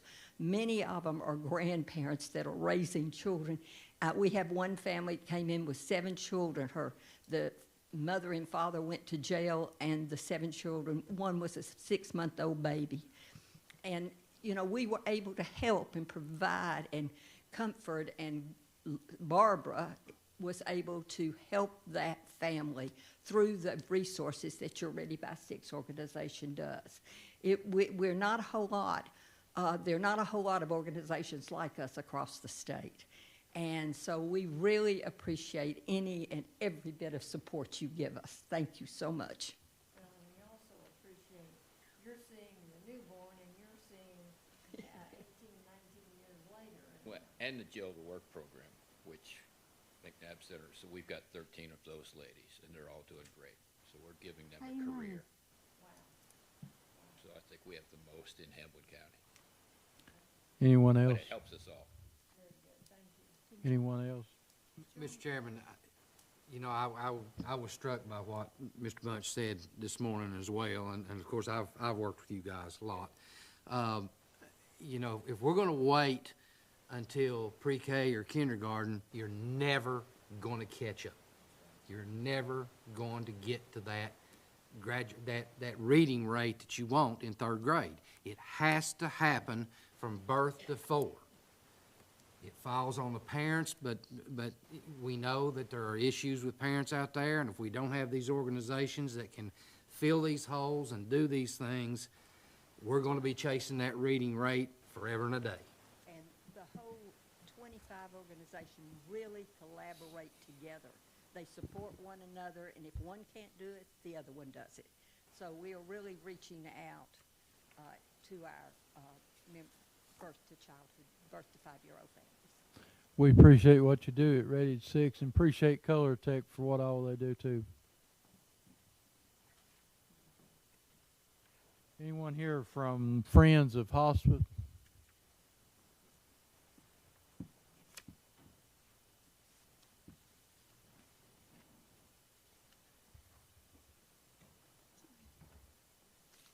Just raise the mic up, please. I'll try. Maybe not. Okay, how about this? That's it. My name is Cheryl Fell. I'm the executive director for Serenity House. I've been there for about 6 months now, and the special thing about our program is just all the Hamilton County residents that we can help through this program. I want to start by saying thank you so much for what you already do because it's been so helpful to us. Every penny, and I'm sure everybody says that, but it's true. Every penny makes a difference. We're such a niche program, not anything like us around anywhere locally. I do know of one in Chattanooga, and I think one in Ohio, and I don't think there's any other thing around like us. But we try to help those who fall in the cracks, those people who are working paycheck to paycheck but really need help for their loved one. We're trying to make sure that, they can come in and stay. And so each person that comes in pays according to a sliding scale on what they can afford. Sometimes they can't afford to pay anything. Even at full pay, we're still less than what you pay at a hospital or a hospice agency or a life care center or something like that.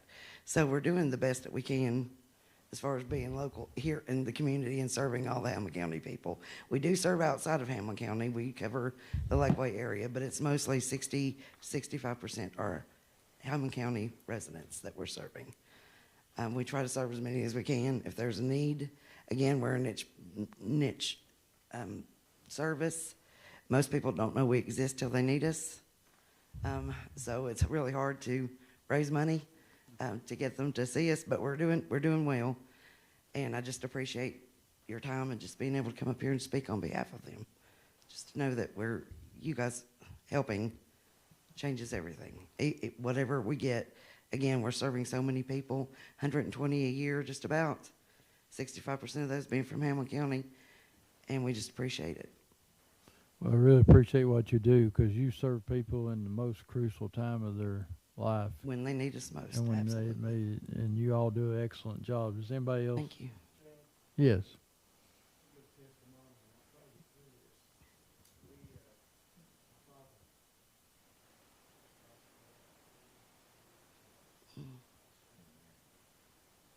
Can you hear him either?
That's the blessing of what we do. We're able to serve and be there for those so they can pass with dignity, so they've got their families with them. So family members can be family members and not caretakers. That's what we do. We do have, again, we're not a medical facility, so we don't have that option. We don't have insurance. We operate really by donations, fundraisers, and what little bit that each patient can offer to pay. So we just, again, appreciate what you do for us, and we just ask that you'd continue to support us. Anyone else? Sure do thank you for coming and what you do for the community. It's a great service. Thank you. Thank you for giving me some time. Thank you. Stepping Out Ministries. Hamilton County Substance Abuse Coalition. Encore.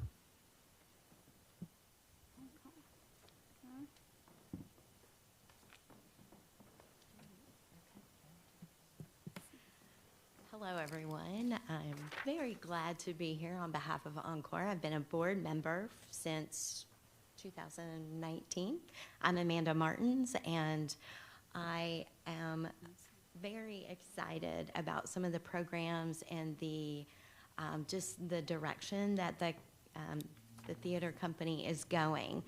I do work with some of the accounting, although I have been on the stage before. Mr. Hahn may or may not remember that he is the only teacher I ever had that was going to paddle me for talking too much. So I can say I have channeled that. I have a hold of it. I have a great place to, get that out of my system. So this is our 20th year. We're very excited. We started in December of 2006. So we have a birthday party this afternoon that we are celebrating with a lot of the former cast members and some of the kids that have grown up in our education programs. Our asking is for the operational as well as educational pieces. We do have 3 employees at this point, all of them part-time, of course, but everyone else is a volunteer. Our education director is also a paid employee, and that is her whole focus. She is also a company member and has been with us since 2006. Some of the things that you may know that education we provide is drama clubs in the school systems. We do summer camps along with Rose Center in the summertime. We also have some great junior company and festivals that we use that our children go to, that I'll let Emma speak to a little bit more. She's highly involved with all of this, and again, we're mostly volunteers that we are trying to raise money and then work with all of these programs. So I will let Emma speak to some of those programs that she's been involved in. Hi everyone, my name is Emma Lawson. I have grown up here in Hamlin County, and I also say I grew up with Encore, so I started being involved in their programs when I was a young star myself, when I was around 13 or 14 years old. And I'm still here, and I'm serving as a company member now, and I work really closely with our junior company program, with our Young Stars series, with our JTF program, all of those things. They're all wonderful offerings, and they are all a labor of love. So Encore does 6 shows in its main season, and that is our big offering. And 2 of those shows are part of the Young Stars series, and that is generally gearing towards ages 8 to 18. Something really special about Encore that in our 20 years of existing is we have never been a pay-to-play organization. And that is increasingly becoming more common in the theater world because it is hard to put on a show, and it costs a lot of money to put on a show. And a lot of time. A lot of time, a lot of money. So there's a lot of organizations in our area that do similar arts programmings that have a registration fee for kids to participate. Thus far in Encore's history, we have not had that barrier, that financial barrier for any kid to be involved, and that's something that we really want to be able to continue doing. I also work really closely with our junior company program, which is an apprenticeship style program that's application-based for teens in our area, and they get to learn some hands-on backstage production and technical aspects of theater, and a lot of that will directly kind of pipeline them into maybe a career in the arts. So we've worked closely with other organizations. Last year I took our junior company to a backstage tour of the Bijou Theater in Knoxville. They got to get some interviews with professionals in the industry, and those are just kids from here in Hamlin County that are really interested in the arts and want to know what more is out there. The last thing that we really do I wanted to talk about is our drama clubs, and we are currently, or have been in the past, in the schools of John Hay, Alpha, Meadowview, Lincoln, Manly, and we had a homeschool drama club. And out of all of those, there are currently 3 schools that now do yearly productions with their kids through Encore's help to get their drama clubs up and running. And those drama clubs only cost $15 to participate in per kid. And that covers their script, their books, and anything else they might need. But Encore comes in and covers the cost of royalties for a show. The people who do it are volunteers. I volunteered for one myself back in the day. I worked at Meadowview with some amazing kids there, and we did a little show of Little Mermaid, and it was so cute. And a lot of those kids start in drama clubs because we reach them in the schools, and they come out and do more stuff with us, and then they get more involved with our organization. And I think that's what I have to say about, that. If you have any questions, we'd be glad to answer anything operations, program-wise, that we can. Anyone, any questions? thank you for coming today. Sounds like you all do a wonderful deed there. Thank you. Thank you. At this moment, I don't see anybody else with any more of the nonprofits left on the list. Let's take a 4-minute break right quick, and then we'll come back and finish right quick.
is up.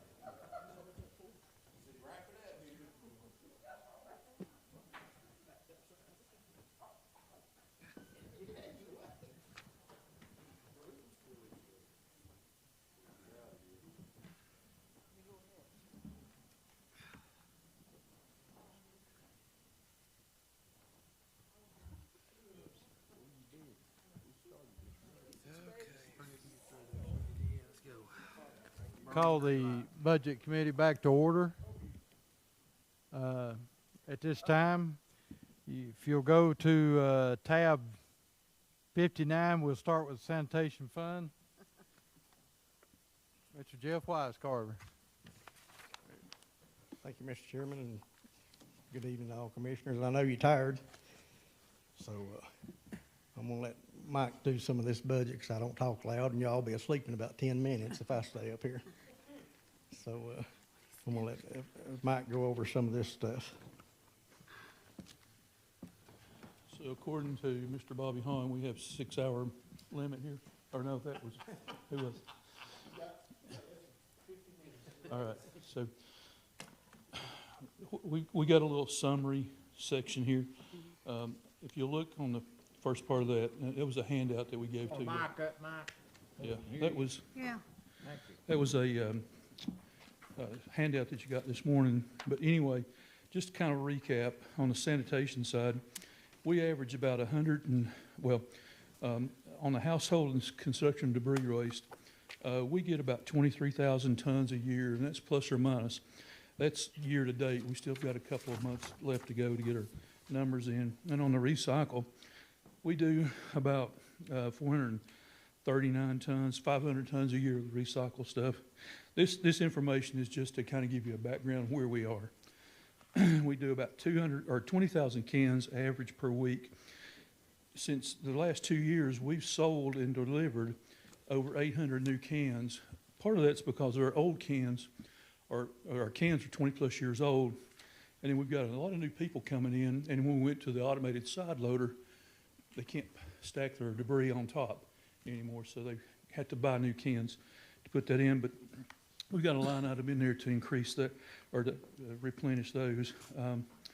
Our garbage trucks, we do have 5 trucks that we run weekly. 2 of the automated side loaders, 3 of the rear loaders. We have 1 recycle machine, or 1 truck. And then we have 3 spares that we use on the trash side. And our oldest trash spare is to 2009, a 9 bottle. And then our 5-year average spend on the truck is about $80,000 per truck. So, and that comes and goes. Right now we have had a lot of issues with trucks. Part of that has to do with where we have to deliver up into the landfill. We're having a lot of brake issues. Where we take those trucks and empty them, a lot of mud gets into the brake system, gets into the suspension, and so we're having a lot of problems there. Let's see, the key points that we're looking at is the fuel costs have nearly doubled in the last 2 months. We're normally about a $10,000 a month fuel. It's $20,000, $21,000 last month. Bulk waste quantities, and Tommy spoke to this morning. It's unreal how much bulk waste we have out there. We can't get to them.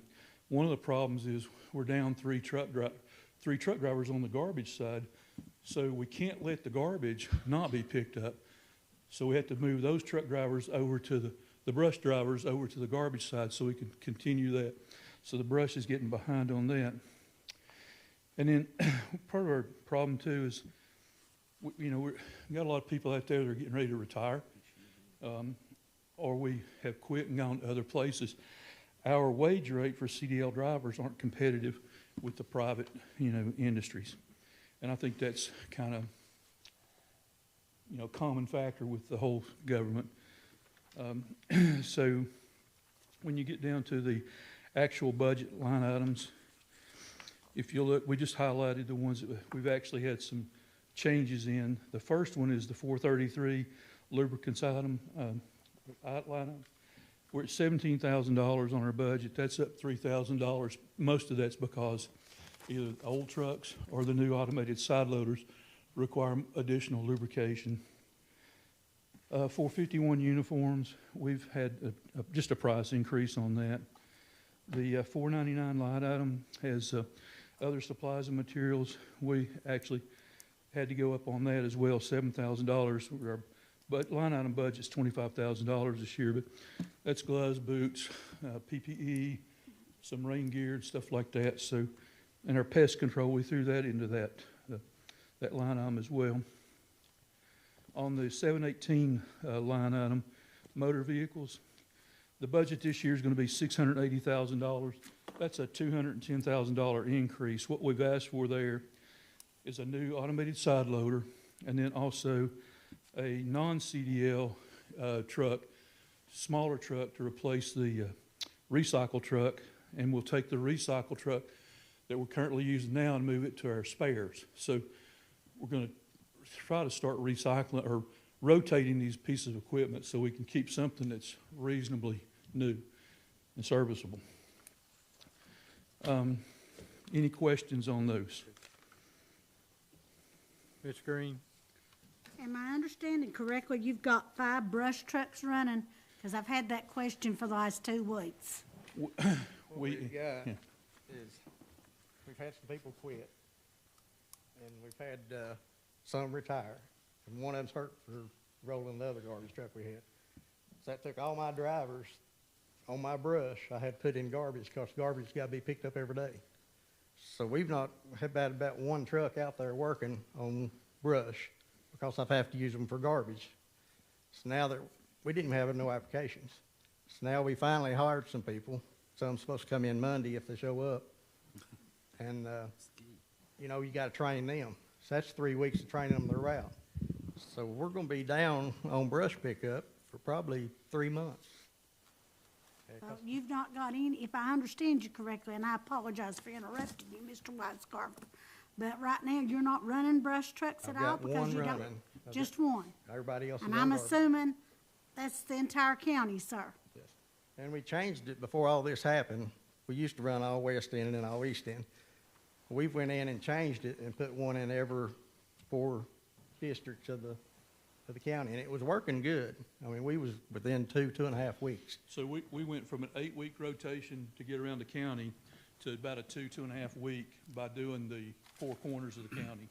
And then we had one additional truck, we call it our spare truck, that would run hot spots for Tommy in the bulk waste. What happens is our guys will come in and they'll make a list of a problem area, and we'll send it to Tommy to have him look at it. And if he decides that it's, you know, this is construction waste, you don't need to pick it up, I'm going to write a letter. Or he'll say, yeah, go ahead and pick it up, it's okay. So we have one truck that just kind of hits hot spots like that. But we were at 2.5 weeks rotation. We're trying to give everybody in the county a little love, except instead of going one side, a lot of love, 2 months or whatever, and go to the next one. Yes, ma'am, I apologize, ma'am. Go ahead, Ms. Howe.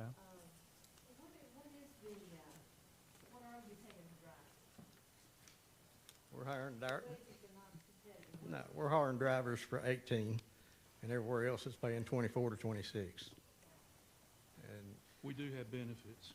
Yeah, But if you're young people don't care about the Yeah, benefits. if you're a young man, They don't care. if you're a young man that's invincible, as we all were at one time, you know, benefits doesn't matter. It's cash, and my family, and my diapers, and my TV, and my telephone. Any other questions? Ms. Howe?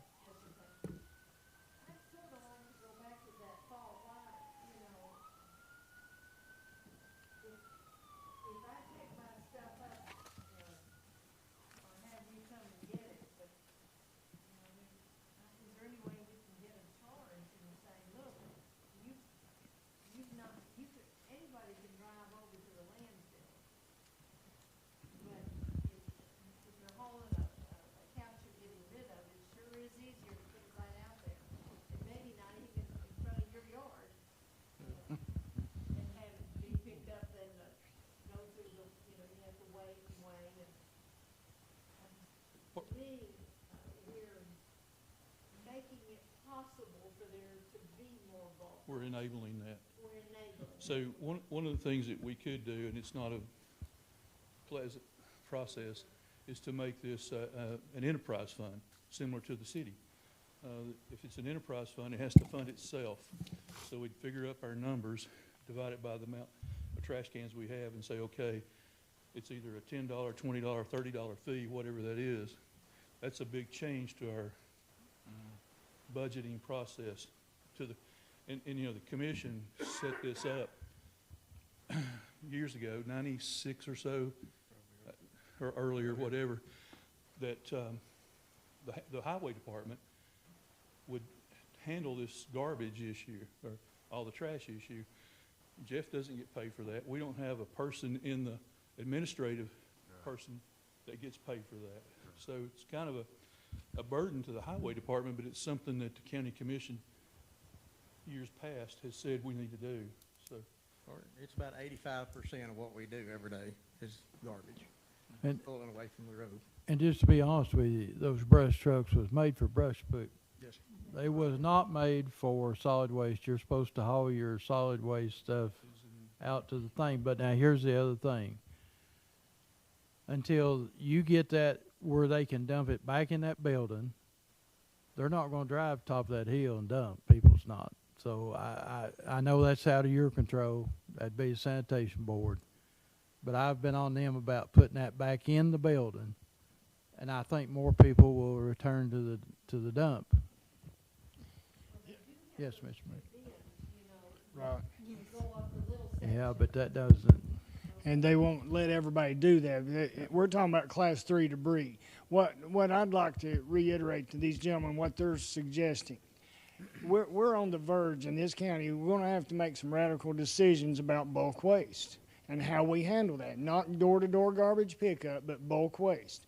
We've spoiled our county. Now we take it away, what's going to happen? It's a scary thought. We've got to get this figured out, but we're talking with Jeff and Mike.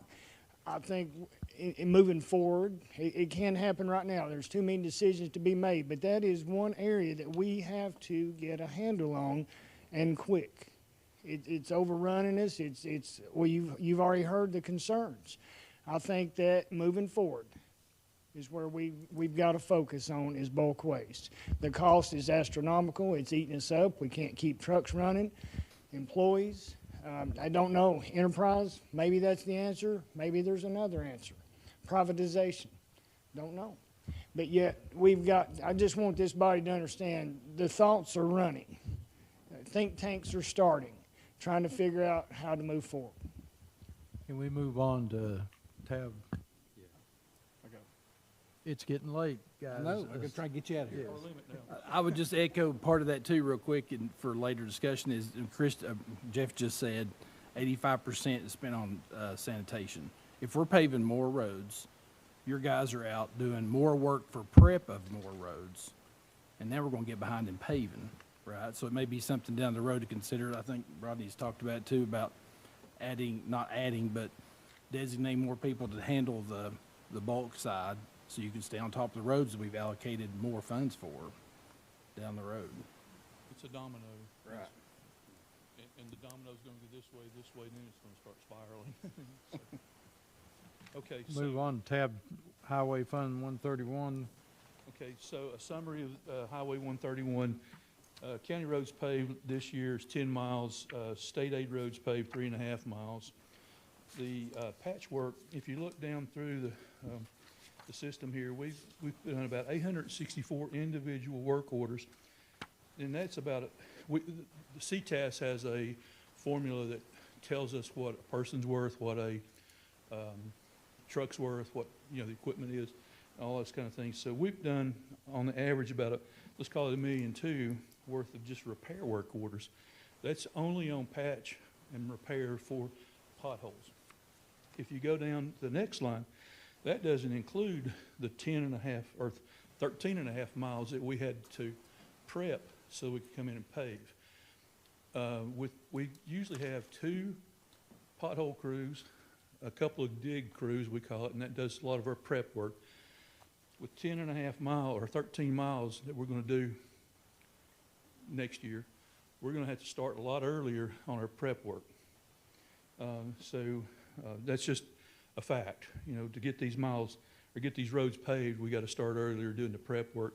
So we'll be bringing to you a list soon of potential roads, so you can say, yeah, that looks good, let's go that route, and then that way we can start prepping on them this fall. We mow about 489 miles. There's 407 miles of roads in the county that we maintain. Out of that, we only mow a portion of that, but when you go up and down, when you go up a mile and down a mile, that's 2 miles. So we've got 489 miles. We mowed with 2 tractors this year, 4 times minimum, and then at the end of the year, Christmas to spring, we clean up. We go and mow the hedgerows, cut out any limbs and that kind of stuff. So additional key points to add to operational pressures here. Again, fuel costs have doubled. Nobody's interested in entry-level positions for the wage rates we're able to pay. Younger generations aren't concerned with the benefit package. And again, the wages for CDL people. And we have to have those CDL drivers because we dump trucks, trailers with, or trucks with trailers and 10,000 pounds of equipment on them. So anything over that 26,000 pounds requires a CDL or a truck and a trailer combination. That's the reason we're asking, for some of these, we're fixing to ask for these dump trucks to be non-CDL, so I can use anybody. When somebody don't show up or on vacation, that we could, you know, haul 8 to 10 tons. And the road department right now, I think, is 5 employees short and ain't got no applications. So all my other guys, instead of having 2 crews, I've got 1. And not enough flagmen for that. I got a supervisor that's flagging. Just to tell you what, it's amazing what we do, really, what we got. We got 64 pieces of equipment up there, counting trucks and backhoes and everything, 64 pieces of equipment. I've got 2 mechanics. A mechanic and a fabricator. Yeah, a mechanic and a fabricator to run us. So if you come back there any day you want to come up, you'll go back there, you'll see them working on a garbage truck. In about 15, 20 minutes, they get a call, they have to go out in the field and get somebody running again out of the middle of the road. Time they get back, they got a mower, and they're probably working an hour or 2 on what's in the shop by the time they get back. But they work hard, and it's amazing what they do to keep us running with just 2 people. So on our capital request this year, we're looking for attachments for the paving and snow removal to outfit some trucks, and then skid steers and tractors. We're looking for the 2 CDL, non-CDL dump trucks, and they're going to equip those with snow plows and salters. And they're going to replace 2 dump trucks that we use every day to run somewhere and get asphalt. Those trucks, one of them's a 2004 Sterling, and that's the key word, Sterling. It has 300,000 miles, and we spent almost $86,000 in repairs since 2013. The other one's a 2006 with 145,000 miles. Excuse me. It's currently down because we can't get parts. Sterling quit manufacturing trucks in 2009 and quit manufacturing replacement parts in 2019. So we've got 2 trucks we can't find parts for, other than duct tape, baling wire, those kind of things. The reason we'd like this CDL, non-CDL stuff, we had Miss Howe come up and ride the back of a garbage truck for a day. We could actually put her in front on our dump truck, and she could do that next. So anybody, you know, that's passes the insurance test could drive the CDL, the non-CDL equipment for us. So if you go down the budget line for 113, again, this is just things that have been a big change. On our electricity, 415, we got a $40,000 budget. That changes 17.5. We split the cost now with the sanitation side, and also we have two traffic lights and about 8 street lights out at the intersection of Merchant Green and 160 that we have to pay for the maintenance and utilities on all the time. 312, contracts with private agencies. Our new budget's 30,000. Well, we moved 75,000 over to Fund 176, and that was to help with the maintenance of effort. And that's, again, the 176 is really dedicated to wheel tax and paving, and that's part of it. 430 coal mix, we've only asked for $500 increase over last year. That's just some additional materials, and what we're trying to do there is go to the state. We can purchase off the state contracts cheaper, so we're looking into that. We did the same thing with salt last year. Concrete, we've just had some additional expenses for, we're seeing a lot of box culverts now that we're having to fix and repair, so we've asked for a little bit more money there. On our highway equipment, 714, we've asked for $73,064, and that's the miscellaneous attachments for the paving. We need some aftercoolers for the skid steers, some brooms that will hook up the attachments. Part of this is some saws for the asphalt, snow plow for one of the trucks that we didn't buy fitted. And we need to replace one for an older truck, but it's the one we're trying to take out of service, so we're going to put it on a new truck, the plow and the salter. And then if you go down to the 718 motor vehicles, our budgets, we've asked for $392,000 and change. That's for the 2 non-CDL dump trucks with snow plows and salters on those. So any questions about that?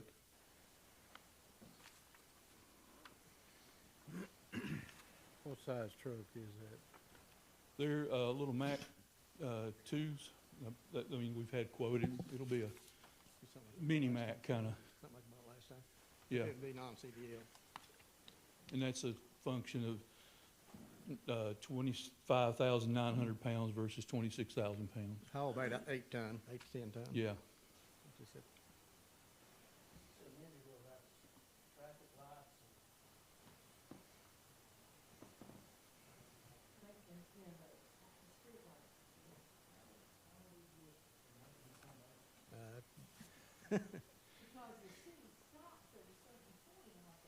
So I was surprised myself.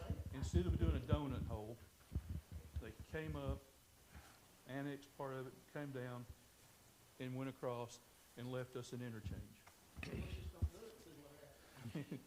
We'll be getting more phone calls. I say we put a round.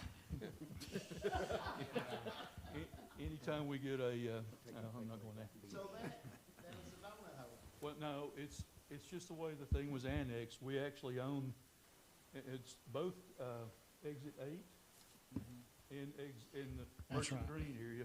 That's right. We kind of own the interchange, the county does. We were asked to support. Right. On exit 8, we were asked to support a traffic light, which is somewhere in the neighborhood of $100,000 plus or minus, plus the maintenance over the years, for a parcel of ground that was on the other side of the county. Right. And we declined that. We got another one coming up. Yeah, we got another one coming up.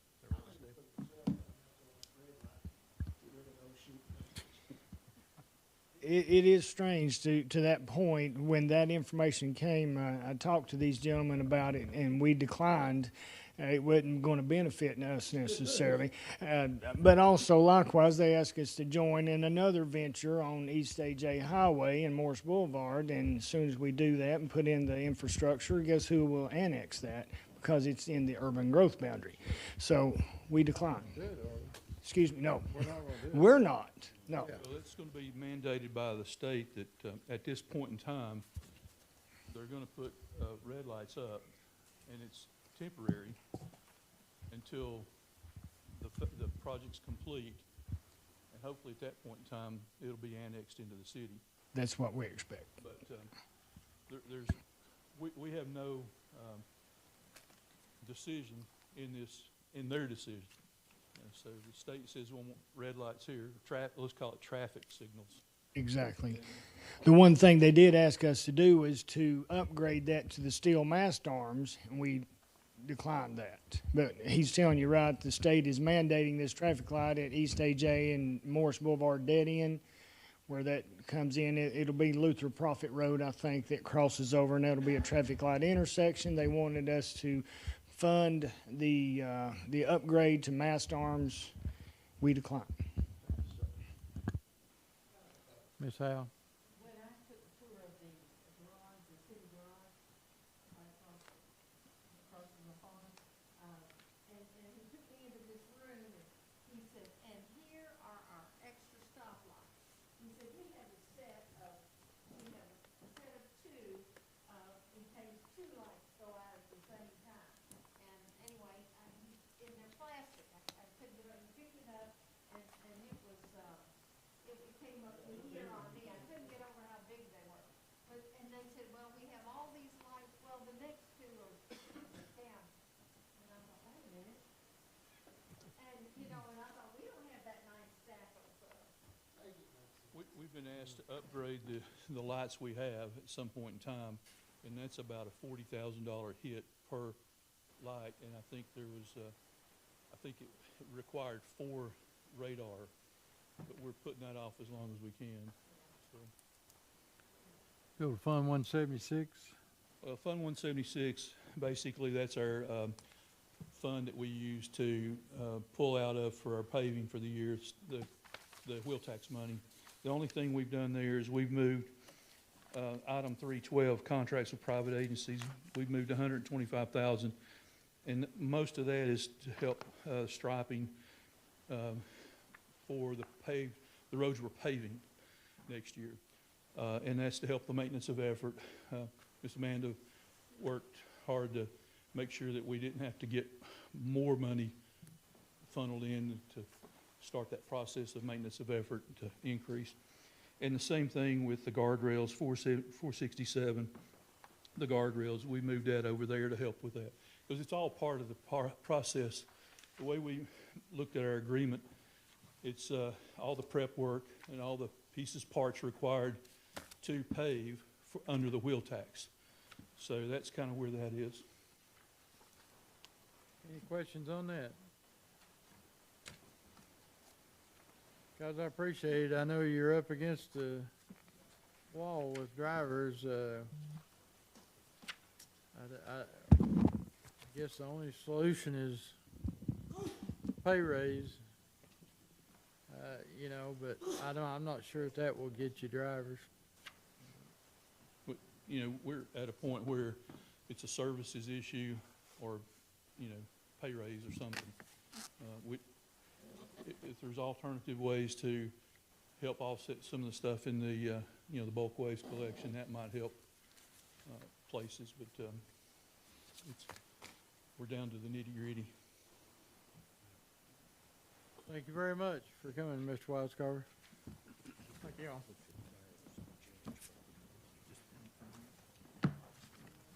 Now we'll move to Miss Amanda Hale.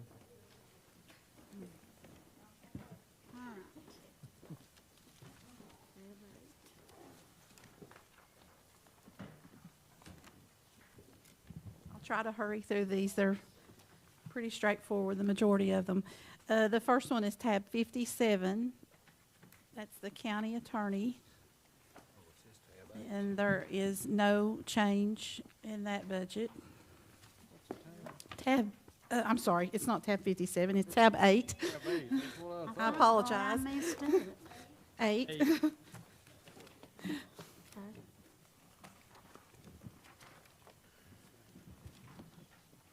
Tab 8, county attorney.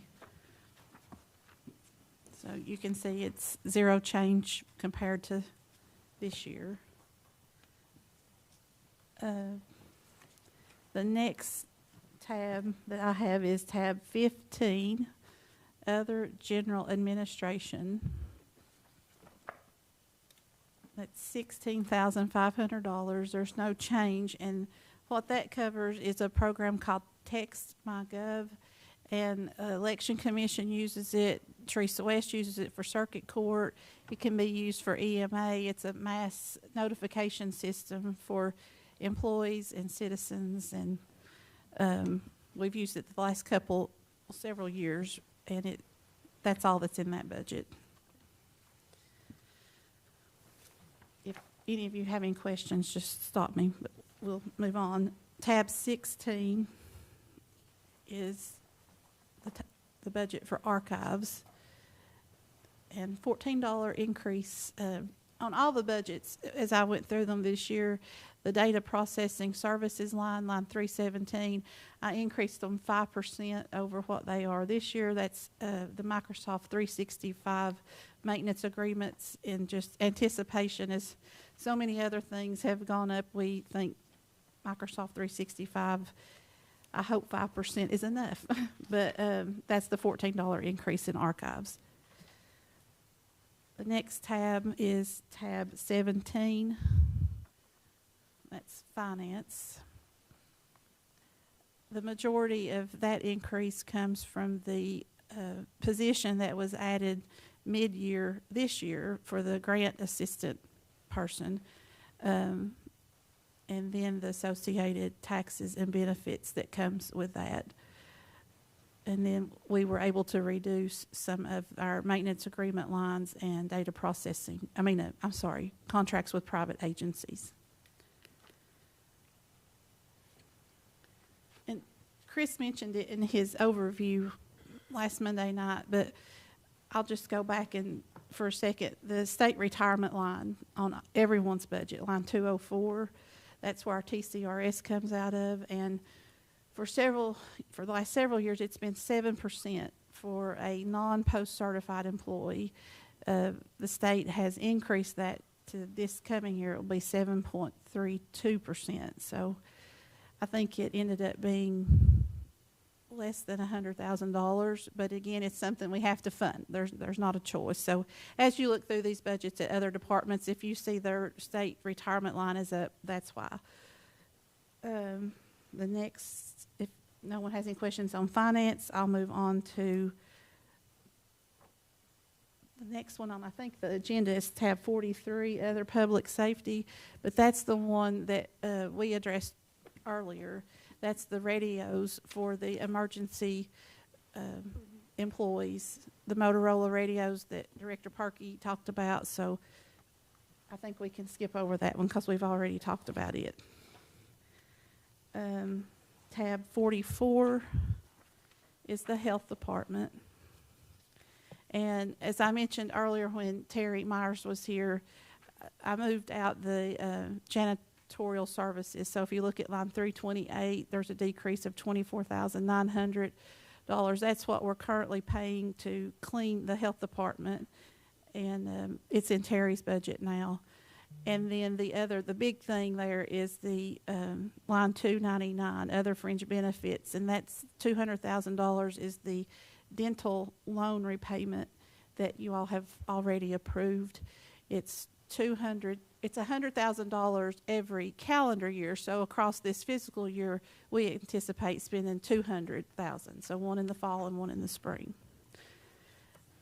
And then we included some increase, $5,000 for utilities in anticipation of the new location. Any questions on the health department? Tab 49 is soil conservation. And the only change there is with the longevity pay and then state retirement, associated taxes.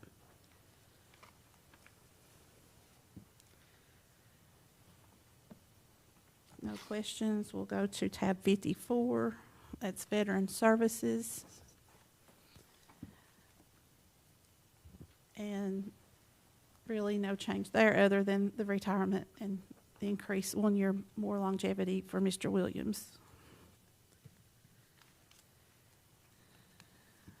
Employee benefits is tab 55.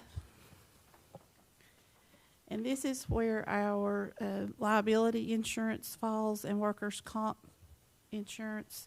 I reached out to our insurance company, and they are anticipating a 5 to 8% increase in our premiums for this coming year. And so you can't really look at just what the costs are this year, because remember, like, we opened the new Justice Center, that came on our insurance in November. So, and then when Oak Tree Plaza opens, will be reassessed, of course, by our insurance company. So, therefore, the additional cost there. How do we determine what insurance company we use there? Is that a bid out process?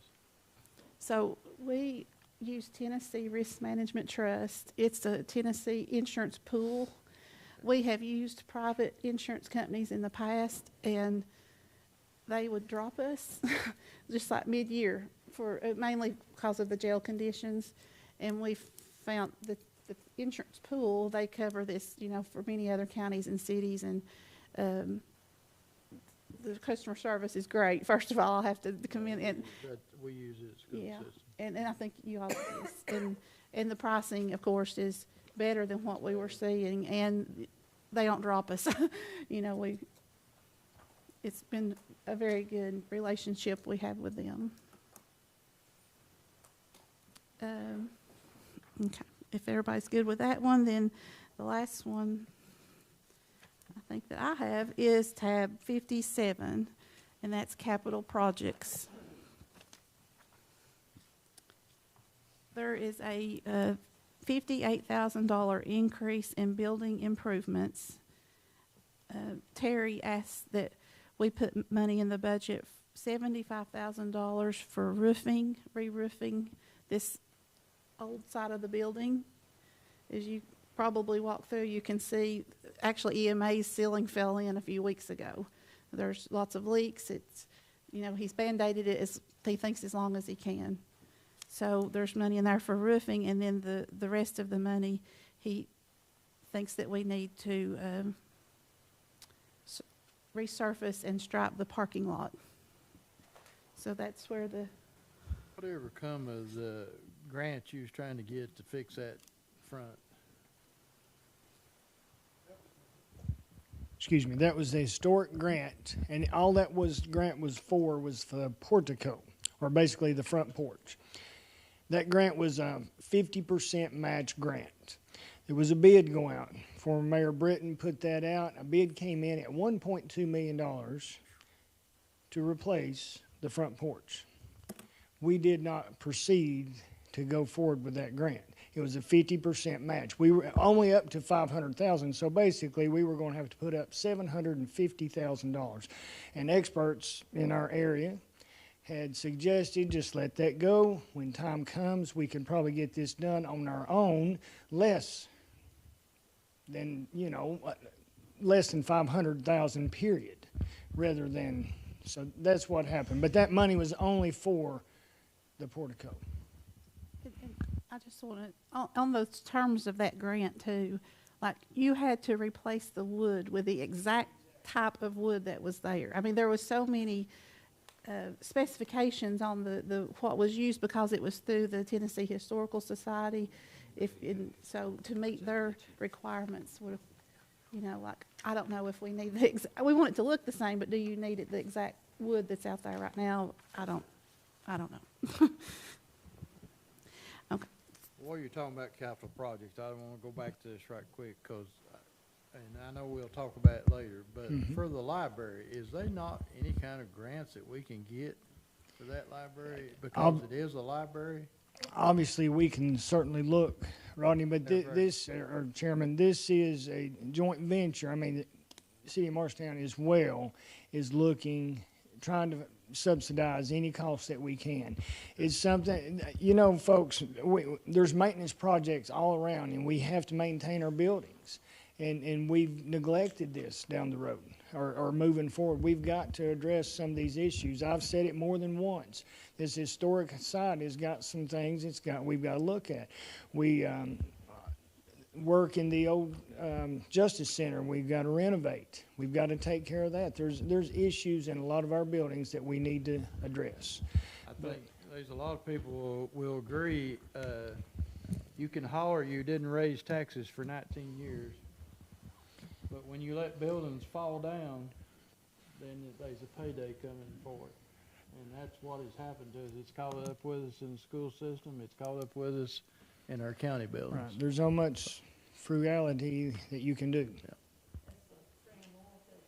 Yeah, pay us now or pay us later. Is that the one?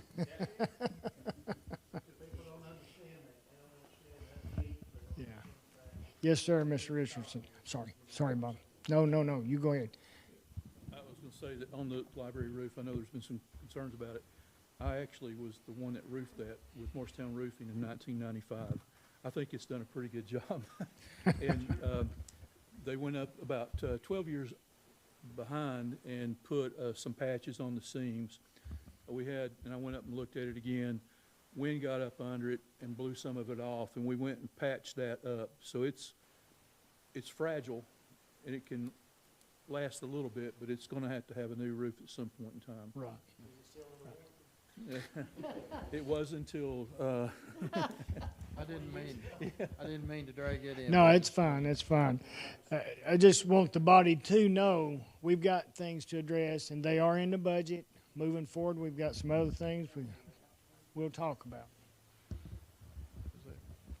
So down to line 712, heating and air conditioning equipment, we have kept $40,000 in there.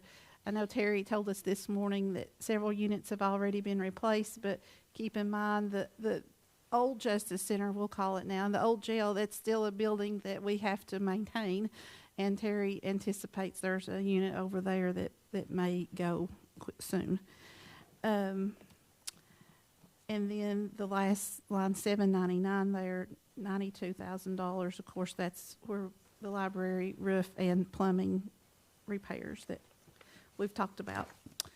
Down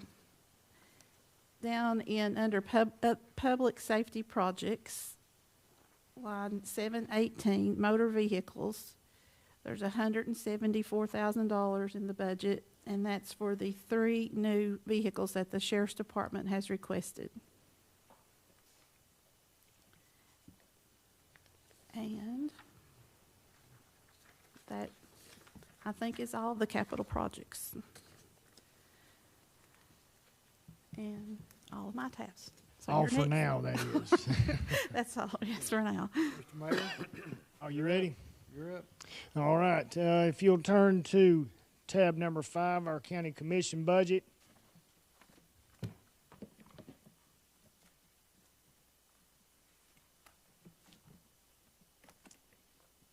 All that's pretty much self-explanatory. If you move down on the right-hand side, audit services, that will go up $1,000 this year in estimation. We do have a $3,500 reduction. Our IT department is currently handling all of our recording services. We thank you, Jeff, for what you do. Moving on down, let's see. The $2,500, if you'll see that additional cost in travel with anybody elected to this body with 2 terms or less needs to attend orientation. And that will happen in October this year, so we anticipate a little bit more participation in that conference. Therefore, we've asked for a little bit more travel expense for that line for the county commission. Moving on down, you see a reduction of $13,607.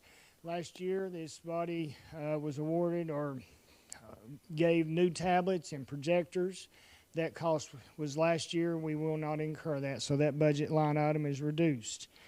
And the $2,000 increase in other charges, that's for our public notices.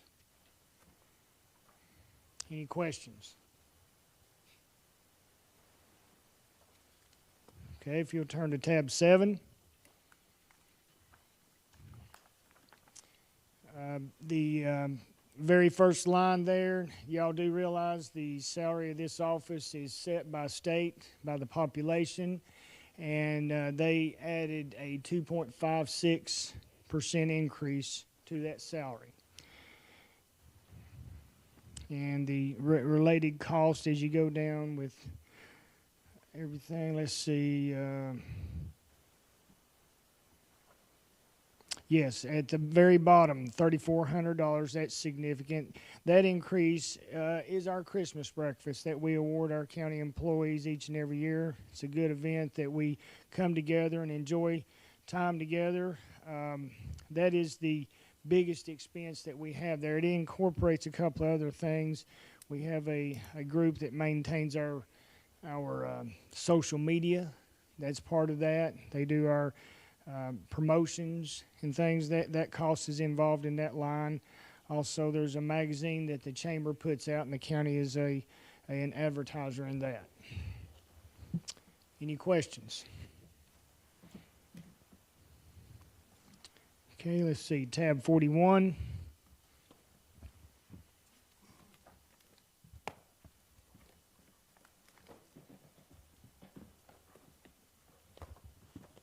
Tab 41 is for our medical examiner.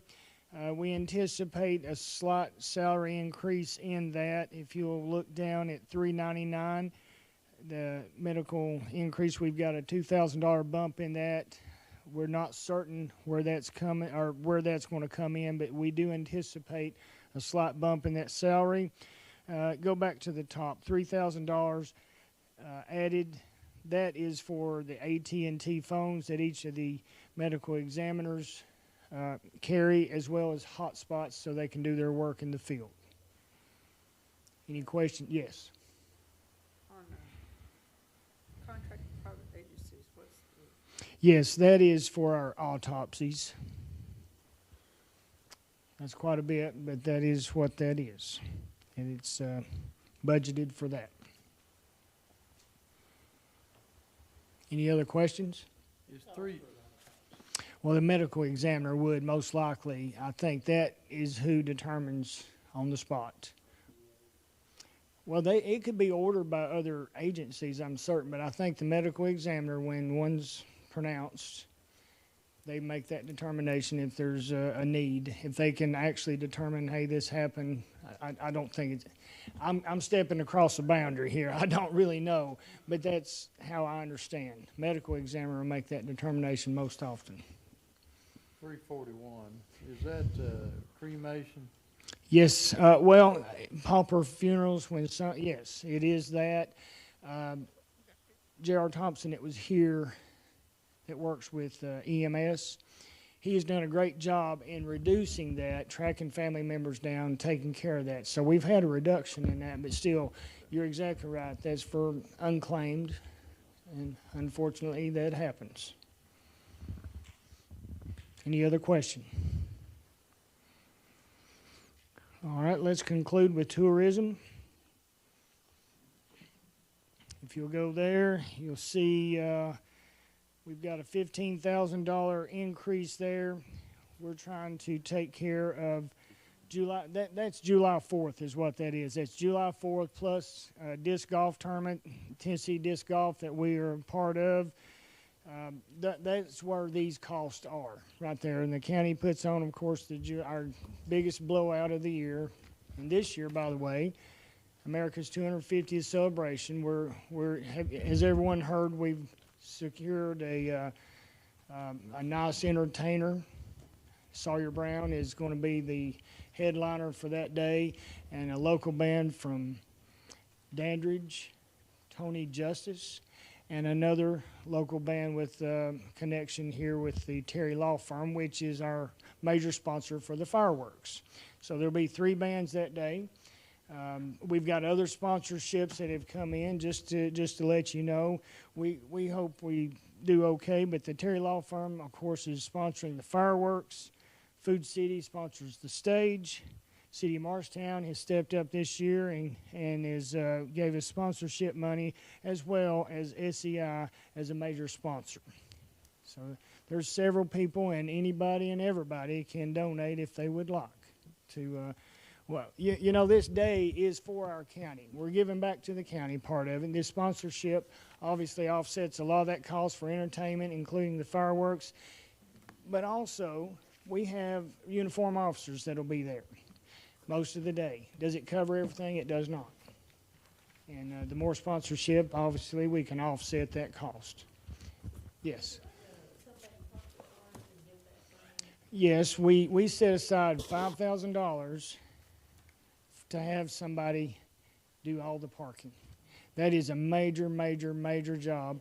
And in the past, EMS has done that. And last year, they backed away from that. So now we've got the 3rd Judicial wing of the nonprofit wing of that.